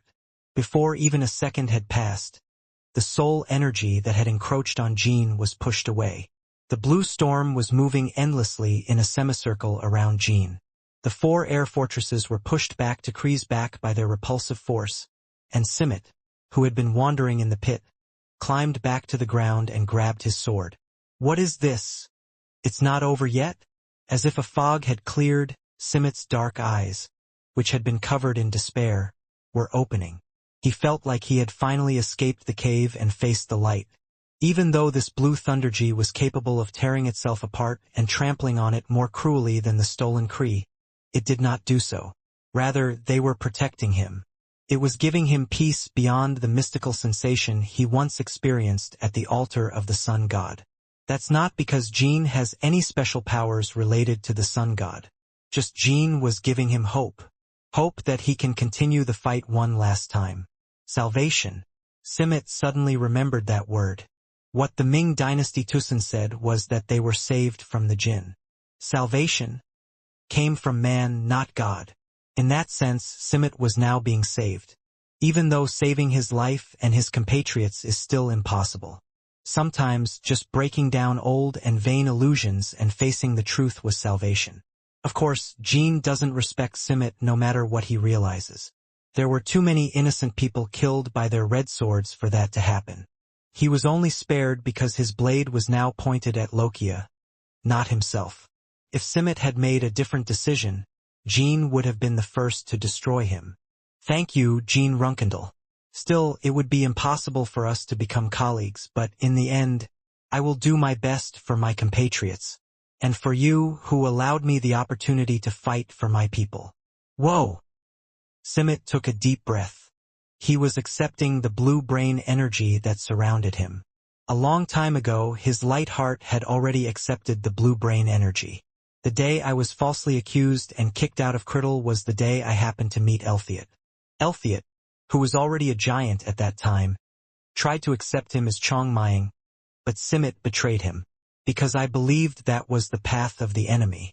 And shamelessly, I would like to ask you one favor. Tell the Emperor of Chongpeng that I am sorry. Thanks to you, I realized how great the favor the old man gave me was. Simit's optical heart was turning purple. Harmony, a trait that I learned from Elliot back then and have denied until now. The truth that has been dismissed as an illusion created by a weak and cruel person to hide himself. Tetalon. Simit threw away the sword containing the power of the sun god. There were too many old things in that sword to realize the newly enlightened truth. Instead, Simit carefully used his brain energy to form a new purple sword. The blade, so strong that it seemed as if nothing could blur it, gave off a bright light in his hand. Simit was so intoxicated by the sensation that he forgot that time had passed. More than 30 minutes passed before he accepted the blue thunderbolt and abandoned Tetalon. In the meantime, countless battles took place between Jean, his colleagues, and Lokia. Jean was no longer standing guard over La Perosa. Instead of him, Murakan and the Tuangs of the Ming dynasty were guarding the front. Sigmund ignored the 4 air fortresses and stretched only Kree. On the contrary, the incredibly large hull of the Kree means that as long as the shield is penetrated, any area becomes a target. But Kree was not just a gigantic air fortress. The war weapon, which applied the essence of the enemy tribe's technology to its limit, appeared to move like a subspace rather than a ship. When you hit the sword on the glove, the part suddenly distorts and disappears. If you shoot a sword that can cover an entire part of the hull, only the part that exactly touches it becomes transparent. Because of this, Jin's sword technique was in the form of striking the air one after another. No matter how sharp the sword was, it could not cut down the target if it did not touch it. However, Jin did not feel frustrated at all. Lokia also didn't think that Jin's sword was going to waste. Jin was just looking for a way to reach Lokia without completely destroying Kree. Destroying Kree was after annihilating Lokia's spirit body. From that spirit body, I had to find clues as to where the real Lokia was. On the other side of Jean, Simit's purple brain energy was piercing Kree. Like Jean, he was also searching for Lokia's spirit body. Only by killing her could her compatriots be freed from chaos. As expected, it wasn't inside the fortress. Jean was the first to figure out the location of the spirit body. Sigmund has already passed through the entire Kree once.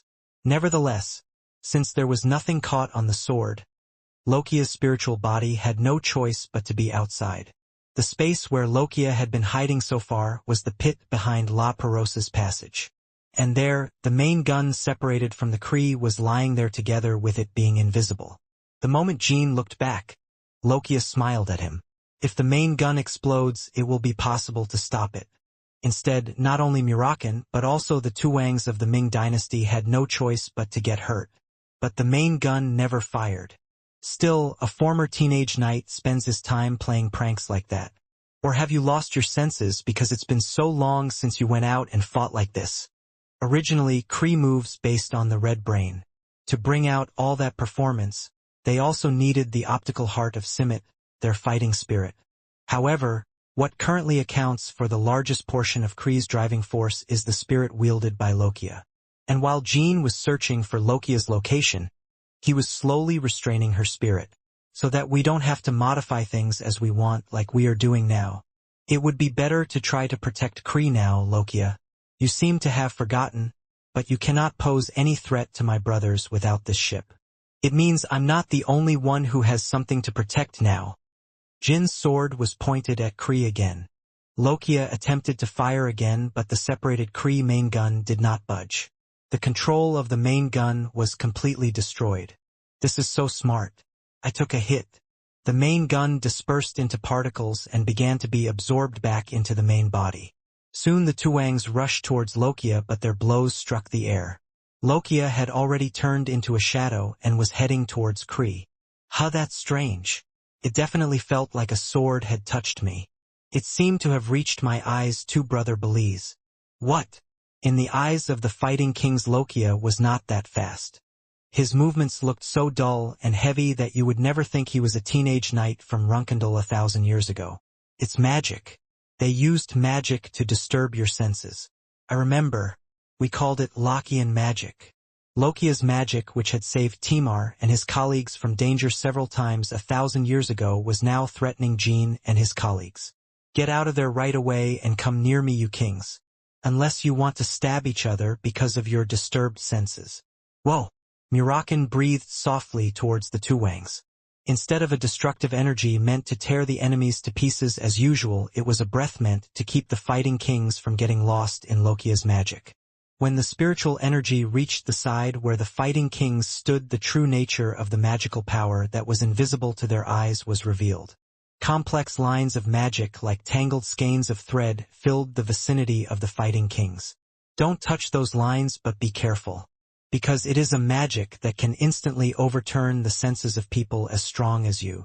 As soon as the Ming Kings saw the magic lines in person, they instinctively felt a sense of danger. Brain skills and destructive swordsmanship.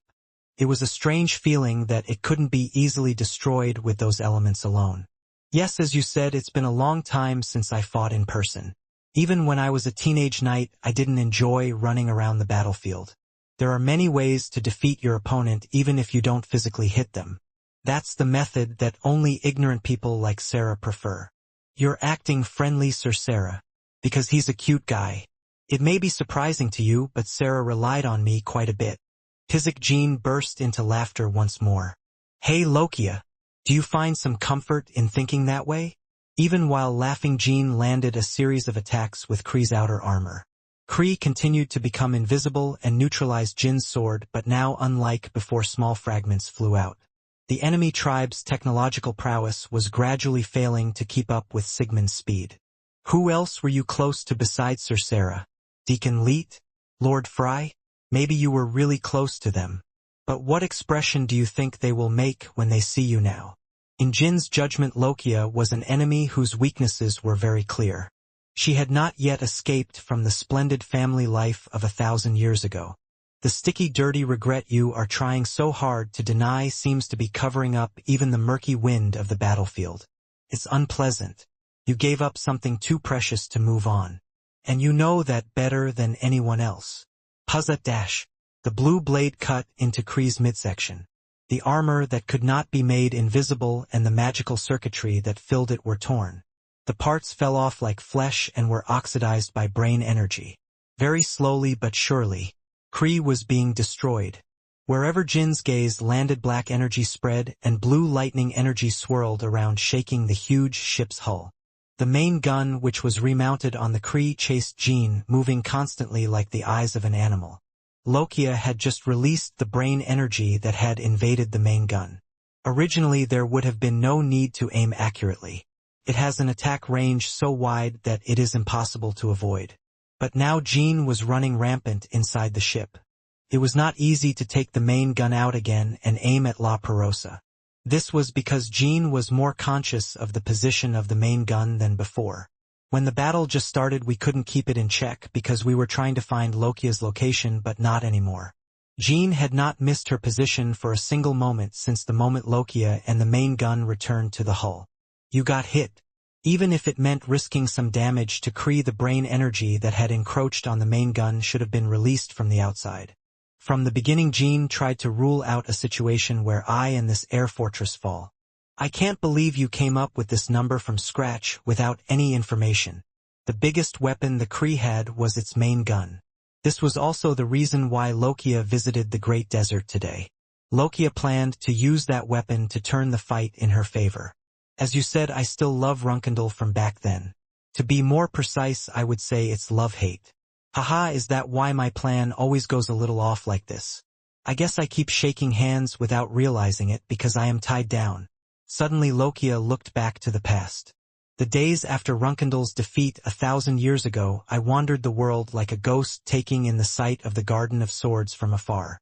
Over the course of 1,000 years, Lokia has faced at least dozens of opportunities to end Runkindle if she so chooses. Chiron and Luna and Jean. I was looking forward to children like these being born. I didn't destroy the Garden of Swords with those expectations. While wandering through the swamp of a distorted world and fabricated history, my heart is pounding. Lokia was shivering as she watched Jean swing the sword. Runkindle was represented by a foolish and strong man who still believed that he could change and protect the world with just his fighting spirit.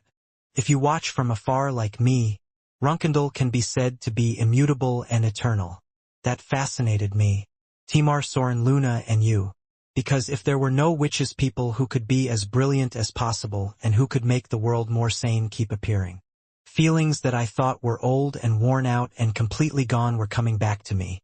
But it's not that pretty that you used the sword of the king instead of Runkindle. Do you know? In the end, each one of them is a piece of the sun. That's why I'm not even interested in changing the world. They are people who only care about war and conquest. Their sword does not suit you. Immediately after those words were finished, Jean suddenly felt his body becoming heavy, as if dozens of invisible hands were holding him. It was because of the optical heart. Lingling's inner self began to shake, immersed in chaos. It was an attempt to undo the merger of investment trusts. The bond was weakening. The storm of the Myingwang rain sword, which dyed all sides of the battlefield dark blue, continued to shrink at a rapid pace. Now I have to break that bond. I was curious about what it would be like to have your own sword that was not one of the disasters brought about by the sun. In an instant, the blue energy disappeared from the battlefield. As if that vast aura was all a lie. Jin's light heart turned a dull black and cooled down. The cerebral energy no longer pulsed within him, and Sigmund lost his brilliance and returned to his original appearance, dull and pale. This, Brother Jin's unity of faith and faith. The Emperor's rain sword is out. Damn, it is Brother Jin okay?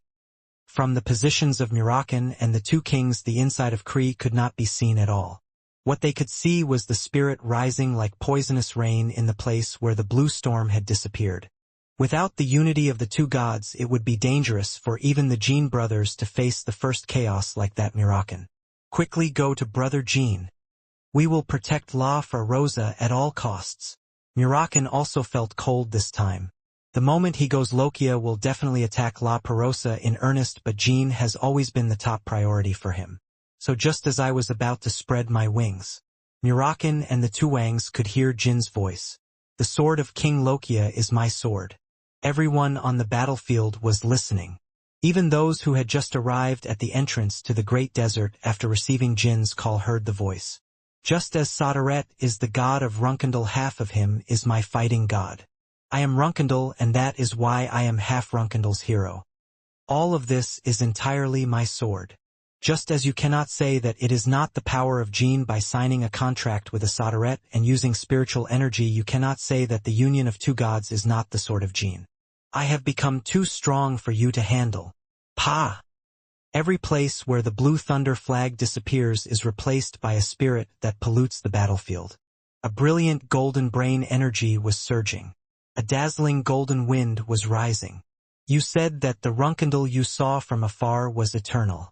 No, a family is ultimately just a collection of people, and people are bound to change. However, it shines because there is something that we do not want to forget even after so many years and changes. Lokia's spirit body appeared behind Jin's back. The spirit tried to stab Jin with a black blade but was covered in gold and disappeared somewhere. Lokia, I hoped you would make me understand for once. Things like why you had no choice but to betray your family, why this world needs your ideals. But you're no different from the crazy people I've ever seen. If you ruin this world that is trying to run smoothly, you will only end up in vain. Lokia did not answer. It was clear that Lingling and Lightheart were encroached upon with soul energy breaking the unity of the two gods.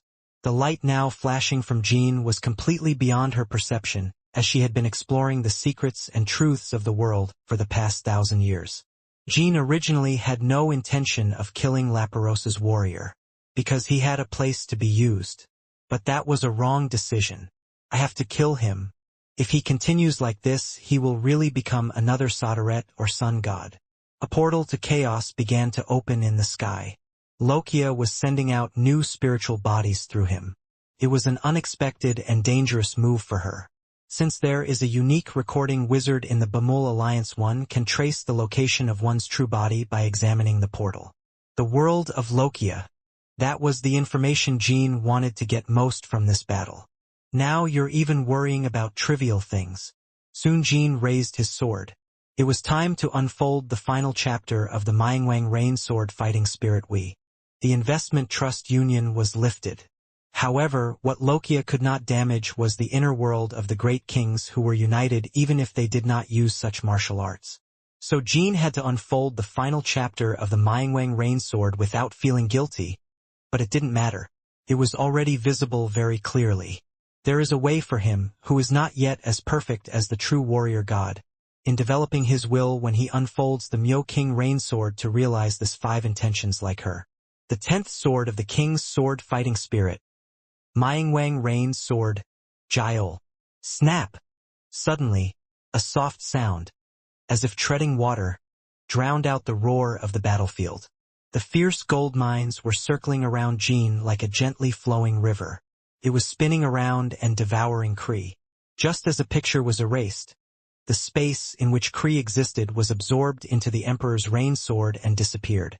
The battlefield was reflected on the transparent golden river. The distorted appearance of the Kree and the air fortresses, as well as the chaotic portals that appear through the sky, are all transparent within them. Kree and soul energy cannot cause any harm to this golden world, and not even a single drop of brain power can pollute it. Who do you dare kill with your insignificant power and authority? The brain energy of the Emperor's rain sword gradually became colored white. It was white and shimmering like water that becomes clearer as it flows. The roaring noise was becoming more frequent. It wasn't because Lokia and her Kree and air fortresses had stopped moving. Lokia was releasing her soul energy most violently after the battle began. The air fortresses were also constantly spouting red brains and spirit and firing their main guns. However, all the noise was submerged in pure white light. Not only the loud sound that tore the eardrums, but even the sound of small grains of sand fluttering around all subsided into the light and became quiet. I can't breathe. Rokia's true body exists in a different dimension from its current state. She confronts Jean through her spirit body. Still, it felt like my breathing had stopped, as if I had fallen into the water. No matter how the battle in the great desert progressed, the world of Lokia, which should have been safe, seemed to be exposed in the middle of the battlefield. Even though it could never happen. Lokia unconsciously touched her throat and heart a few times. The sight of Sigmund's blade passing through him filled his vision as if it were reality. But I have already died too many times to be afraid of death. Breaking this sword would be impossible for me. But cursing your fighting spirit is quite possible. Time was slowing down. Time on the battlefield began to pass at a slow pace as if something was blocking it like an object. In it, the only ones who can move at the same speed as usual are Jean, Murakan, and Lokia. The fighting kings and air fortresses were also adjusting to the slowed down time. However, it was a daunting task for Lokia. She was forcibly defying the power of the Emperor's rain sword to somehow kill Ban in order to curse La Perosa. If that was successful, at least part of the flawed plan could be restored. Above all, I have personally confirmed the possibility that Jean can fill that role even without Ban. That is cutting down a witch. Just as I cannot prevent your sword from destroying my spiritual bodies and weapons, you cannot prevent my curse from striking La Perosa. Because you and I are not omnipotent beings like the sun god or the witch. Grumble. Suddenly, a stream of sticky black liquid flowed from the center of La Perosa's portal. After the portal was first opened in the great desert, the soul that had existed within it was turning into a cursed witch's pool. Even for Jean, it was impossible to block it in advance. This is actually a curse that started from within La Perosa. Jean burst out laughing again. It's a curse. It's probably a special curse that I don't know about. It looks like you've lost your sense of reality. You might be the first to try to threaten a half-brother with a curse or something like that. Lokia couldn't respond to Jin's sarcastic voice. As each second passed, the spiritual body was being sucked into the encephalocele of the Emperor's reigning sword and was disappearing. Jean clearly saw through Lokia's intentions. Yes, I don't know about half the brothers, but the other brothers may be in danger. However, the reason I was unable to stop your curse is simply because it started outside the range of the Emperor's rain sword. The reason why Jean was unable to block Lokia's curse in advance was because the curse started from within La Perosa. If the curse was manifested in the same dimension and space, it could have been blocked. I assure you, the fighting brothers cannot be killed with this level of curse. Now is not an era where you can easily defeat your opponent with things like curses or history like 1,000 years ago. Of course, Lokia had in mind that Ban would block the curse using the Emperor's rain sword or some special power, but she was convinced that it was inevitable that Ban would die or suffer similar damage in the process. This was because the class had suffered from a long and fierce battle. Just a few days ago, he had to endure the joint attacks of the Red Myongs and Zippel every day, and even today, he must have already given a lot of power to Jean by performing the unification of the gods. No matter how much you fight for the Ming dynasty, there are bound to be limits. However, Jin's faith in Ban was stronger than ever. There was no need to waste time on the battlefield with the Emperor's rain sword. Anyway, your time stopped 1,000 years ago. Now there are no more left for you. Judgment is over. For Jean, there was nothing rough anymore. Now if we drive out Lokia and destroy all of the Kree and air fortresses, finally the La Perosa Liberation War would come to an end. Jean and his brother's wishes would finally become a reality. In the two dimensions of La Perosa and Ince, Tushen and Tushen's successors were simultaneously unfolding the Myingwang rain sword. Jean and Ban were drawing pictures of each other like that. Although they were standing in different places, the two people were dancing together. Runtia and Vale, you two, please join the defense of La Perosa Passage. The reinforcements called by Vale under Jin's orders were just entering the battlefield. Vale didn't say anything after seeing Lokia's spirit bodies being disintegrated by the Emperor's rain sword. Rather, I was mesmerized by the last chapter of the Emperor's rain sword. It's true that it feels somewhat lacking compared to the texture used by the battle god Ban himself in the Battle of the Demon Gods, but I thought it was more beautiful because of that. Okay. Please take a look at the flow of my sword and brain energy as closely as possible. The aftermath of the half-brother's Myo-King rain sword will surely pour through the crack. The aftermath alone will have many similarities to my sword, so you can take that into account and block it, so that it doesn't get in the way of you youngest child dealing with that? No, even if I don't have a veil with you, Brother Ban's sword won't be a hindrance to me. I just want to ask you to protect Luna. Oh, Luna? To be more precise, I would say it's Luna's victory. Today is the day I liberate La Perosa's brothers. But it is also the last chance for Luna. The last opportunity to compete with Simmet as Elthiot's disciple. Luna was aware of Simmet even before she came to the Great Desert. If the youngest member cut him down before he arrived, there would be no time for him to end up as Elliot's disciple. Aha, that's right. It must be important to you. Hey, our youngest. Now I can relax even in this situation. Can you really hand over Simart to me? Sister, Simmet lost all of her air fortresses, but she awakened by fighting with me. In some ways, it means that you are stronger than when you brought Lord Eltiot the enemy clan parts. It was a car that already needed a strong opponent. He has something to pay back. I guess we can fight one-on-one. I wondered what would happen if such an opportunity never came. Of course, the safety of the family and alliance comes first rather than personal wishes. I didn't foresee this situation from the beginning. Circumstances just followed suit. If Runtia destroys all of the air fortresses, he will be able to fight her with a relaxed mind. Jean was speaking in a calm tone as if there were no enemies in front of him.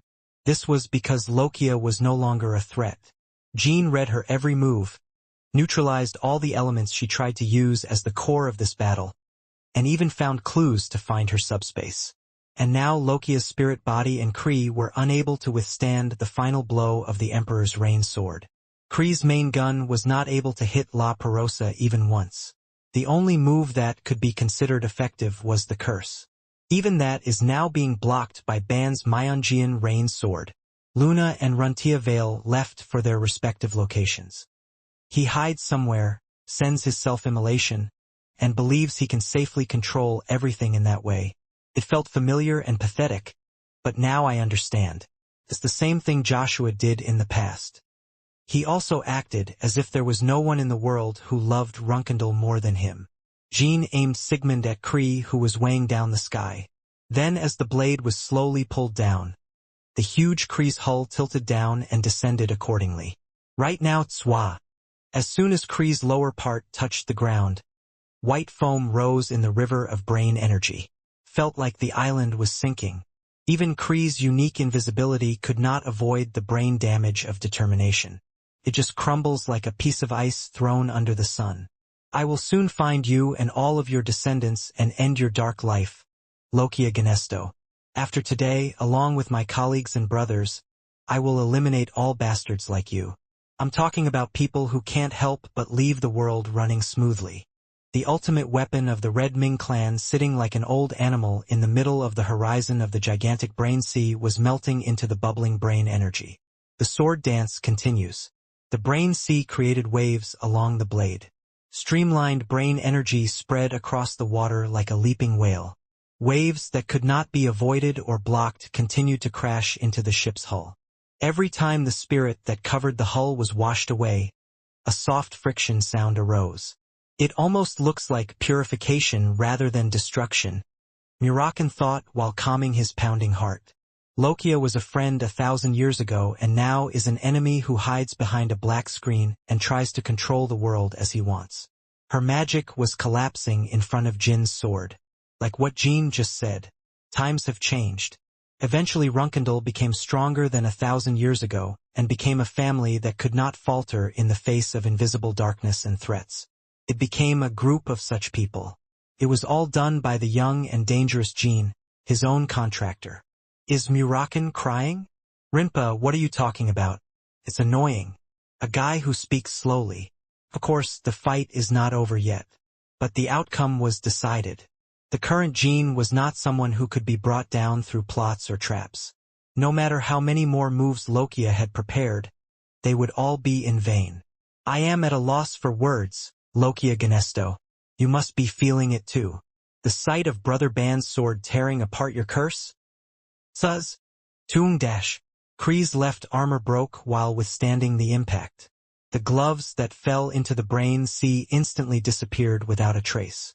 The huge window that projected images of Lokia the entire time has already been destroyed a long time ago. Soon, Lokia sent the spirit body out of the ship and placed it in the sky in front of the center of the Kree. The spirit seemed like it could escape at any time. The encephaloseals only hit the sky intermittently and at a slow speed, and even they are not aimed at the spiritual body at all. But that is impossible. The reason the spirit body was able to maintain the appearance of Lokia and take its place on one side of the king's rain sword was because Jean had allowed it. Yeah, that's really amazing. What made you so strong, Jean? Lokia said as she took off her hood. She had a completely different face from what Jean saw in the video and from what Murakan remembered from 1,000 years ago. It was also a strangely familiar face. You can't understand even if you hear it. Maybe so. The sword dance stopped. Jean then glanced downward, and Lokia fell to the surface of the brain sea. Noigi did not swallow Lokia. Speak. What? Are you really asking me why I betrayed Runkendal? If that's the case, you've probably seen it in K.Tam's paintings too. No, that's not it. Are you satisfied with abandoning your family and becoming this monster? The spirit's pupils widened. That's a puzzling question. A parasite on someone else's body, unable to be proud of anything, unable to feel death and fear, and stained with sin. What will that ugly life bring you? Your ideals will be blocked by me and those like me, and your dreams will inevitably be trampled in the same way. Lokia kept her mouth shut for a while as Jean spoke words like a sentence. It was a story no one had ever asked her about and a story she herself had long since forgotten. Nothing yet. I see. A fitting ending will be waiting for you. As soon as those words were finished, the brain sea began to devour Lokia's spiritual body. It was the last spirit form remaining on the battlefield and was the spirit form that encompassed all other spirit forms. The spirit body dispersed into blue particles without being able to fight back even once. In this battle, Lokia did not just lose part of her spiritual body. Her physical body suffered considerable damage due to Jin's unexpected power. As time goes by, Kree will sink into the brain sea and will never be able to come up again. All that remained was the cursed witch's pool that Lokia left behind in La Perosa. Muraken. Oh kid. You and I will now go to La Perosa. To La Ferosa? Won't the release device inside activate in just a few hours? Could it be because of the curse left by Lokia? Brother Jean. Brother Tushin is hurt? It was not yet time to share the joy of victory. As this was a war to liberate La Perosa, it was a complete victory only if all of the Ming dynasty escaped safely. If there had been a curse, there wouldn't have been any problem, Brother Teto. However, the dimensional error was continuing, and the half-brothers had to protect the other brothers as well. Even so, Jean has not been able to venture into the passage of La Perosa himself until now. This was because there was a check from the enemy clan, and it was impossible to know what would happen in the storm of dimensional errors. But now Jean was feeling it. The two Myo King rain swords that he and Ban had unfolded were creating a path across the dimension like a river connecting. However, the storm of dimensional errors is not completely over, and the aftermath of the Emperor's rain sword continues. In Jin's eyes, the only people who could endure it and not get lost were himself and Muraken. But don't worry, brothers. I will bring every person without exception. Jean looked around. Runtia and Vale waited for the aftermath of the Emperor's rain sword, which came out of the passage intermittently with their shields spread out, and the two Wangs looked at Jean with faces full of trust instead of worried expressions. Sister Luna will soon encounter Simmet. Luna was entering Kree past the ruins of the destroyed air fortresses. It was scheduled to be the final battlefield between Luna and Simmet. The brothers can just stand here and wait while cheering for Sister Luna. Okay, Brother Jean. You don't intervene even if you think you might lose? Of course. I don't think I'll lose, though. Jean and his brothers looked at each other and smiled. Then I will come back. Soon, without a moment's hesitation, Jean threw himself towards the passageway of La Perosa. The soul that remained near the passage continued to disperse somewhere like insects disappearing from the light. In Jin's eyes, a hole as deep as an abyss, the image of La Perosa shining beyond it was clearly pictured. Let's go in, Muraken. Are you coming? After a while, the two disappeared into the passageway of La Perosa. Jean left somewhere. It's probably La Perosa. Inside the Kree's hull. Luna was convinced when she felt the energy of the Emperor's ruler's sword that suddenly began to fluctuate. Jean must have moved to rescue La Perosa's brothers. It was a hunch. Also, I didn't feel uneasy about that fact at all. This is because the power of the Myingwang rain sword was only fluctuating and not unstable. The power of the Myingwang rain sword moved to protect Jean. In this state, I won't be able to receive help from the Emperor's rain sword while fighting Simmet. Luna actually liked that fact. Even if you try not to be conscious of it at all as you fight, the will to receive Jin's help may emerge somewhere deep in your heart that you are not even aware of. Defeating Simmet with Jin's support would have no meaning. Luna only wanted to defeat Simmet with her sword. Your brother entered the passageway of La Perosa, Luna Runkendal. Slap! Luna quickly turned her head at the sudden voice. The brilliance of the Emperor's rain sword created a deep light and darkness inside the ship, and in that darkness, Simmet was walking towards Luna with great strides. Every time he took a step, a deep and huge purple energy covered an area of the Emperor's rain sword. It almost felt like a lie that I hadn't noticed this much energy until just now. As soon as Luna saw him, she realized that Jin's assessment was indeed accurate. It's much stronger than it was then. Better than the day I went to get parts with my teacher. Luna lightly swung Krantle and aimed it at Simmet. You recognized me too. There's no way I wouldn't know that even you, who haven't crossed the wall yet, noticed it. So, are you here to repay your debt to me? That's right. I wanted to break you off with my own hands. You're in good shape, Simmet. At the time, using a weapon like an aerial fortress didn't seem very unmanned. Simmet smiled and looked at Luna. He confirmed that she had truly come to fight him alone. The Emperor's reigning sword will never protect her during the fight. That's why Simmet saw Jean as even greater. In this world, there are times when you have to fight alone and overcome, and there are times when you have to fight and win together. This is what your teacher Chongpengpia often said. And your brother knows it just as well. A new purple sword was formed in Simmet's hand, and at that moment, Luna's axe sword was also enveloped in red light. The first striker was Luna. Luna sprayed red sword energy and instantly closed the distance between herself and Simmet. However, it was not a destructive and subversive sword like Luna in the past. Luna moved as lightly as the wind and swung her axe sword towards Simmet. Although the swords of two people with vast energy were intertwined, a small sharp metallic sound was spreading like a sword fight between ordinary knights. However, Luna had to endure the shock of purple brain energy rushing into her body every time the swords made contact. Luna's red sword energy could not easily penetrate Simmet. I am indebted to Emperor Qingfeng, and in some ways to your younger brother. But I can't watch it. Fit. Purple blade grazed Luna's cheek. Luna widened her distance and adjusted her posture. But Simmet did not press her further. This was because I was sure that Luna would never back down or run away. This fight was only going to end when one of them dies. The sea I hoped for. If I was afraid of dying fighting you, I wouldn't have come here. So show me everything because this will be your last fight. You look nervous because you're saying something funny. Sit. Once again purple sword energy passed by Luna's face. If I hadn't reacted instinctively, my head would have fallen off. You are already facing everything I have. Rather, those words sent a chill down Luna's back more than the purple sword that grazed her face twice. So maybe it was me who wasn't ready. Crantel's blade was engulfed in an even more vivid red light. Clearly Simmet's method of postponing death has long since passed its limited time.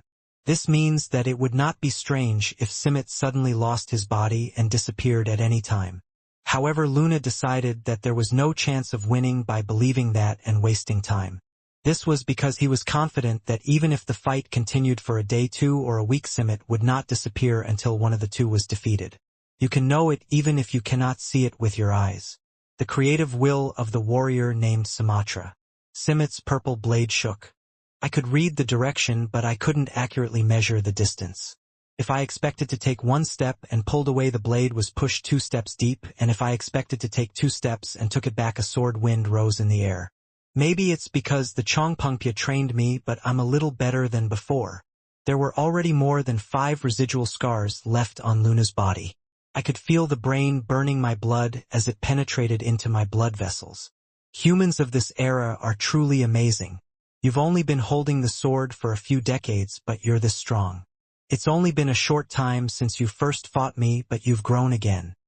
I thought that all of this was an unfair phenomenon caused by the absence of the sun god, but... Lots of cards!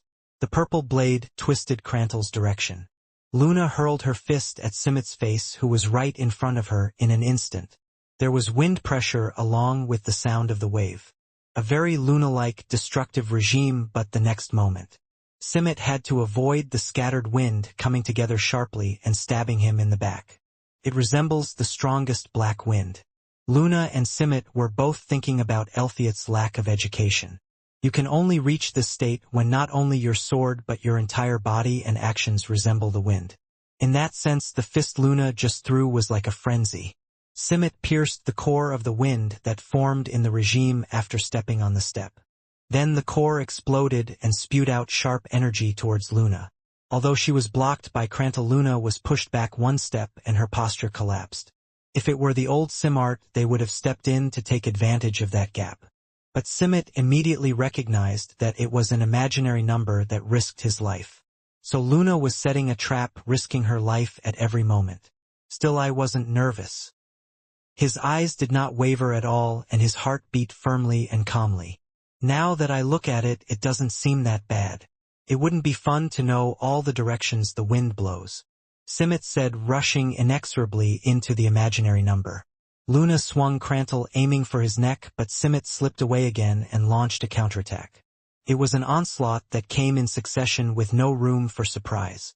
The entire area in front of her eyes was covered with purple blades, and Luna barely managed to avoid his attack by relying on her instincts and predictions. I let out a breath without realizing it. And at that moment Luna could feel the will of the red energy. The red energy was talking to Luna as if it was time to do something that had been waiting for a long time. Now is the time to fully accept yourself. This is a boring temptation. Get out of here. Then I felt the red energy disappearing like a spring drying up. Crantle was also covered with normal aura and turned pure white, and the red eye glow disappeared. As the red energy disappeared, the movements became heavier and reactions became slower, as if it were a lie. Simart recognized Luna's change and nodded to himself. That was because Luna had become a more dangerous enemy than before. In Simmet's view, Luna did not just throw away her red power. She was transcending the red power. The slowness of her movements was only a very minor factor, and from now on she would be able to see more clearly, as if the fog had cleared. The moment to swing the sword, the moment to avoid, the moment to enter. It is now possible to pinpoint something purely with one's own eyes and will rather than with an instinctive sense. Luna herself felt that fact and smiled. Yes, as you say, a fight where the winner or loser is already decided is boring. That's why you're looking so satisfied right now. A sword that tears down mountain ranges, a strike that turns the earth upside down, and a huge flash that scratches the sky and sea. The fight between the two was far from such a brutal battle from the beginning, and it became more and more distant as time went by. Every time Luna and Simmet took steps, a calm yet heavy wind spread. The remains of Kree, swept by the wind, floated in the air and broke into particles. The dust from the wreckage was tangled in the middle, blocking the view. In a dusty wind that no one could read clearly, their swords continued to tilt towards each other. They moved as fast as black light, leaving afterimages, or they drew very slow traces as if they were underwater. The black energy, spreading softly like a wave, was sweeping over each other's bodies. The friction sound of sword strikes began to subside to the point where you could even hear the sound of blood splashing. Soon the two felt as if they were standing on a plain rather than a battlefield. They were tangled like wild grasses fluttering in the two black winds. Imaginary numbers and their derivatives no longer exist. The fight was becoming more equal. Now the two had to find themselves within each other's desires. Silver and purple winds mixed with dust were floating like a dream. This is my first time fighting like this. If I had competed properly with Chongpengpia back then, it would have looked like this. Simmet was looking at Elthiet from Luna. Soft yet strong, strong yet flowing, flowing yet firm. Something that could be said to be the essence of Elthiet was stirring within Crantle. It was also a matter of facing head on the shadow that Simmet had been ignoring all his life. In fact, the guilt that had always been inside him from the moment he betrayed Elliot. I feel sorry and want to be forgiven, but in fact I want to admire him as he is. Simart was keenly aware of this. Simmet chose to live as a leader of the Jiakmyong tribe rather than as Simmet. It seemed that the long-standing question of what led Elliot to betray could now be answered simply. The answer is not the cause of recovering the sun god. It was just a stroke. Simmet was absorbed in looking into himself. Nevertheless, since he was essentially ahead of Luna, he naturally took the shot. And Simmet was hearing voices. The voices of the grudge-filled compatriots seemed to echo within this dark ship. The Limigath great fighting kings who were his henchmen, and all the fighting kings and common warriors whose names he remembers. Their voices began to disturb his inner self like thorns and shackles. Why am I having such a satisfying fight here? Why do you want to face a beautiful end alone when your compatriots' dreams have been trampled and perished? What did you do while we were dying? The compatriots were urging Simmet like that. I was asking how you, a warrior from the Jiakmyong clan, could behave in such an indecent manner. And that voice is not an illusion or an auditory hallucination.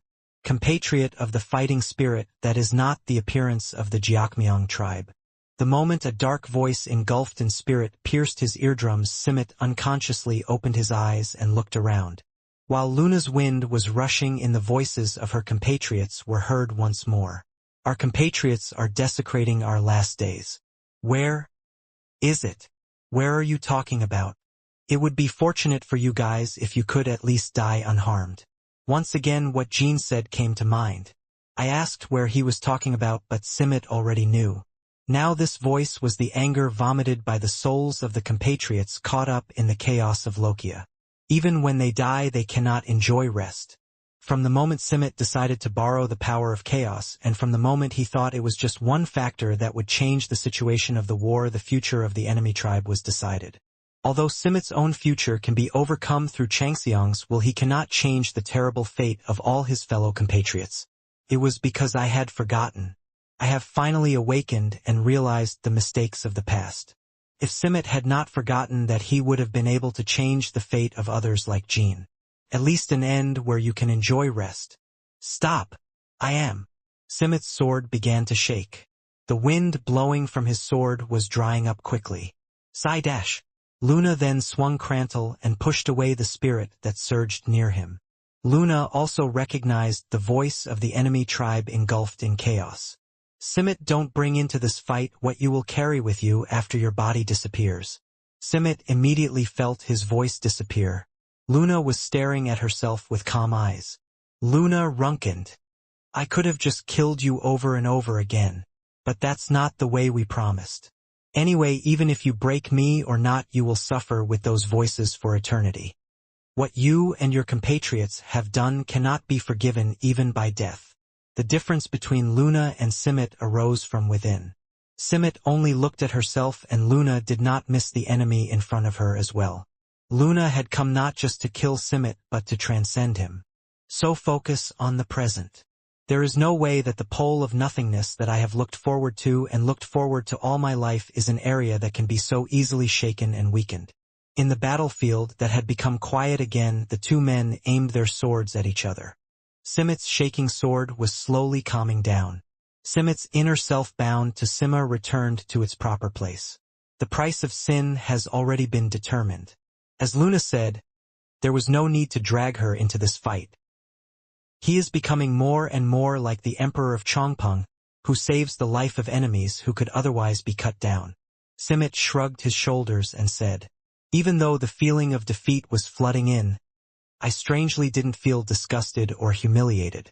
Even though eternal pain unrelated to victory or defeat was waiting for me, I actually felt happy. When I reached Changxiang, I was able to see it more clearly. Chongpengpia, there was still a big gap between that old man and me, but I was convinced that I was inherently stronger than him. Is it because we treated our enemies more cruelly? That's right. At the time, I couldn't understand how he entered this realm or how he was even stronger than me. But now, I get it. Creativity is just a state. Luna nodded in agreement. What you are carrying is in some ways more important than your level. In that sense, this state that I have reached only through my desire for myself and my compatriots is simply shabby. Sus! Simmet's sword stretched forward. The blade suddenly flew in front of Luna, as if the distance that existed between them was actually an illusion. Luna gently turned around. In response, Crantle also rotated and created a heavy sword wind, but Simmet did not dodge it and stabbed the sword once again. The purple blade rushed into Luna's heart. Luna struck the sword away with the handle of Crantle and then used the recoil to push Simmet away. For something so shabby, it's dangerous. Contrary to what she said, Luna was strangely finding her relaxation. A new sensation was coming. For some reason, there is a vibration that makes my heart pound as if something is shaking deep inside me. I can see it. It becomes clearer and clearer. The direction where Simmet's blade enters, the location where the purple brain energy spreads, and the boundary between life and death, which opens with each step and breath, continues to become more intense.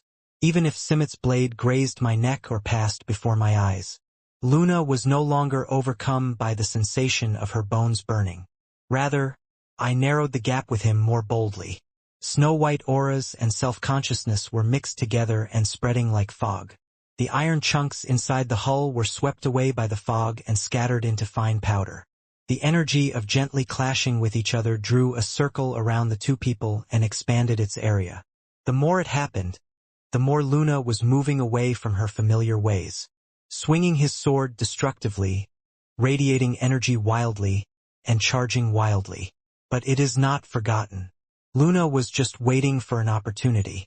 The plan was to continue the harmonious fight with Simmet as if they were joining forces and then explode in an instant. She was feeling a new strength growing within her. That power is still pulsating like a huge heart ready to pour out at any time. Simmet was reading the numbers accurately. However, I had no intention of avoiding it. He planned to face Luna's new power head-on. It was a courtesy to the person who risked his life and came to challenge his shabby self, who would soon disappear on his own even if left alone. It is the final battle of a dark and long life that has continued since ancient times. Simmet was fighting with his whole body as he was fighting alone, as if he had been abandoned as a clanless person without an air fortress or compatriots. Come Luna Runkendal. What are you going to show me? It's probably another essence of the Chongpengpya that I don't know about. Simmet was still conscious of Elliot. I was looking forward to his sword that Luna inherited. That sword will be beautiful. Clearly, even in the eyes of this Simmet who knew only massacre and conquest. Ta.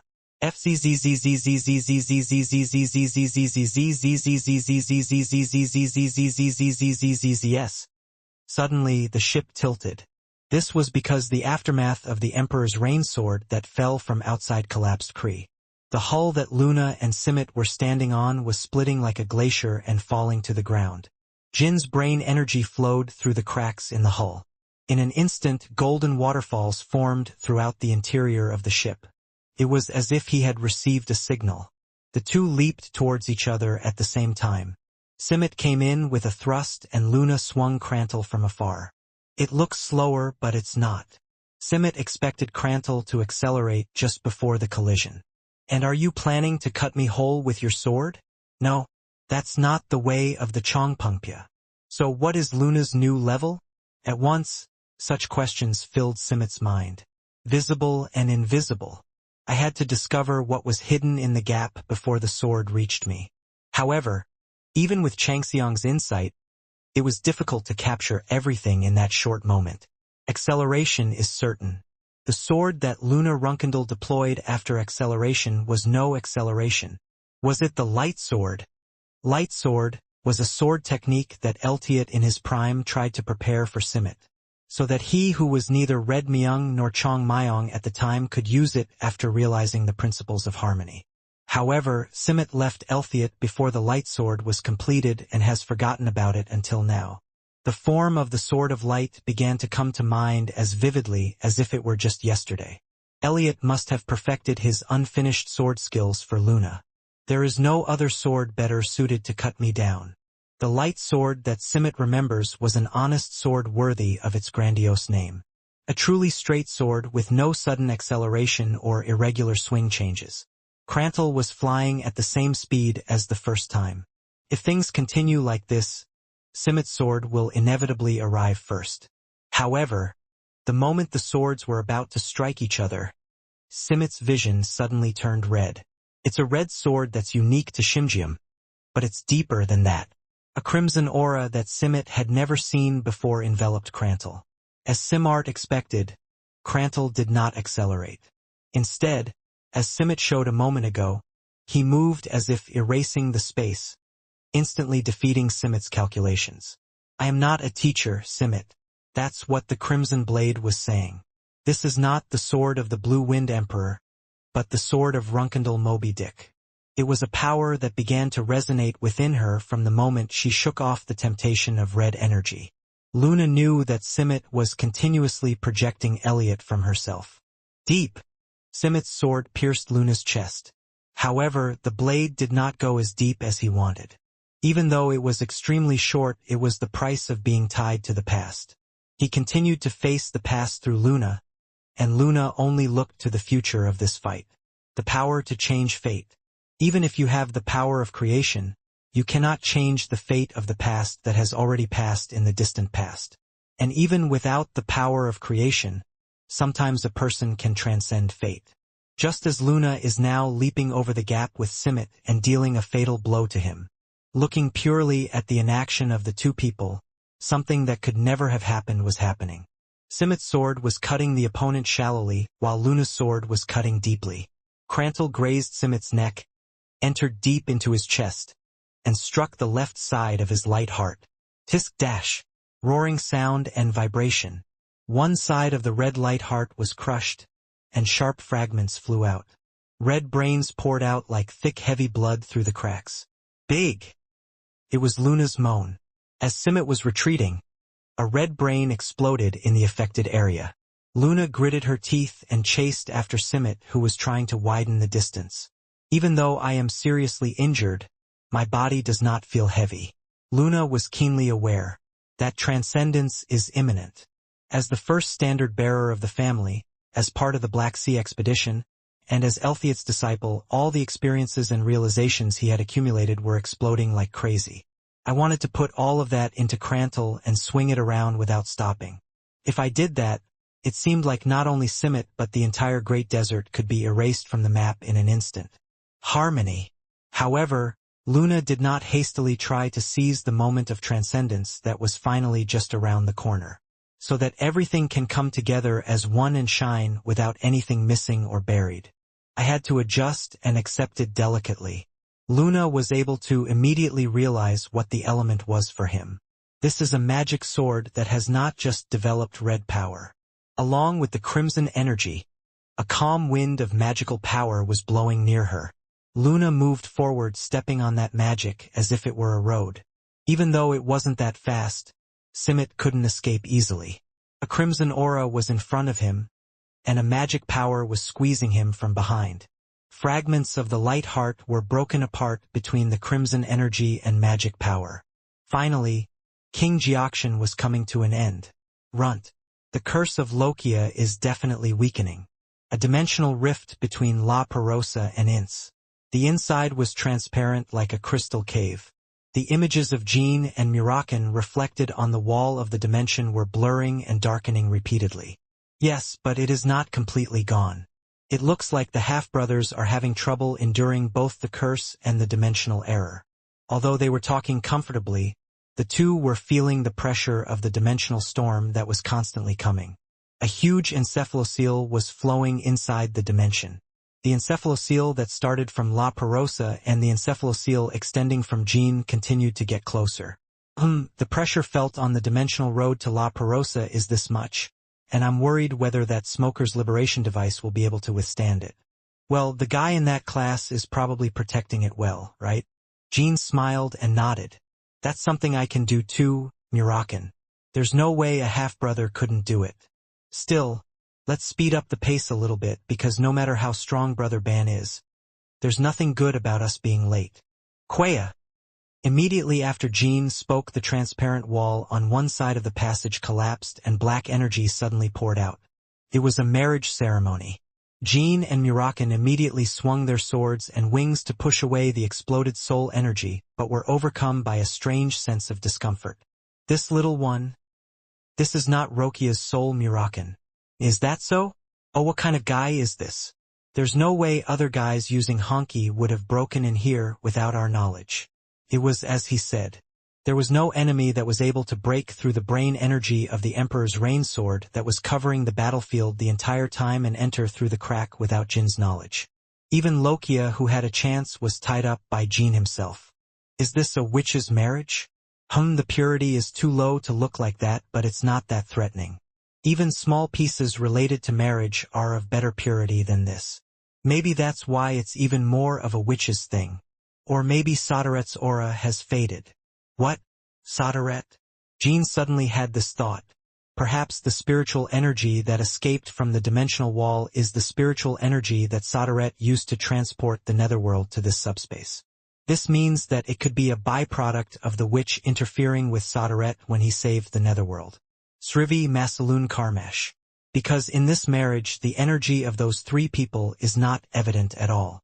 After hearing it, I guess that could be the case. If that's true, it could be that it wasn't a Sodaret that created this dimension in the first place, but a witch. That is also true. Sodaret and the witch Hilurim. Jean did not know exactly the relationship between the two transcendents. All I knew for sure was that spiritual energy and soul energy clearly had something in common, and when reached to their peak they had almost similar properties. As they went through all kinds of trials and events after returning, Jean felt that they had some kind of special relationship. Do you remember anything else about Murakan Sodaret, the witch and Lokia? Murakan shook his head. Doesn't exist. You saw my final moments in K. Tam's painting, right? I don't even know how I found the witch in the Black Sea back then. Well, Lokia's new face was strangely familiar. The face they saw this time, Lokia, looked completely different from 1,000 years ago. I look familiar too. Now that I think about it, it's because he resembles Timar. Oh, that's right. Why does that bastard have a face that resembles Timar? With the ability I have now, I would be able to maintain my face as much as I want. You'll look younger than Talaris. Besides, it's not exactly Timar, but it has a similar face. Anyway, I have bad taste. Child of Timar. Isn't that the face? Murakan stopped his wings. Yeah? Child? Murakan was shocked at himself. Since losing the war 1,000 years ago, Timar's bloodline has never been cut off, but for some reason I've never thought about it like that. The idea that Timar gave birth to a child. Oh, you have a point. Who gave birth to whom? There must have been 1 or 2 women who liked that guy. AI, it sure wasn't Lokia?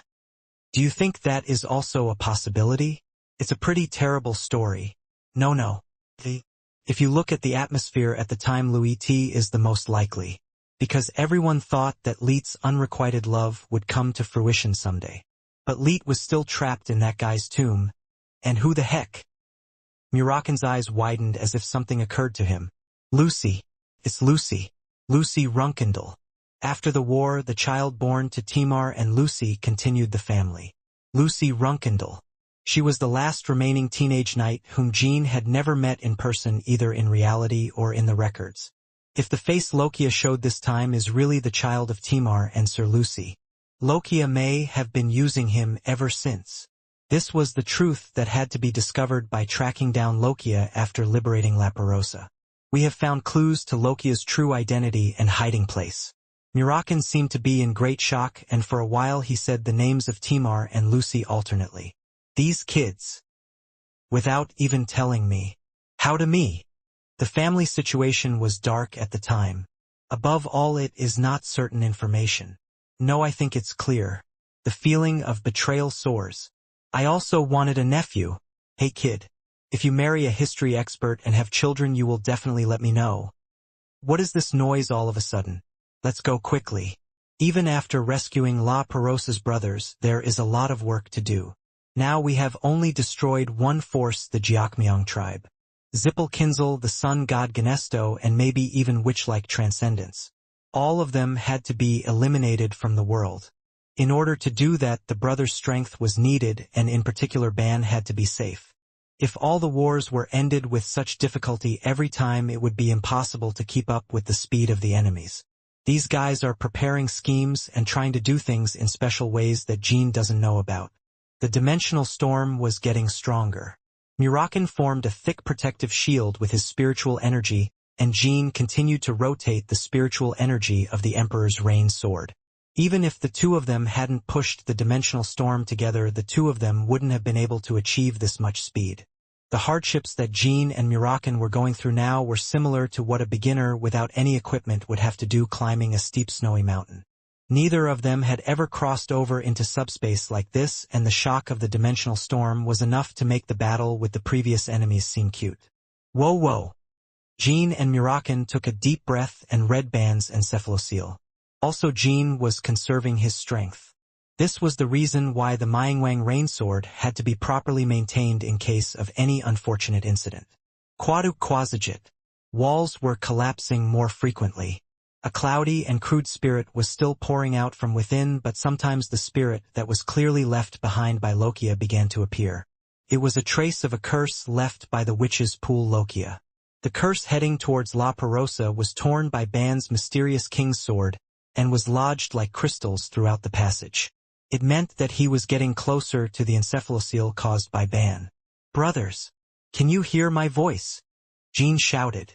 The voice was shattered by the dimensional storm and could not spread far, but Jean continued to call his brothers regardless. Crack, crack, drop. Now with every few steps Murakan's shield was being dented.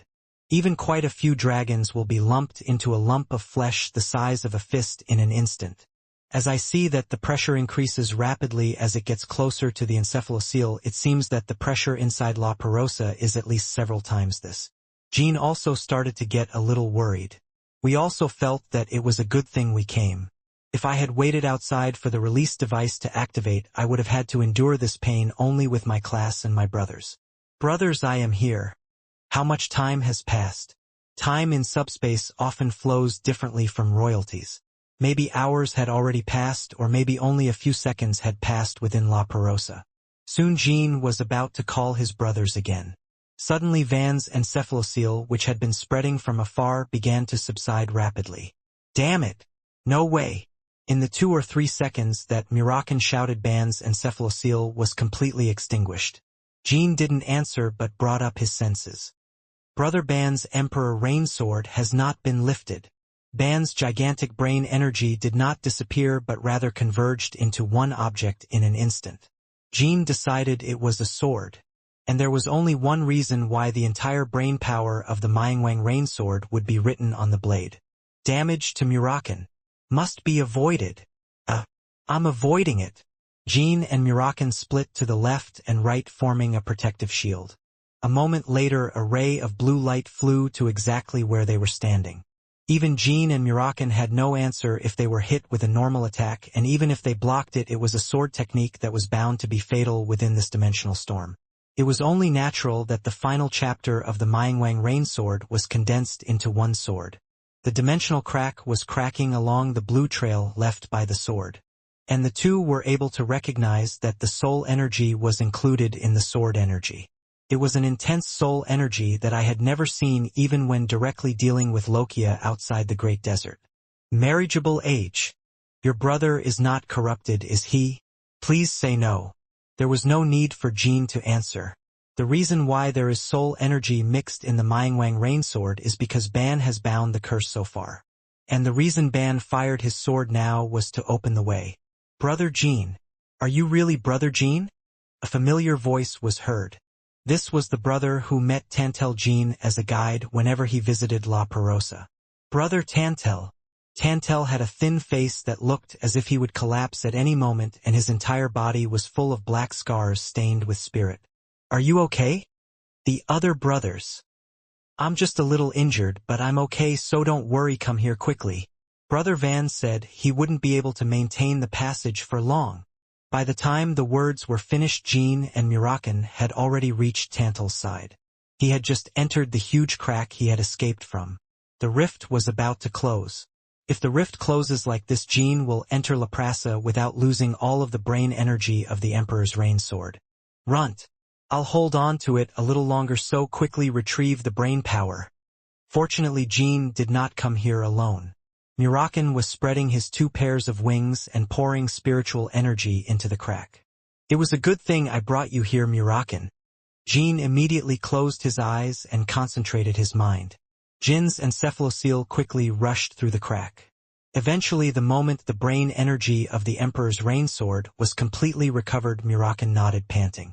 If you know, go back and don't interfere with playing with strawberry pie. The rift has closed.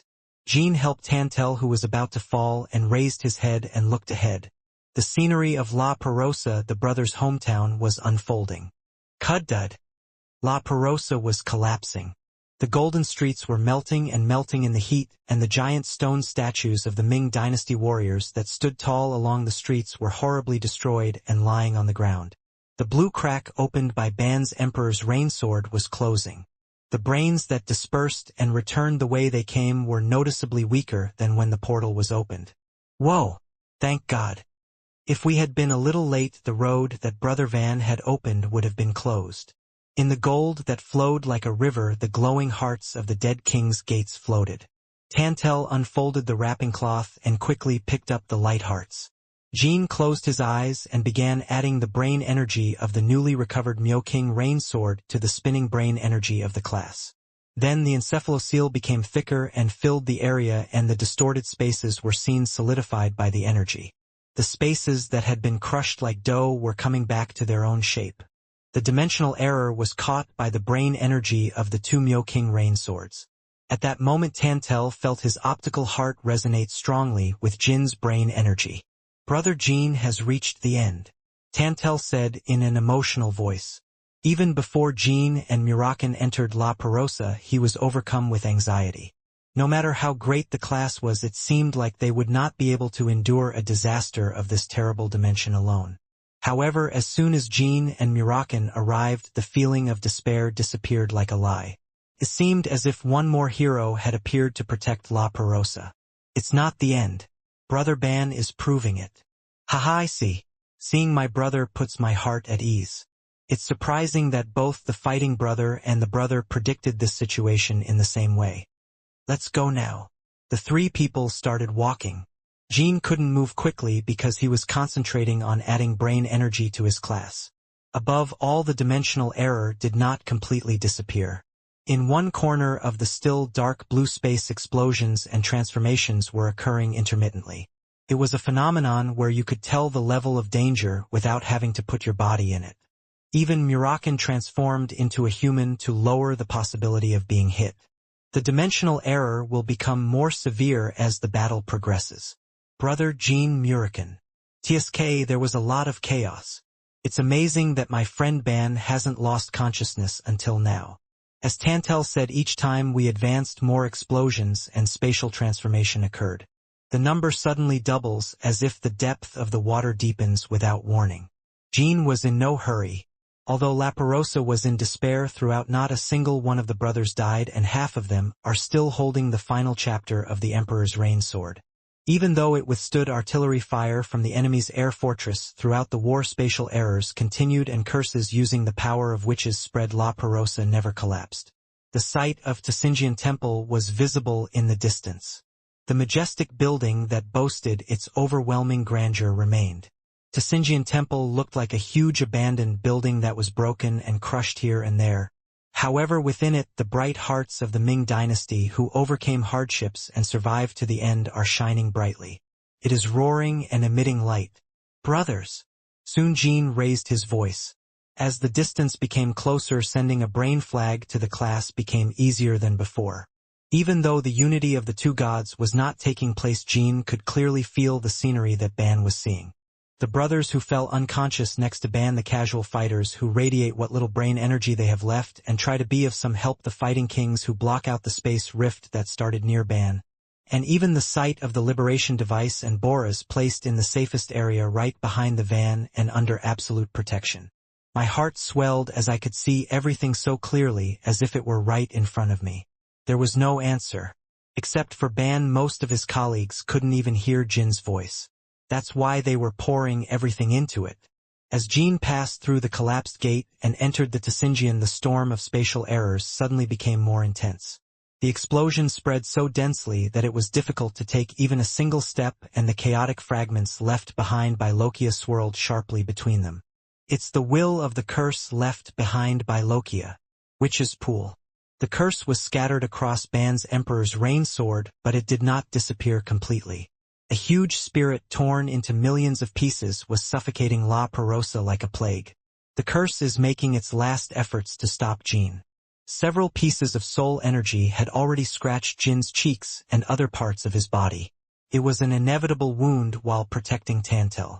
Murakan was also stabbed several times by shrapnel for the same reason. "Brother Jin, would you rather give up on me? I'll take care of my life.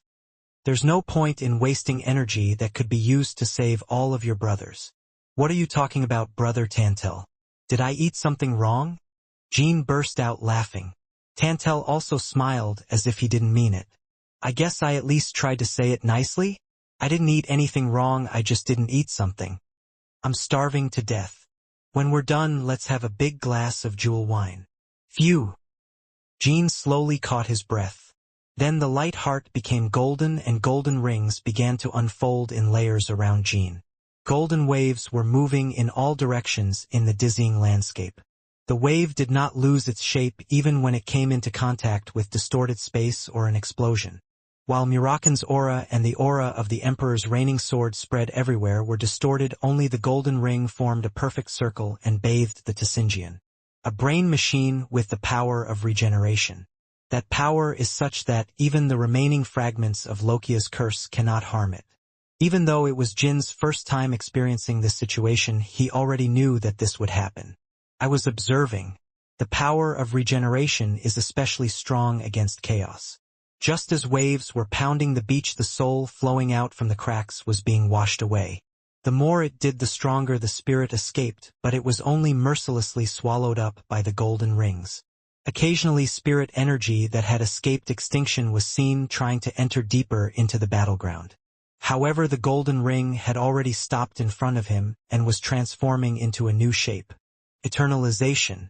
A flame as blue as a thunderbolt was burning brightly at the end of the ring. Horny tried to climb over the wall and screamed like a human. A dark sound unique to chaos vibrated the battle god hall. The screaming died down quickly. Just like that, the traces of soul and curse left behind by Lokia completely disappeared. All that remains is a storm of dimensional errors. Neither Ban nor Jean could completely control the explosion. It was a huge error that occurred when two worlds which should not have been connected to each other, La Perosa and Royalty, came into contact. Jean took a step back as the explosion occurred in front of him. The space where the explosion subsided became transparent and nothing remained. Things that are supposed to be visible, things that are meant to be contained, disappear without a trace. But Jean did not hesitate. Rather, we moved forward more boldly. It's dangerous. In Murakan's and Tantal's eyes, Jin's increased speed certainly seemed like a dangerous thing. An arm could suddenly disappear or a head could disappear and face death. However, instead of stopping Jean, the two followed him without hesitation. Murakan did not even transform into a human like before, in case he would now have to support Ban. This was because a strange belief soared from the deepest part of me. Even the dimensional error that occurred when the two worlds collided, and even the explosion that could kill Changxiang or a higher being at any time, somehow seemed unable to kill Jean. I didn't think I could hurt him. In reality, the explosion occurred just barely close to Jean, and there were already dozens of explosions in succession. Finally, the main temple of Tsinjian came into view. The last spirits were seen constantly trying to break through Ban's Mianwang Rain sword.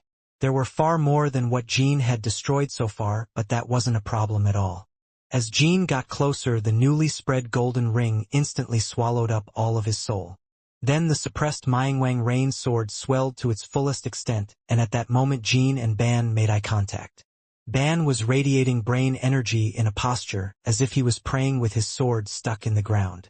The brain piled up like water on the floor, and it was peaceful, as if it were another world with the fallen brothers and the release device placed on top of it. "Brother Jean," Boraz shouted on behalf of the class. Ban was so exhausted that he couldn't even open his mouth when he saw Jean. Jean gave Boraz a look and then carefully approached Van. Her hand holding the sword was as thin as an old man's. Jean knelt down on one knee in front of Ban and folded her hands over her fists holding the sword. At that moment, Boraz, Tantel Tuwang, and some of the fighters who were still unconscious could not help but open their eyes wide. Just as the fighting spirit resonates with the light hearts of the Netherworld warriors, Jin's brain energy began to glow in Ban's light hearts. After a while, a red mist began to rise from Jin's body. The fog slowly began to wet the room, and it was Jin's blood. Just like the day she received the fighting spirit blood, this time Jean is giving her his blood. Then Ban's fingers, which had been as dry as tree branches, began to gain weight. It was as if Jean was breathing life into Ban. Slowly Ban raised his head. "It's not too late, brother Jean. Of course. Now I am finally repaying the trust my brothers gave me, brother Ban." The two people smiled at each other. All of the black scars left on Ban's body seemed to have disappeared. It was finally time for the Ming dynasty to be released. "Ha ha! Dump!" Luna sat down on the floor and leaned her back against the wall. On the floor in front of her, Simit, with only his upper body remaining, was twitching. "How many hours did we fight?" After obtaining the crimson energy, Luna completely forgot her sense of time and concentrated on the fight. This was the reason why Simit held on to every thread of his life until the end. Samart's creative status is by no means false. He even had an awakening once, so Luna's victory was actually a miracle and a strange phenomenon. "It was a good fight, Simit." Luna seemed to be exhausted at any moment, but the crimson energy was still hovering near the two. Simmet's red brain is no longer found. He slowly blinked his eyes and stared into space. The sky was open as most of the internal devices and armor were damaged due to the battle between the two. There are no air fortresses, no red brains from the compatriots, no soul energy, and no razor-blue waves of the Emperor's reigning sword. It felt like it had been a long time since I had seen such a clean sky. The clear blue sky was coloring Simmet's pupils, as if the war and destruction that continued day after day were all a lie. The sun had just passed over the collapsed ceiling of Kree. A few rays of sunlight came through a crack in the ceiling and bounced off Simmet's body. I thought it was funny. In the first place, the sun has never disappeared from that spot. It seemed as if the sun god was inadvertently informing us of this fact by dropping sunlight. Jump and jump. Footsteps were heard from somewhere. Simmet didn't even have the strength to turn his head. It wasn't Luna's footsteps. You worked hard, disciple. It was Elliot. He first checked Luna's condition. Master, from now on you are the best swordsman I have ever taught. Thank you. Oops. If you're not careful you may get upset, so stay quiet. You must not move even slightly in that position. The treatment team will arrive soon. Just as Luna was about to nod, Elliot shouted again. Even if I tell you not to move. Luna responded by blinking her eyes. Elliot then nodded as if he was satisfied. Then he turned around and looked at Simmet. Neither Luna nor Simmet could see what expression Elliot was making right now. It was fortunate for Elliot, because there is no way to hide your mixed feelings. It was certainly a happy event for his disciple to defeat the Red Heaven King and achieve growth, but it seemed that he was not without responsibility for the miserable end that Simmet faced. At one time Simmet, like Luna, was a person carved into the heart of light by Elliot. As a teacher I couldn't stop him from being twisted, and the guilt of allowing him to meet this predetermined end was piercing my heart. Maybe I could have held him tighter so he wouldn't get lost. Before he did something as unforgivable as this. The dying Simmet overlapped with the frustration of being abandoned by his compatriots. Or maybe it would have been better to just let him die then. Then it would have ended with him just losing his life. Now Simmet must face eternal condemnation, losing his compatriots, his life, and the values he believed in all his life. You will wander in a cycle of chaos that you cannot escape from until the end of this world. And the witch will never show mercy. The king of Red Heaven has been cruelly broken. Elliot approached Simmet and bowed down. Because of the backlight, I still couldn't make out his expression. Chong Pungpya. This is the moment when the long years of massacre and madness came to an end. Are you relieved now? I'm not afraid of the price. You idiot. I still haven't learned anything. There was nothing to be afraid of back then, so there was nothing to be afraid of in the world, so I went back to my enemy's name. Betray those who took you. It was like that back then. But the reason I didn't say I was afraid right now is that... No. Then for what? Because my compatriots are there. Simmet tried to see Elliot's face several more times, but the backlight did not disappear. Soon he gave up and continued talking with his eyes closed. In the midst of chaos, I will bear the most pain as a warrior. Be bold when you have to take responsibility for something. Is that what you said? It has changed. But now it's too late. Elliot couldn't choose what to say to his former disciple who had finally awakened to his sin. There was too much going on. There was too much death. It seemed as if the Qingming people who had been betrayed and died by him were still crying in their mad hearts. However, a terrible price is already waiting for Simmet to resolve that grudge.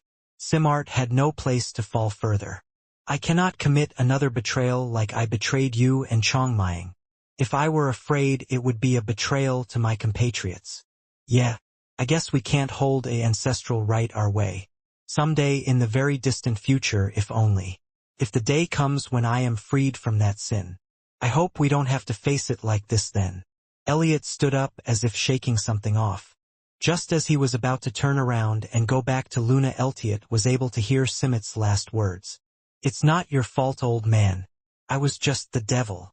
When Elliot turned again, Simmet was not visible.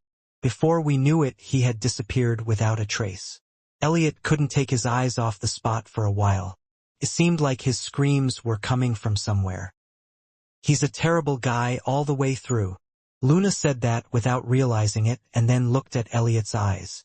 I felt like they would yell at me and tell me I shouldn't say anything. Elliot quietly stroked Luna's head. You defeated such a strong and vicious bastard. You may be a disciple, but you have a tendency to think of this teacher's words as nonsense. If you hurt your true energy, wouldn't it be my job to correct it and fix it? I felt it getting noisy outside. Colleagues Tychon's medical corps and priests of the Holy Kingdom were descending from the golden box. Saint King Ronnie was the first to find Luna. Anyway, it's really amazing. Whenever I heal the Runkendal riders, I am always on the verge of death. So I can't save anyone else but myself. As soon as Ronnie used her divine power, Luna quickly felt her body becoming more comfortable. Luna glanced at Elliot several times, asking if she could talk now. Elliot nodded. Thank you, Your Majesty, the Holy King. It is fortunate that not many people were injured due to the small number of people deployed in the first place. It's a bit of a problem because those royals are stubborn and say they can just leave injuries like this alone. Outside of Kree, the four Tuangs were arguing with the priests. Ronnie watched the scene and shook her head. Anyway, you fought a tough fight. On behalf of Songuk, I would like to thank you again. Now, I just need Sir Jean and Murakan to return safely. The passage to La Feroza was still open. Golden Ham and some of his colleagues were deploying a protective shield nearby in preparation for any unexpected impact from the crack. Moreover, the Bamul Alliance still could not relax, as Kinjalo or Ziffel might suddenly visit the Great Desert. Almost 12 hours had passed since the liberation device arrived at La Perosa. Even taking into account the error, the Jean and Murakan royal families had to appear in the Great Desert within 30 minutes. First aid has been completed. Proper treatment needs to be done in Tychon or Songuk, so let's go to the golden chest first. Lord Immortal. Under? Now you even call me immortal. Everyone in the coalition calls Sir that. Maybe everyone in the world? Now just accept it and raise Lord Luna and Sir Elphiot to a golden status. Vale gritted his teeth and took the two to the golden chest. Luna couldn't bear to go to the hospital bed on board, so she stood on the bridge and looked at the crack. Huge cracks filled the front of the bridge window. All my colleagues could not hide their worries. Casimir and Jet were biting their nails, and Sandra was ready to throw herself into the crack as soon as someone opened the bridge. Valeria was tracking records outside the bridge. Blue spears unique to recording magic floated near Valeria as she stood on the bow. Jean, please come back safely. Frustrating sentences were being written in the record window. A passage like, Jean Runkendal and Murakan are caught up in a dimensional storm, is burning Valeria inside. Suddenly a new sentence appeared in the record window. La Feroza is released from a long curse. Valeria's eyes widened. Numerous sentences began to light up in the record window. It was all related to the liberation of La Perosa. While her heart was pounding like crazy, an unfamiliar sentence caught Valeria's eye. Your Jean Runkendal was successful. It was a colloquial phrase rarely used in written magic. Without even thinking about the reason, Valeria lowered her head as a huge warm wind suddenly rose from underneath the golden box. The portal in front of the golden chest closed and a new portal began to open in the desert land. A huge portal was flowing as if the sea had suddenly opened. The Alliance members waiting on the ground were scared and tried to avoid falling, but the portal only clicked like the final sword of the King's Rain sword and did not engulf the people. There was no place to escape anyway, because it was far larger than the hull of the flying fortress Kree. Valeria and her colleagues stared at the portal, barely able to calm their trembling hearts. After a while they could see the sight of La Perosa rising above the portal. And this, could it be La Perosa? Union members screamed, and large teardrops were continuously flowing from the eyes of the four fighting kings. La Perosa. It is our land. It's our world. La Perosa quickly settled down on the Great Desert, as if it had never disappeared and was always there. A week passed after La Feroza was liberated on May 25, 1804. Ugh! There's no room to step. Isn't that person over there a member of the Ming dynasty? I guess that's right. Light heart and tail. And an unprecedented number of people were flocking to the Great Desert of Mitra. Today was the day when La Rosa was opened to the public for the first time. Ordinary people who just want to see La Rosa, celebrities from all over, knights, wizards, beasts, dragons, demons, media outlets, and even the Union's manpower invested in the reconstruction of La Rosa. Countless people were visiting La Rosa. The Bamul Alliance seemed determined to make the opening of La Rosa a kind of festival that everyone in the world could enjoy. So they used magic to create roads throughout the Great Desert and even deployed thousands of agents. This was a time when festivals were needed. People were exhausted from the huge wars that had continued since the Sword Emperor Holy War. When Gleek appeared, when the evil spirit was born, when the Cold War between the great powers continued, and even not long ago when demons and enemy tribes from the underworld appeared out of nowhere and devastated the world. People in the world had no choice but to keep thinking about the end. Everyone felt that it would not be strange if the world suddenly ended like this one day. I almost missed the ordinary wars that were fought between people, countries, and powers. This is an era in which terrible transcendent beings that only appear in strange prophecies appear frequently and threaten the world. Meanwhile, the Bamul Alliance subdued Jito and even eliminated the worst enemy group, the Jiakmyong tribe. Before that, even when ending Gleek or cutting down the evil spirit, the Bamul Alliance and Jin were always at the center. Therefore, the liberation of La Rosa did not just increase Jin's power. It was an event that added great hope to all the people in the world who were counting on him and hoping that he would save the world. The Bamul coalition is not a force that gathered together to build a high wall and live well among themselves within it. Jin himself believed that the liberated brothers were not his own. Please just look here. Okay. Can I do it like this? Wow, you're so handsome. The hair on your hands is so attractive. I want to touch the tail just once. Hey Ming Dynasty. What's your name? It's called Shaku. But it has a tail. I saw Dino Jaglon in the La Rosa special. Shaku of Thunder is the person who brutally killed Jin when he first visited La Rosa. Since she won a total of 50 battles, she can be said to be the person who has defeated the greatest number of losers after Queen Alyssa of Taiken. Queen Alyssa has won over 100 times. In fact, the Ming Dynasty had already formed a fan club.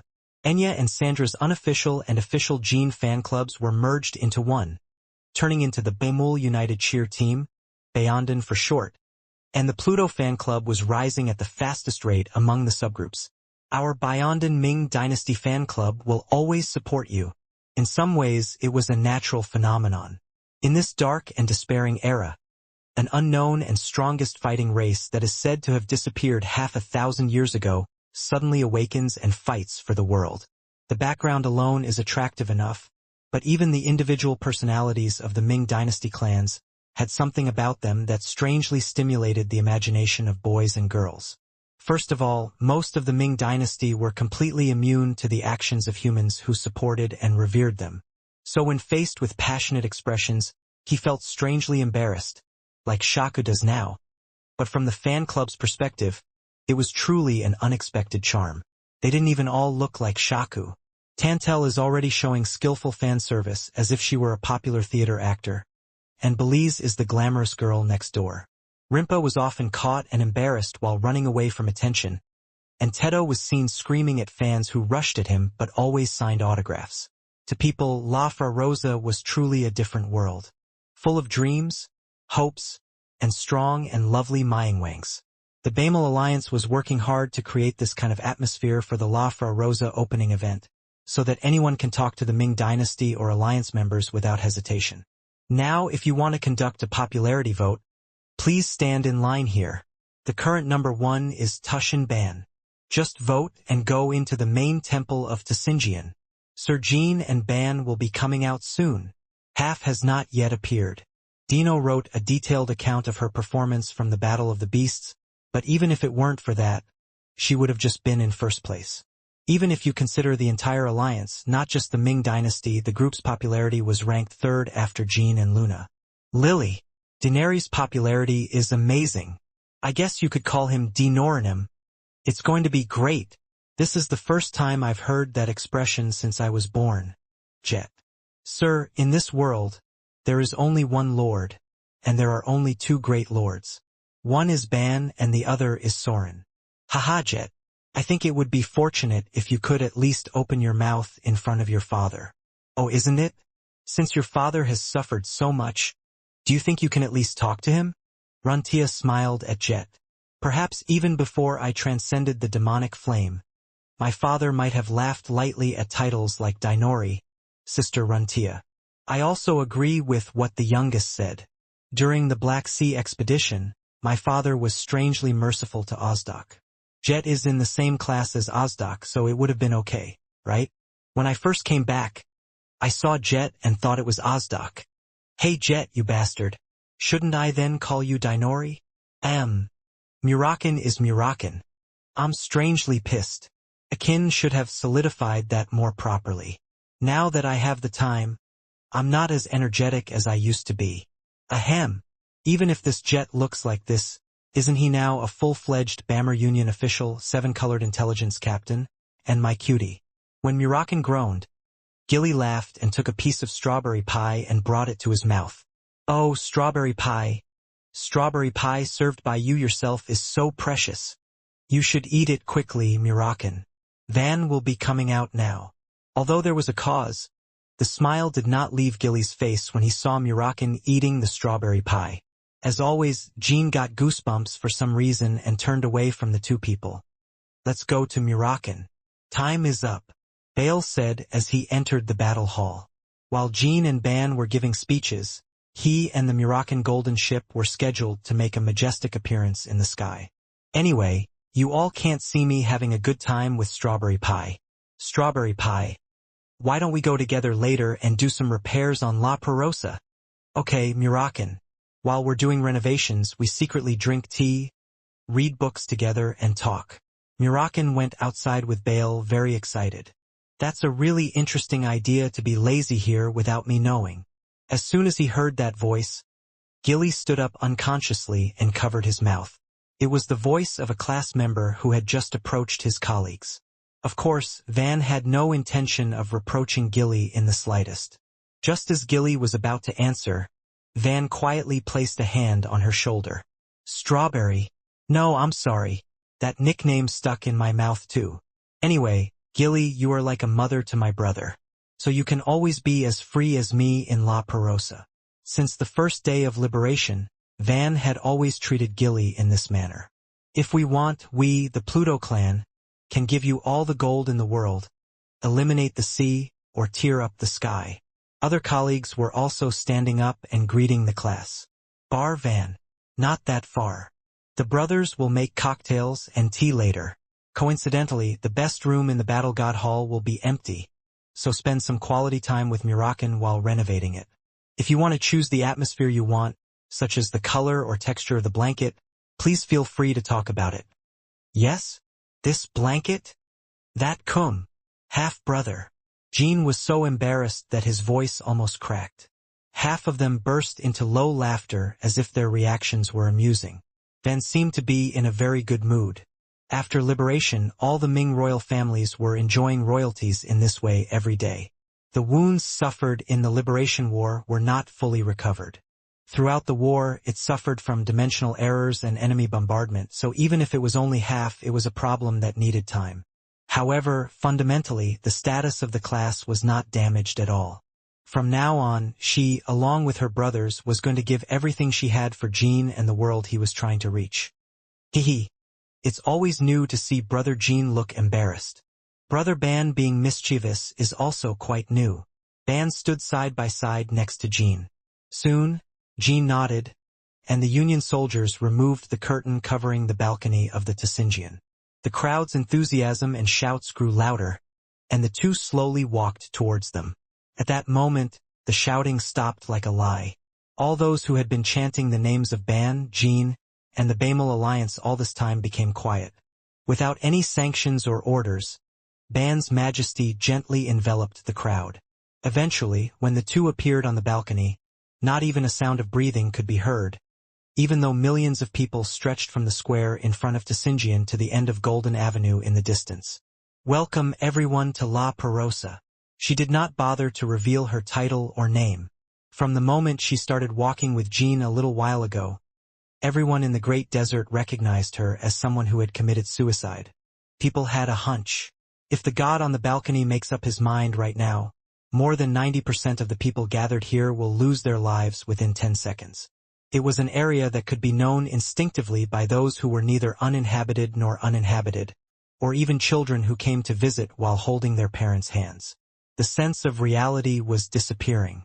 Even after seeing it with my own eyes, I could not understand the fact that a person with such vast power could exist. A giant that goes far beyond the standards of common sense categories. The crowd had never seen anyone like him before. For those who experienced the rule of evil gods and those who witnessed the tyranny of the true demon realm and the destructive power of the Jacmyeon clan, Ban was a powerful being that could not be compared to anything else. Originally, I would have trembled in fear. No, I would have just frozen without even being able to shake. He would have slowly suffocated because he could not dare open his eyes or breathe. Just by facing the class, she would definitely have done it if she wanted to. But now it was the opposite. The crowd had infinite faith in her. It seemed like as long as she existed, this world would never be engulfed in fire again. This was because Ban was clearly Jin's person. These were the brothers that Jin risked his life to liberate. I was here 500,000 years ago. I wanted to raise La Fra Rosa to the highest point in the sky. With the power of the Ming dynasty, we tried to destroy all those who were called gods and prove that the strongest and brightest being in this world was our Ming dynasty. I paused for a moment, recalling the half-faded but never forgettable memories of that day. It seemed as if the hearts of the brothers who survived together but never saw the world again were fluttering. It was a foolish thing to do. Now I don't remember very clearly why we tried to kill them or why we had that feeling. But the reason why my brothers and I had no choice but to lose at that time is clear. Because they only thought about us. Confession and repentance achieved for the first time in half a millennium were knocking on La Perosa. We only thought about ourselves. It wasn't that there was no cause at all, but fundamentally we fought just for ourselves. We wanted to prove our power, and that was by conquering the world. Isn't this something you've seen a lot of times somewhere? To our shame, we are not that different from the enemies that Brother Jin has dealt with so far. The Ming dynasty people mixed in the crowd lowered their heads. Ban continued the story in a calm voice. On the other hand, Brother Jin has always fought a different fight than us. Brother Jin always tried to protect, take responsibility for, and save the weak. That finally opened up a new path for us. Jin was regretting it. Brother Tushin is suddenly giving me such a burdensome gold lacquer treatment. I should have asked in advance what I was going to say and stopped him. Clearly, after his regression, Jin achieved numerous feats. To the extent that people believe in and rely on him, considering him the guardian of the world. But Jin always thought, the fact that the great tragedies that are disturbing the world now did not happen before he returned. Guilt, debt, and responsibility. Jin thought that he was doing what he was supposed to do with the mindset he should have as a returner. The deaths that come your way will not be your responsibility. You could say it is the responsibility of the being who made you that way. But it occurs to me that when you reach the end of the road, maybe you won't be crushed by so much death. There must be a reason why you gained the power of regeneration as soon as you became a Changseong. So don't collapse under the weight of guilt, Jin. You must not fall to give life back to those who died before and to those who will die after. Suddenly, what Ayula said before she disappeared came to mind. The encouragement that the God of hope left in place of his will echoed from within, comforting Jin. From now on, we the Ming dynasty intend to follow that path, protecting and taking responsibility for the weak and saving them. The crowd's eyes were shining. Although I couldn't clap or shout, it felt like the emotions surging from my heart were pouring out into my eyes. You will find me trustworthy. Maybe if it were just me and my brothers, the world would never become dangerous again. But that is a wrong idea. It is not always possible to achieve everything through the strength of one person alone or the strength of a group alone. This was already proven half a millennium ago. Therefore, you too must fight. Ban slowly looked around at the people gathered below. It means enduring each person's life. That's why I always shout out fiercely that you exist in this world. As long as a person can demolish a mountain with a single blow, outstanding personal power can be erased more easily than you think. However, it is difficult to erase the lives of countless people without a trace. Ban wasn't just making up fancy words to comfort the helpless. She was telling a very realistic story, able to fight against Jeep's manipulation of history. I taught the first head of Runkendal 1,000 years ago, and even then, Zippel has been manipulating history to his will. They erased what they wanted to erase, and people did not remember. But what they erased from the world were only a few events and records. Even Jeep, which was at its peak 1,000 years ago, couldn't erase everyone's lives. The power of existence.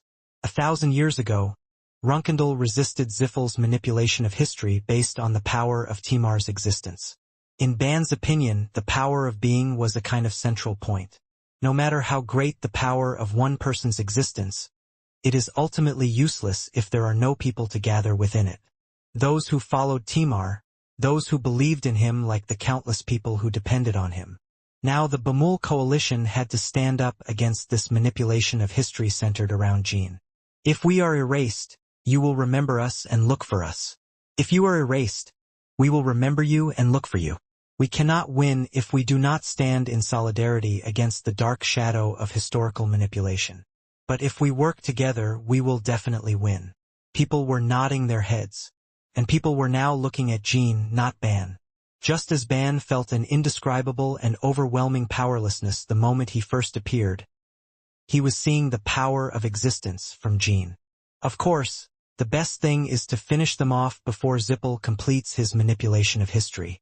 In fact, their ability to manipulate history is not yet a serious threat. Likewise, whether Kingelo the sun god or Ganesto, it would be better to end this before the enemy achieves what they want. Now the military power of the Bamul coalition is overwhelming, so anything is possible. When it comes to military force, no other force can now dare to follow the Bamul coalition. This was the same even if the Red Mystery or True Demon World, which had been destroyed a week ago, suddenly returned.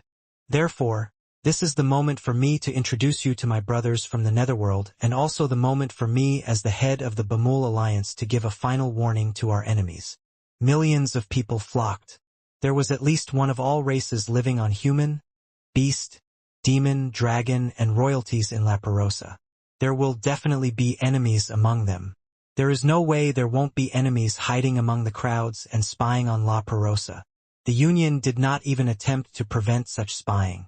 Rather, I hoped they would check everything straight and go back. How strong was the Ming dynasty when they were liberated? How did Luna defeat Simet and become a prosperous city?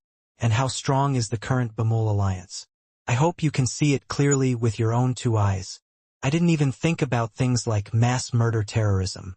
In the first place, if any of the spies attempted such a thing, they were bound to be caught before they did so. It is impossible to carry out a successful terrorist attack by breaking through the senses of allied superhumans, including Ban, Jean, Luna, and Murakan. Above all, in this situation, if the civilians who came to the festival are injured, the coalition may immediately lead the entire army to attack all forces. Nothing could be more burdensome to the enemy than that. It was less than 10 days after the great Jiakmyong tribe was destroyed overnight. I'll give it a week. Murderous intent appeared in Jin's eyes. His eyes were beautiful to those who believed in him and terrifying to his enemies. The Kingelo Sun God Church must surrender within a week. If you do so, I promise you minimal humane treatment and legal trial procedures. Of course, even if the enemy raised a white flag, he had no intention of escaping punishment. If you do not surrender after a week, something terrible will happen to you. You will fall apart at a rate you have never imagined and will never be able to get back up again. Surrender is the most dignified ending you can choose. Kingelo Sun Goddess. Jean recommended surrender to only 2 forces. This was because I could not show that much mercy to Jeep and Ganesto. Jifel, Runkendal's enemy for 1,000 years, and Ganesto, a scum of a traitorous group, should just stay where they are. It's finally time to exterminate you. However, the low-ranking staff and employees who are in a position to be used and discarded like expendable items can ask for mercy from the Bamul Alliance. If the crime is not very serious, after we complete the investigation and punishment, We will allow you to live as a human being, not a dog. There was silence for a while. The union members seemed to hear the sounds of spies hiding among the crowd, swallowing dry saliva. Soon Jean smiled softly at the crowd.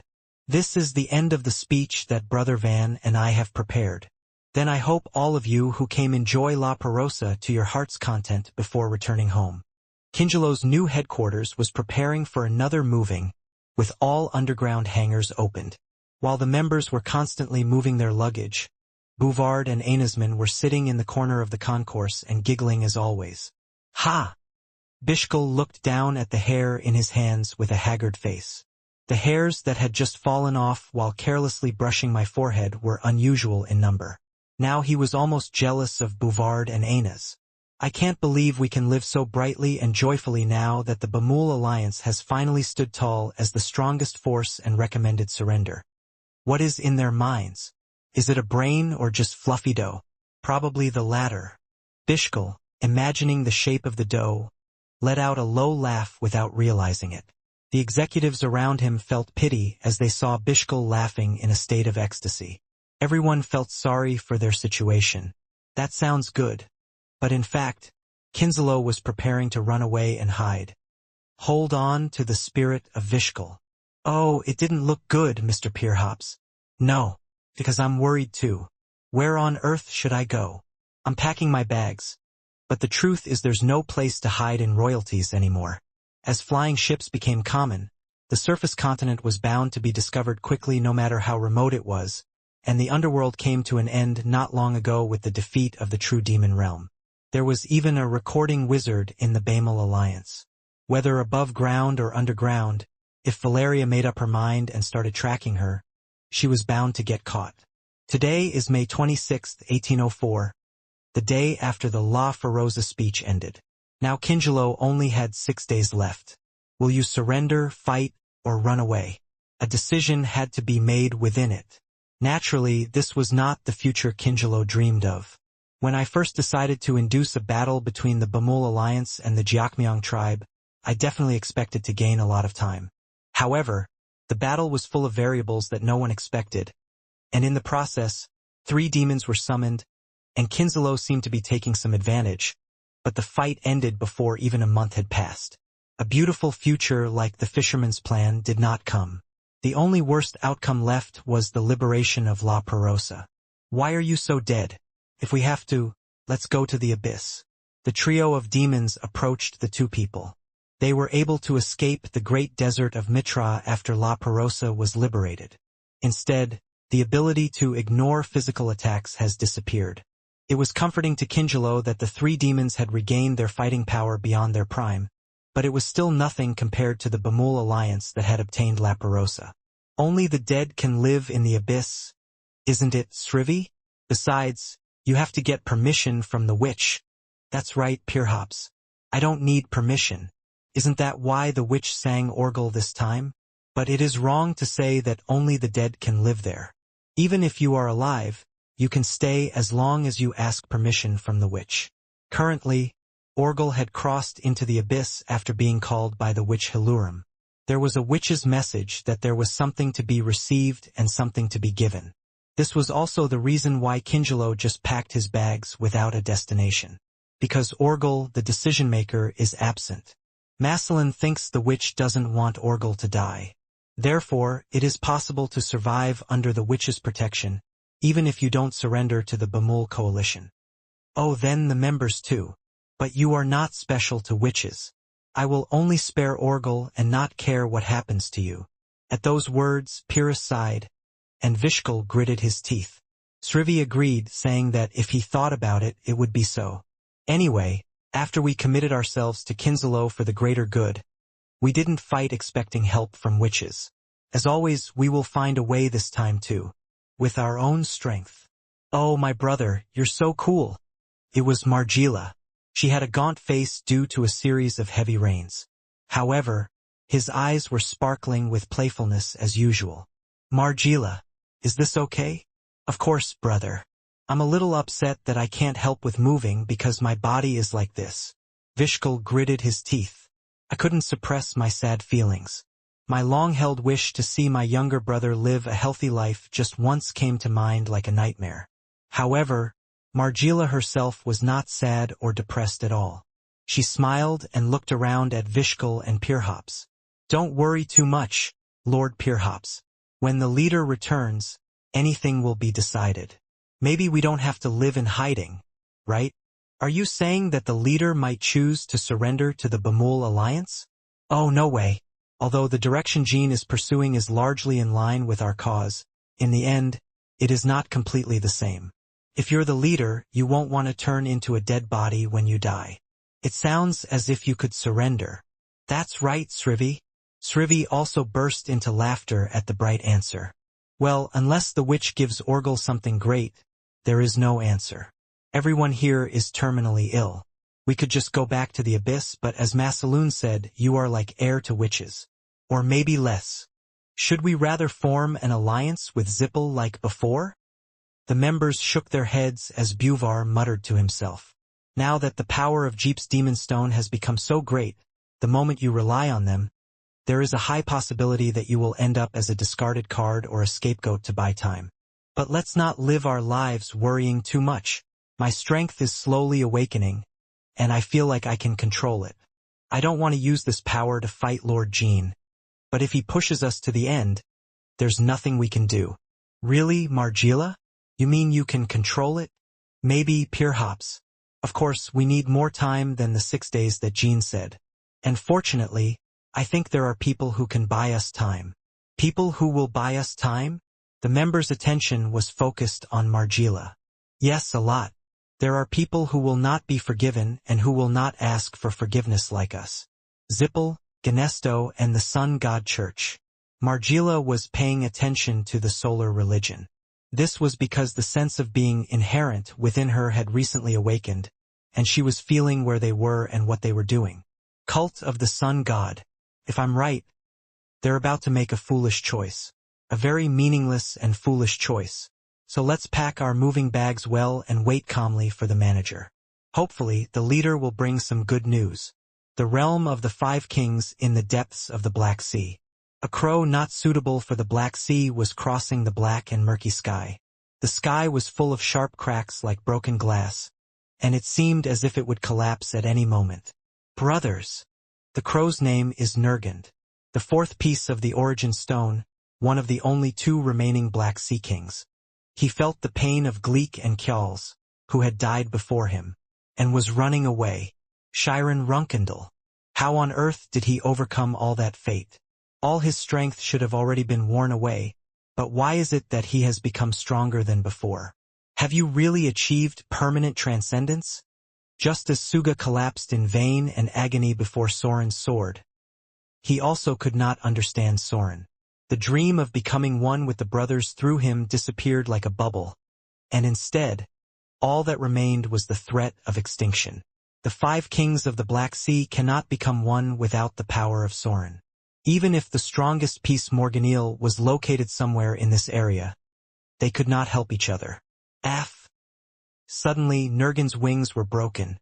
It was because he was cut by Soren's sword 10 days ago. Over the past 10 days, Nurgand has encountered Soren a total of 3 times and has run away each time. It's only a matter of time before you get caught. Each time the tail was caught, the wounds increased one by one. So if things continued like this, it had no choice but to disappear within a few days. Now I can't even leave the realm of the 5 kings. This was because there was no way to gain enough time to recover and relieve the restrictions. He must have been at least 1,000,000 steps away, but it felt like Soren's blade was shaking coldly behind his back. He had transcended the power of creation and had become something that not even Nurgand could dare to oppose. So much so that I could understand it as soon as I saw the fact that Sue had suffered so easily earlier. Brother Morganil, do you know that poetry has become a disaster? So are you moving? Or are you running away miserably like me? Are you hiding? Just as he was about to raise his heavy body and spread his wings again, Nurgand suddenly realized that Soren was getting closer. Suddenly, a huge force was pouring through the darkness ahead.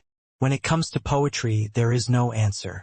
However, even if Soren had transcended Changxiang, He could not suddenly move through space within the realm of the five kings. Nurgend calmly read the energy once again.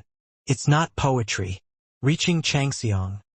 He's just another mortal. Nurgend thought for a few seconds and then began to flap his wings forward. As we got closer, a pure white light that could not be seen in the five kings of the Black Sea shimmered. It was a warm feeling that Nurgend had never felt before. As I quietly looked into the light, I felt at ease and couldn't explain it, as if I was seeing the lights of my hometown after a long time. Two people were walking out of that light. They were Luke, the high priest of the Sun God Church, and Sana, the shaman. Hello, Nurgend, king of the Black Sea. I suddenly have to say hello to you like this. I am Sana, a shaman of the Sun God religion. Sana lowered her head and spoke first. Luke, who was standing next to him, could no longer see any of the wounds he suffered from Jean last time. And this is our high priest Luke. Sun God. I think our situation is similar. How about studying about the Sun God together? It will be of great help to us and Nurgend. The last day of May 1804. The La Perosa opening festival is coming to an end. However, the excitement of the festival was even hotter than at first. The world's perception of Taikan and La Perosa is now the safest land in the world. Beyond the festival, there were quite a few people who packed their bags and prepared to move. The reconstruction project includes building a city that can accommodate such ordinary people. Numerous architects and union members were cultivating La Perosa following Luce's instructions. Although only 6 days had passed, La Perosa was already taking the form of a new city. It was only natural to add the superhuman strength magic and abundant resources of a new construction contractor.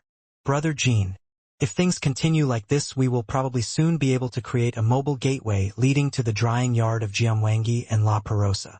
Salty Boras said, clinking his glass of jewel wine against Jin's glass. Is the technology already being completed? Dr. Qual had already completed the technology before we came out. There were only steps left for commercialization. The meeting between the best engineers of the Ming dynasty and the best engineers of royalty Boras and Qual was advancing the technology of the Bamul Alliance to the next level. Soon anyone will be able to use the mobile gateway for royalties like in the past. It was a technology that completely overcame the effects of the chaos particles left behind by Gleek. Of course, the Bamul coalition was the only force that benefited from it. And now the majority of the remaining civilians in the world supported the Bamul coalition. After losing all of Jeep's territory to the enemy tribe, the entire core force disappeared into the Tower of Story, and Kinzalo is also preparing to escape. The Bamul Alliance also liberated all the lands occupied by the Jinma world and the Jiakmiang tribe, so now, in fact, more than 70% of the world needs the protection of the Bamul Alliance. As such, a mobile gateway was absolutely necessary, so that no matter where or what kind of battle takes place, the general public can be evacuated first. By the way, Brother Jean, I recently found out while analyzing atmospheric components for wavelength, tracking synchronous space hopping, and the level of chaotic particles has been rising for about 4 days. Chaos particle count? Okay. Of course, it is a factor that has absolutely no effect on our technology.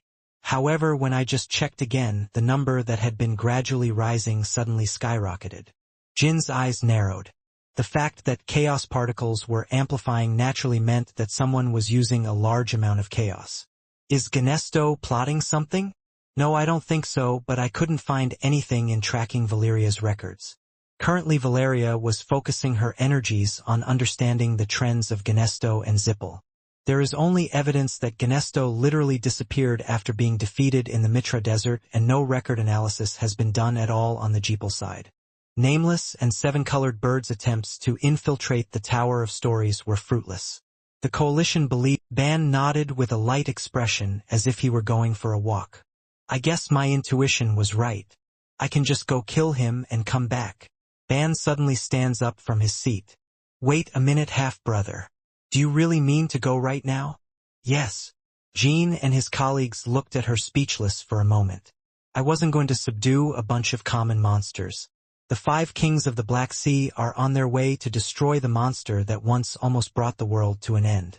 Of course, that was Gleek's story, but it was clear that the other 5 kings of the Black Sea also possessed horribly destructive power. Jean and his colleagues were in awe, remembering Gleek and Luna, thinking of Kyle. Even if you make a quick decision, I think you are too quick, Brother Ban. Lightning is fast. Yes. And the Pluto clan is lightning. In other words, I am the fastest person among the Ming dynasty. It was half a joke. Only Amaris and Elliot burst into laughter. What I've noticed over the past few days is that you sometimes have surprisingly interesting conversations. Hehe, this is a very classy joke. It seems that our Chongmying humor has been passed down well to future generations. I see, brother. I didn't know. It's okay, but Brother Jean is the second fastest person. Wait a minute. Radius? The 5 kings of the Black Sea are not such easy guys. Me, the expedition members, and even my father risked their lives. Didn't you say that the 5 kings of the Black Sea Sura, whom the expedition met for the second time, were subdued in a short period of time? Soren Runkendal, I heard that your father was truly overpowering. But can I not do it? Ban had that kind of expression on his face. That was not an intention to ignore the theory, but was simply an expression derived from the ordinary perception of a person who was always the absolute. Jean, Luna and their colleagues couldn't help but feel strange for a while. I had never imagined anyone who would dare compare themselves to Soren Runkendal and think in this way. Of course Soren is stronger than me now, so he may have overwhelmed Sue like that. But what matters now is not who is better between him and me. The enemy is trying to take advantage of an unknown and dangerous monster. Therefore, in any situation, the safest person goes and cleans it up. This is the only thing that matters. Jean was convinced. The best group to eliminate the current 5 kings of the Black Sea enemies were Ban and the Ming dynasty. It would be great if new talent like Jean and Luna Murakan were added, but right now it's a war. The letter I just read even included the statement that Zippel had acquired more power than anyone could have imagined, so key personnel had to be distributed well. So I will go and defeat Nurgend as quickly as possible and come back. In the end, Jean nodded. That is correct, Brother Van. After all, you are the second fastest among us. Then how would you organize the personnel to go on a sortie? All of the Netherworld except for the Boras brothers and the Golden Box. At this level, it will not matter how strong the 5 kings of the Black Sea are, and 1.5's eyes darkened with life. This was because it reminded me of Luke, the high priest of the sun goddess, who was trying to use Nurgend. It will not be enough to punish the person who tarnished the honor of the king of Ming and who dared to threaten the Jean brothers. Going to capture Nurgend naturally means that there may be a battle with the Sun God Church. In other words, Ban was planning to kill Nurgend and all of his old ancestors who had ascended to the throne. All right. It is a pity that I cannot accompany you on the way to punish the man who slandered the name of the great king. Ban smiled softly at those words and looked at Jin's waist. Jean immediately recognized the look in his eyes and untied Sigmund and handed it to Ban. This sword is Brother Jean. So let's alleviate some of the regret. Show them the power of King Oma. All right. Be careful though. Sure. Preparations for sortie began immediately. When the 76 members of the Ming dynasty, excluding Boras, boarded the golden ship, Peitel welcomed them while sweating. Kuhum. He said, Ming dynasty. I heard the story. Black Sea. Going to the Black Sea. It wasn't the Black Sea or Nurgend that caused Peitel to stutter in fear. In the past, when Jean was active in the Bluebird Islands, he was so afraid of Ban and the Ming dynasty that he was scared when he saw Sigmund. This was because they knew how they fought against the gods during the last war 1,000 years ago. In particular, even though we had already talked to Ban several times over the past 6 days, just meeting him still took my breath away. Peitel. Yes, no. Yes, the Grand Commander. Supreme Commander? The leader of the Alliance is none other than Brother Jean. Are you Jet? No. I'm sorry about that. Let's forget about the past. Now that we are also members of the same union, please don't feel too uncomfortable with me. Is that so? Okay. But if you make another mean or servile choice, then the story will be different. Oh, what are you saying? I am loyal to the leader. No, I don't have a body anymore, but that will never happen anyway. Excellent. Brothers, today is the first day that we all go out to fight for our lost brothers. It means it's time to get to work. Is everyone ready? Yes. Let's go. The target is the site of the capital of the old Sarva kingdom on the outskirts of the Black Sea. This was the area where Jean met Ozdak in the past. Patel immediately set the spatial jump coordinates there. Ugh! The optical heart power source was vibrating from the center of the hull. Its output was originally the highest in terms of royalties, and the Union had developed the Golden Ship by leaps and bounds once more after the end of the Red Mystery War. This was thanks to the technological prowess obtained by analyzing the equipment of Boras and the enemy clan plus the power of the mighty king. Kut. With Ban and the Ming dynasty on board, the feeling of power changes again. I think I can tear down an air fortress at this level. The power did not drop at all even after opening the ultra-long-distance portal leading directly to the Black Sea. Just as the Ming dynasty was now receiving the resonance of the battle god, the power source of the Golden Ship was also being strengthened by its influence. The Golden Ship's power source was made from a light heart. Now let's go! Swoosh dash! The golden box entered the portal.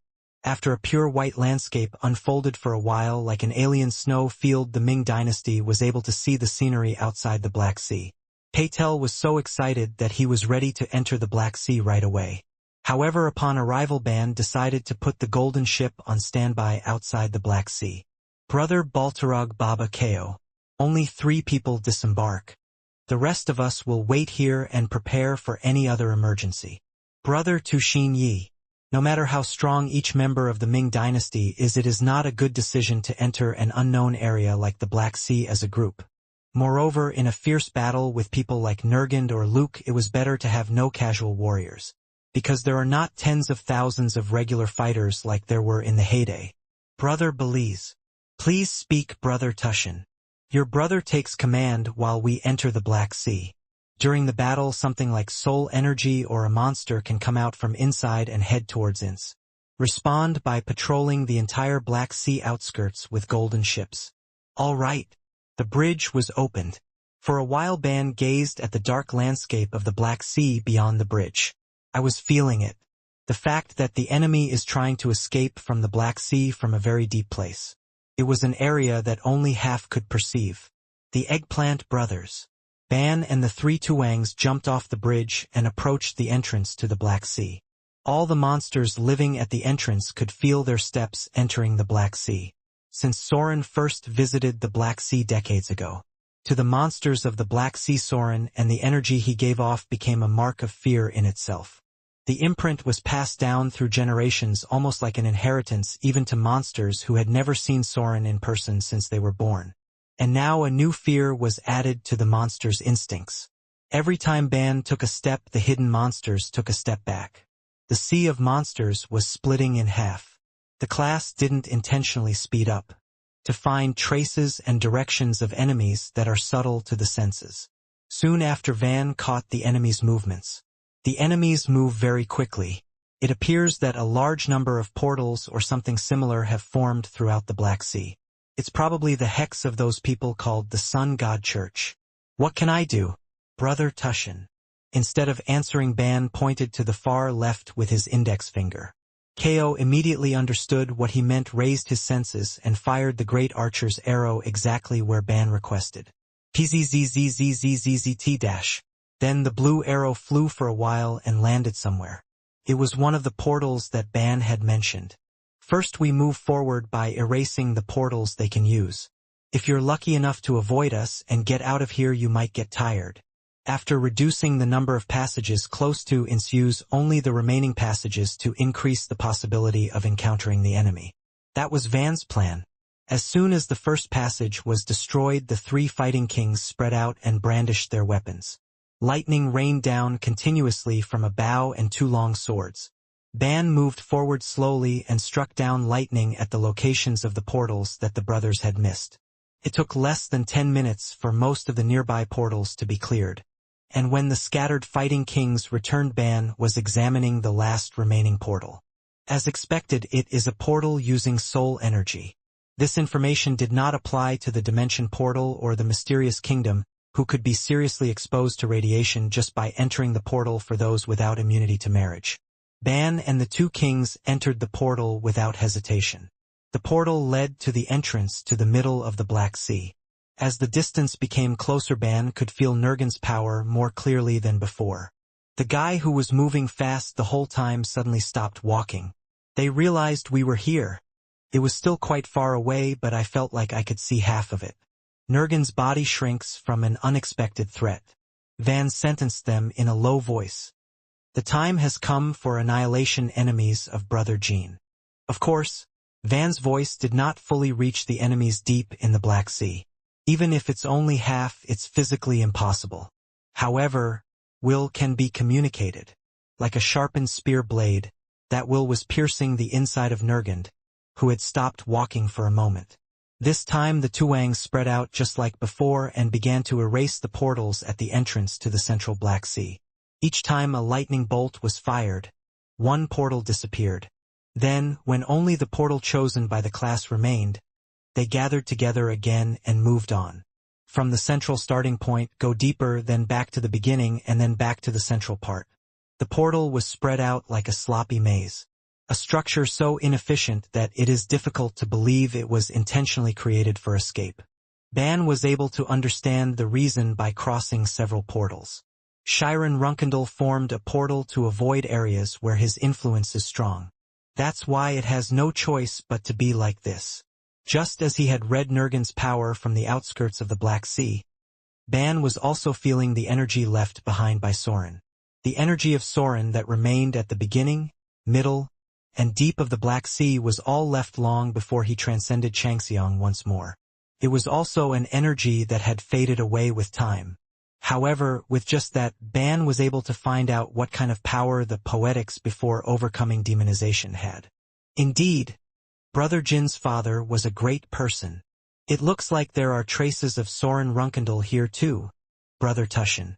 Okay, these traces he left behind will not disappear no matter how much time passes. What kind of power does it feel like? It is an energy that only those who have shouldered the world alone for a long time can have. Oh, I don't know what it is, but I'm sure it's something that even Brother Tushin is impressed by. I really want to try mixing swords at least once. Ban was fascinated by the traces left behind by Ilsen Shiren.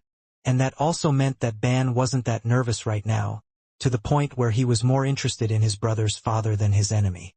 Prezet Kijijijigik Dash. The portal continued to be torn apart. The Ming dynasty had already traveled back and forth between the entrance to the Black Sea and the deep central region 15 times.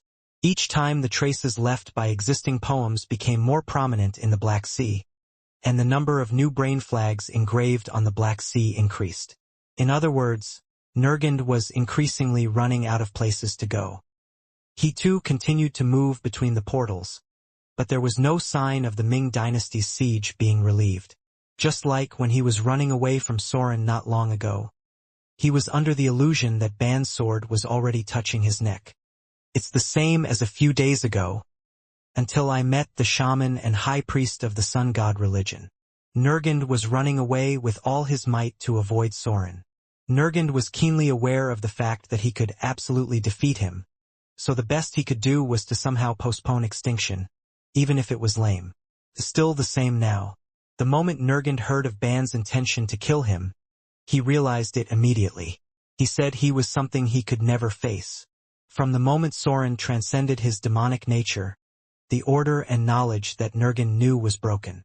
However, I never even thought that I would meet someone like Soren so soon. Sana Luke, you showed me the power left by the God of Gods and told me that I had a certain future. Could it be that this is it? Then a white portal opened next to Nurgen. Sana and Luke came out of it and they looked calm. Nurgen, you mocked me? As soon as Nurgen saw their faces, he immediately realized that the sun goddess had planned something, and that he was chosen as the victim of that plan. I do not feel sorry for Nurgen, but Nurgen had no other choice, right?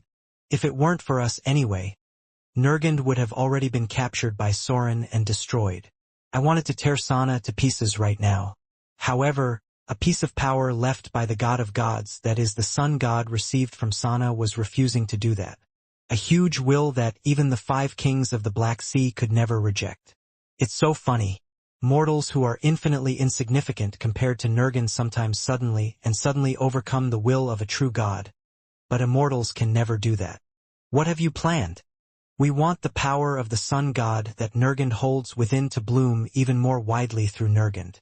That's why I helped Nurgend spread his power, including royalties, so that he could escape the realm of the Five Kings. There was no reason for Sana to appease Nurgend or deceive him further by making up words. From the moment he decided to receive the power of the sun god, Nurgend became a slave to the sun god religion. Nurgend, who had never experienced the sun god himself, could not have known that fact.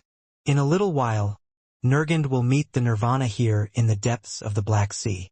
At that time, the sculpture of the sun god that Nurgend embraces will be in full bloom. Nurgend could already feel the peace of the sun god he was carrying vibrating. This also had nothing to do with his will.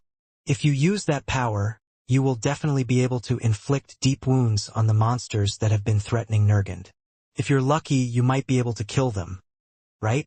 After the battle is over, Nurgend's remains will remain throughout the world, just like Nurgend's brother Gleek did.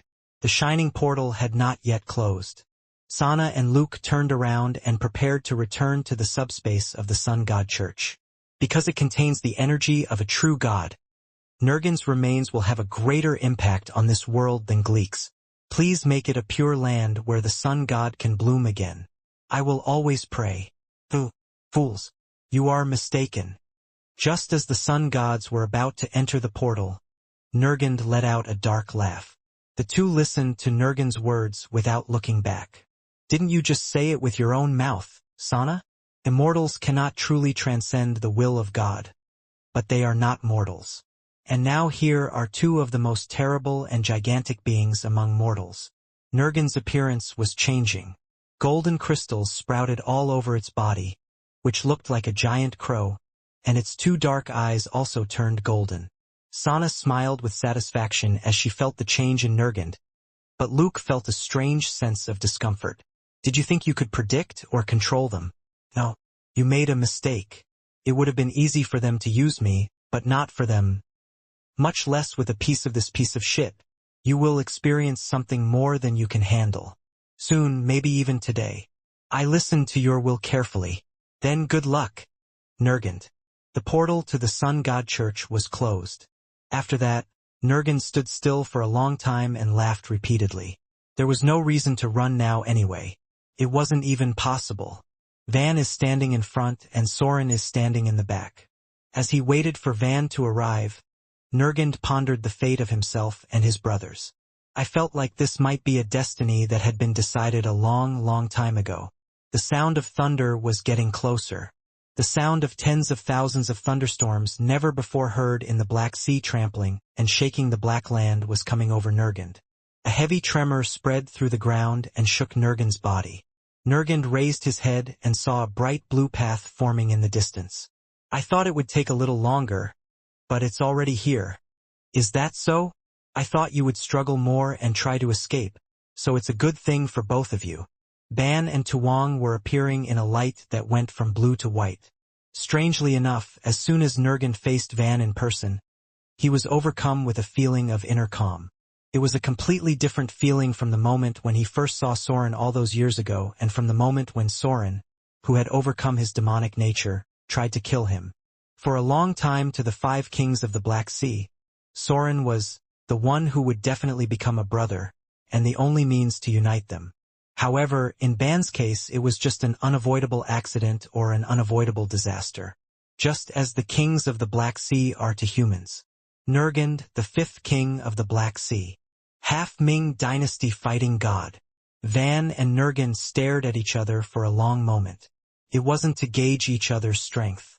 Van was just wondering how to deal with the power of the sun god that Nurgend possessed, and Nurgend had no choice but to remain still. You have unbecoming powers. It looks like they were taken advantage of by those called the Sun God Church.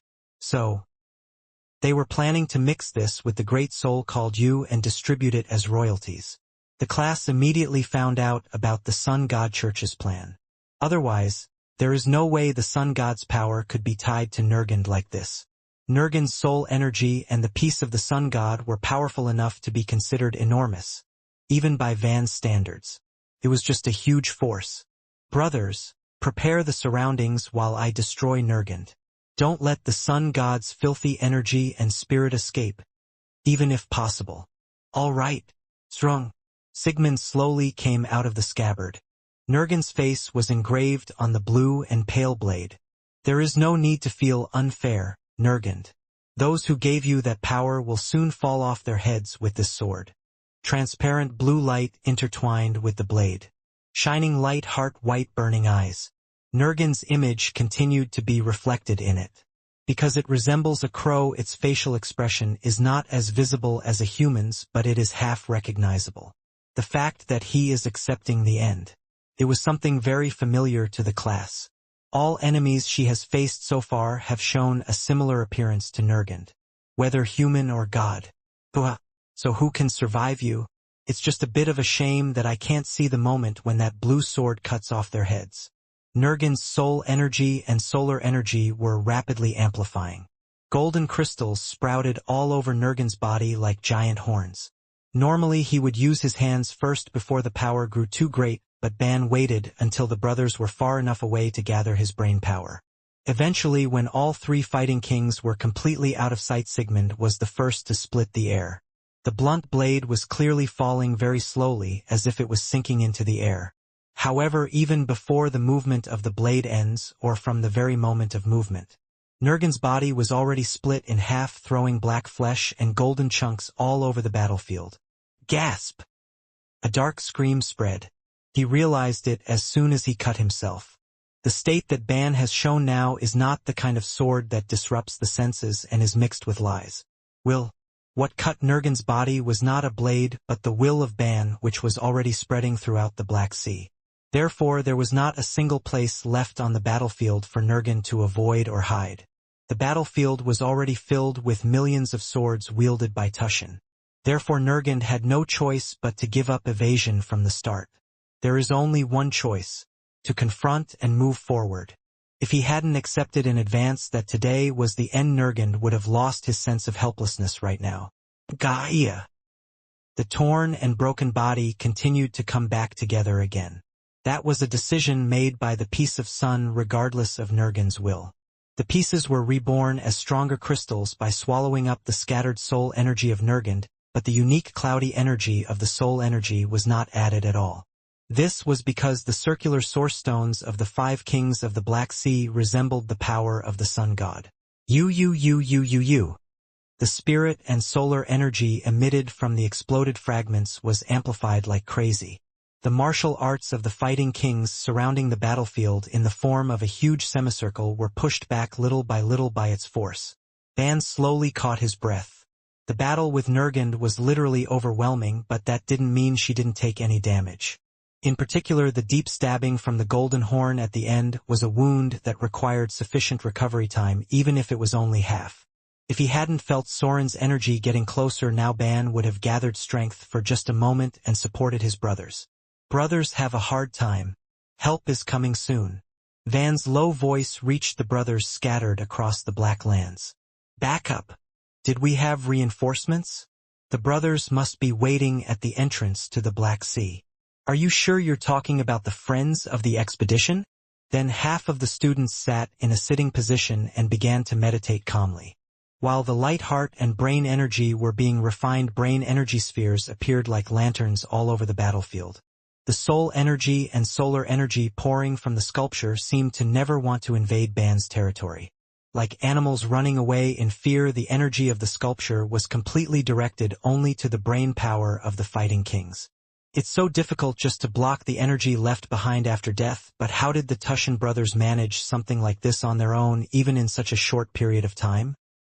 The fighting kings were once again impressed by Ban's inaction and worked hard to raise their brain skills. After about 20 minutes, the Tuangs suddenly felt that the spirit energy and solar energy began to decrease. It's also thanks to the reinforcements that Ban mentioned. A vast and inaccessible energy that was different from the previous one was shaking the depths of the Black Sea. The fighting kings clearly felt that energy, even though the distance on the battlefield continued to widen as they tried to block Nurgen's aftermath. Is Soren Runkendal Jin's father? My back got chills. The two Wangs were in astonishment with their mouths open without knowing that there could be another person like Changxiang besides the Changxiang class above Changxiang. I expected it when the Tushan brothers said they really wanted to mix swords once, but is it to this extent? A feeling of intimidation as if the sea or sky were approaching with great strides, not a human being. The spirit energy and solar energy that were trying to spread outward were lost, being suppressed by the energy of Soren and Ban. The brothers calmed their admiration and narrowed the siege again. I wanted to quickly return to the battlefield and see Jin's father in person. Of course, the remaining soul energy and solar energy were completely blockaded and moved on, so that not a single point escapes. Another 10 minutes passed like that. The moment they arrived at the battlefield where Nurgand was defeated, the brothers were able to see the two giants face to face. Among the blue spheres floating all over the battlefield, Ban is seated and Shiren is standing still looking at her. Soren did not pay any attention to the fighting kings who had just arrived. However, it was not because he was ignoring the fighting kings, but because he wanted not to disturb Ban's meditation. The fighting kings understood the meaning a beat later and quietly took their seats, holding their breath. The two men and the two Wangs who were looking around suddenly wondered if this battlefield could really be called the Black Sea. The brains of the class are so brilliant that they seem almost sacred, and the pure white energy of Shiren is naturally mixed within them. The battlefield where the power of the two giants came together was shining quietly like a temple. Nurgand's body had completely disappeared, and the piece of the sun god he was carrying was floating between the two, gently vibrating. I kept you waiting, Soren Runkendal. Soon Ban opened his eyes and stood up. It's okay. I took care of a pretty annoying nuisance, and that's it. You are probably the youngest brother, a warrior from the Ming dynasty. Yes, it's called half. I've heard a lot about you from Brother Jin, and now I'm meeting you like this. I haven't heard much from you. As you can see, he wasn't a great father. It couldn't have been helped. Brother Jin doesn't blame you, so there's no need to be too embarrassed. The two people smiled at the same time. This is my brothers Baba and Baltarog Ko. Nice to meet you, Sir Soren. Nice to meet you. Ozdak was crouching a little far behind Soren's back. He was very surprised and annoyed by a group of prisoners talking informally to Shiren, but he was so scared that he couldn't bear to go out. Srung. Oh my gosh. However, when Soren suddenly pulled out his sword, Ozdak was shocked and hit his butt. I couldn't help but be surprised. This was because I instinctively felt that if I fought the author, even Soren would not be safe. On the other hand, the fighting kings' faces suddenly turned red and their eyes sparkled as if they were looking forward to it. Can I ask for a favor first? Half of the people nodded willingly as if they had been waiting. Of course. However, as you can see, my condition is not normal, so I am worried that you will be disappointed. You've been hanging out with the youngest guy, and it seems like you look a little like that guy with horse feet. I see you are saying things that you don't even mean. Is it obvious? I guess the youngest and we are of different types. Bando chose Sigmund. She gave up the player as if it was natural, and Soren naturally accepted her attitude. Of course, it was a very refreshing experience for Poetics. That's because he hasn't competed in any sparring matches since he reached his peak in his teens. In their youth, all those who dared to arrogantly say they would give up a player to him fell off their heads with a single sword. I wonder if one sleep is really enough. It's unfortunate, but there's nothing we can do because everyone has their own work to do. Then I'll go in. Soren closed the distance with Ban at a gliding but not very fast pace. To begin with, the distance between them was barely 10, so considering their status, it was meaningless. Farasada fell to the bell and Sigmund went up to the side. There was no dazzling technology, the incredible speed unique to superhumans, or the transcendental strength of giants. Rather than an idiomatic expression, the sparring literally involved only mixing one move. Nevertheless, the two were more excited than any sparring they had ever experienced. Kaong! The two blades collided, making a sharp metallic sound. It was a pure sound made when iron collided with iron without any added energy or aura. The two swords appeared completely still, stuck together for a while. It was a kind of power struggle. The expressions of those holding the swords did not change, but before even 5 seconds had passed, the two began to pour out heat from their entire bodies. Ozdak couldn't understand what was going on, and the fighting kings swallowed dryly and didn't even blink. Although it was only a match in the eyes of the fighting kings, it was a masterpiece that could easily be called the sparring of the century. It would seem that way to anyone who had reached a similar level to the fighting kings. This is crazy. It seems like the two Tushan brothers are losing ground little by little. Oh my God. The fighting kings kept swallowing dry saliva. There was only a very slight change, but little by little Barasada was pushing Sigmund away. Both of them were breathing hard, but half seemed to be more stressed than others. Naturally, the fighting kings had never imagined Ban being pushed by someone in any way, so even when they saw it in person it didn't feel realistic at all. As expected of an elderly person, Ozdak wanted to clap his hands and cheer for Soren right now, but it felt like he would be killed by the fighting kings if he did so. It was also the first time Ozdak felt this way. Even though there is a theory, there is a sense that one can be killed by someone else. 2 fingers. Soon after Barasada had pushed Sigmund, that far-away Ban and Soren withdrew their swords as if they had made a promise. The fighting kings screamed while touching their foreheads, and Ozdak screamed inwardly. Shiren and Ban, who were sweating like rain, both had expressions of dissatisfaction on their faces. You won, sir. Are you saying something strange again? What is the problem? I had 2 hands and you had 1 hand. But all I could do was push 2 fingers out. That's right. For your information, let me repeat this. I am not in a normal state. Ah, that's right. But now that I think about it, when we reach a level like ours, things like having 1 hand or 2 hands don't really mean anything. Is that so? Anyway, congratulations, Soren. You are the only one who has ever achieved victory over me.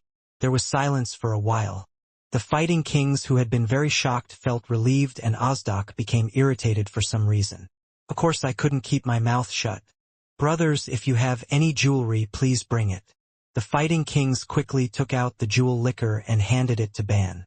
Soren cleaned up the strangely burning swelling, took off the pauldrons he was wearing, and roughly wiped the inside with his hands. Then he handed the slightly more dirty pauldrons to Ban.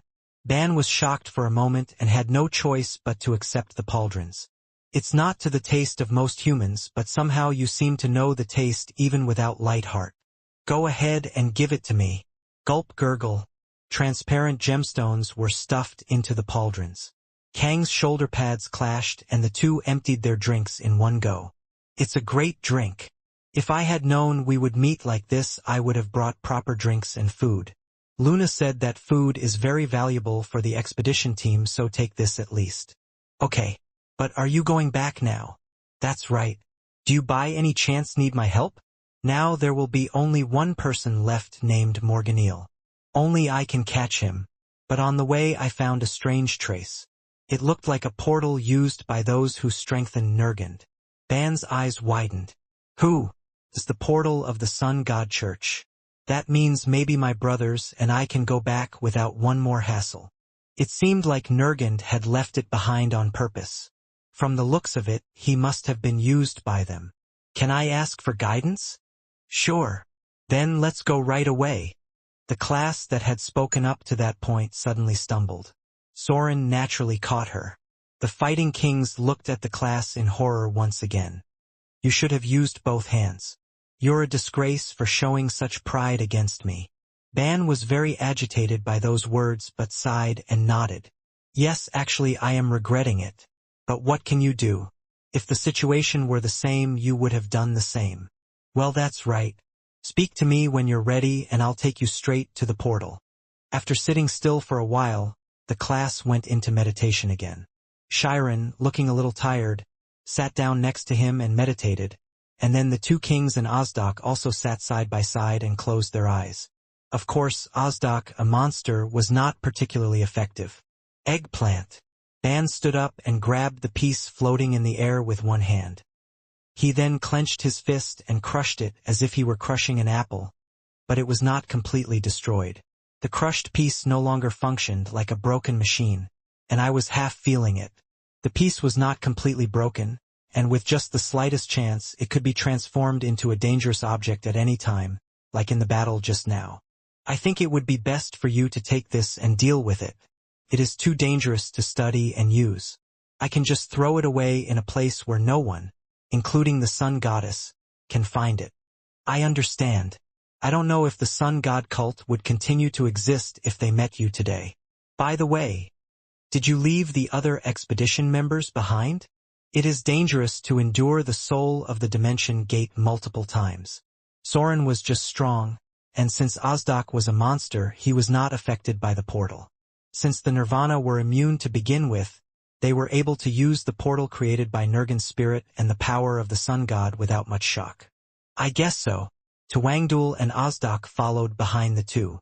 The Fighting Kings were really amazed, saying that there were many similarities between Jet and Ozdak, just as Luna said, and Ozdak was as different as the members of the expedition team. It was not easy to understand the power of the Fighting Kings, who were perhaps stronger than him. How about outside? It was pretty dizzy. In some ways, even more so than when your ancestors were struggling 1,000 years ago. I think that's why there has been a lot of creativity. Your eldest daughter also reached that level the day I was liberated. Luna, that guy rose to prominence easily compared to the youngest. It might have been more difficult in some ways. That child was so strong from birth that he actually wandered further than Brother Jean. That is also true. Of course, the one who liberated the Ming dynasty, including you, was the youngest, right? Yes. Tell me what happened. Ban relayed to Soren the story of the liberation of the Ming dynasty due to a war between the Bamul alliance and the Red Ming clan for a while, as well as a summary of all the events that had occurred since Luna left the expedition. Among them, there was information that Soren knew through Jean and Luna's inner world, and there was also information that he had guessed to some extent as the energy was transmitted to the realm of the 5 kings of the Black Sea. However, since I didn't know any of the details, it was interesting to listen to. Above all, it is the performance of the grown children. Everyone is doing well. He always had a smile on his face, his eyes were sparkling, and his comments were somewhat concise.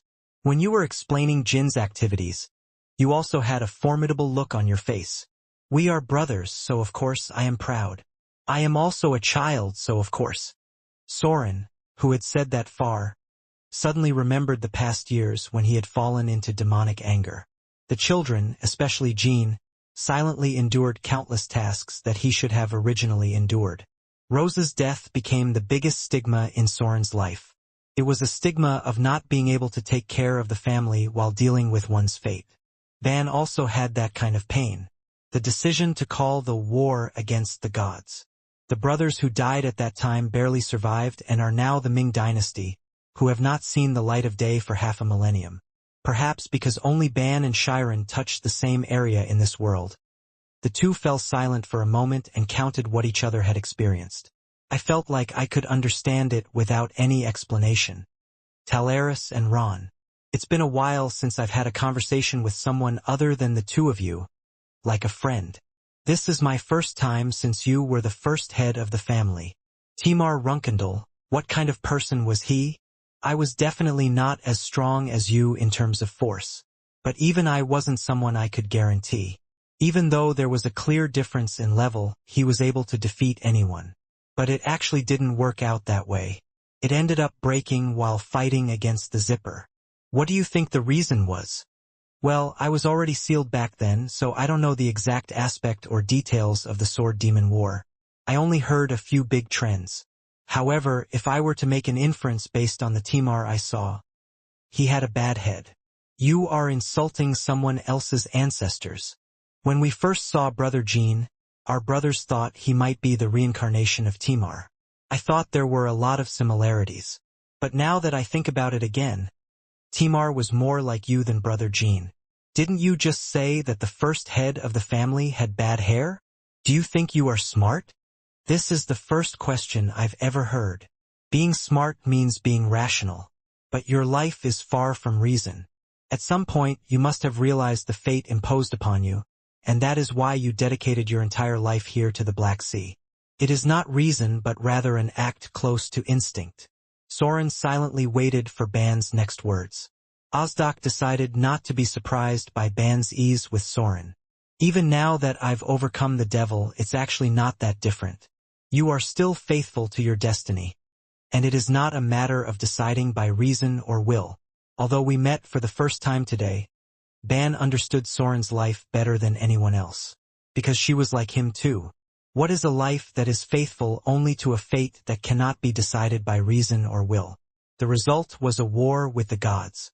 You are living a life destined from birth, as those like the sun god and the Jiakmyong tribe claim.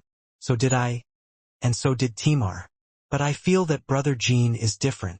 Soren was lost in thought for a moment. I doubt it. Yes, I doubt it.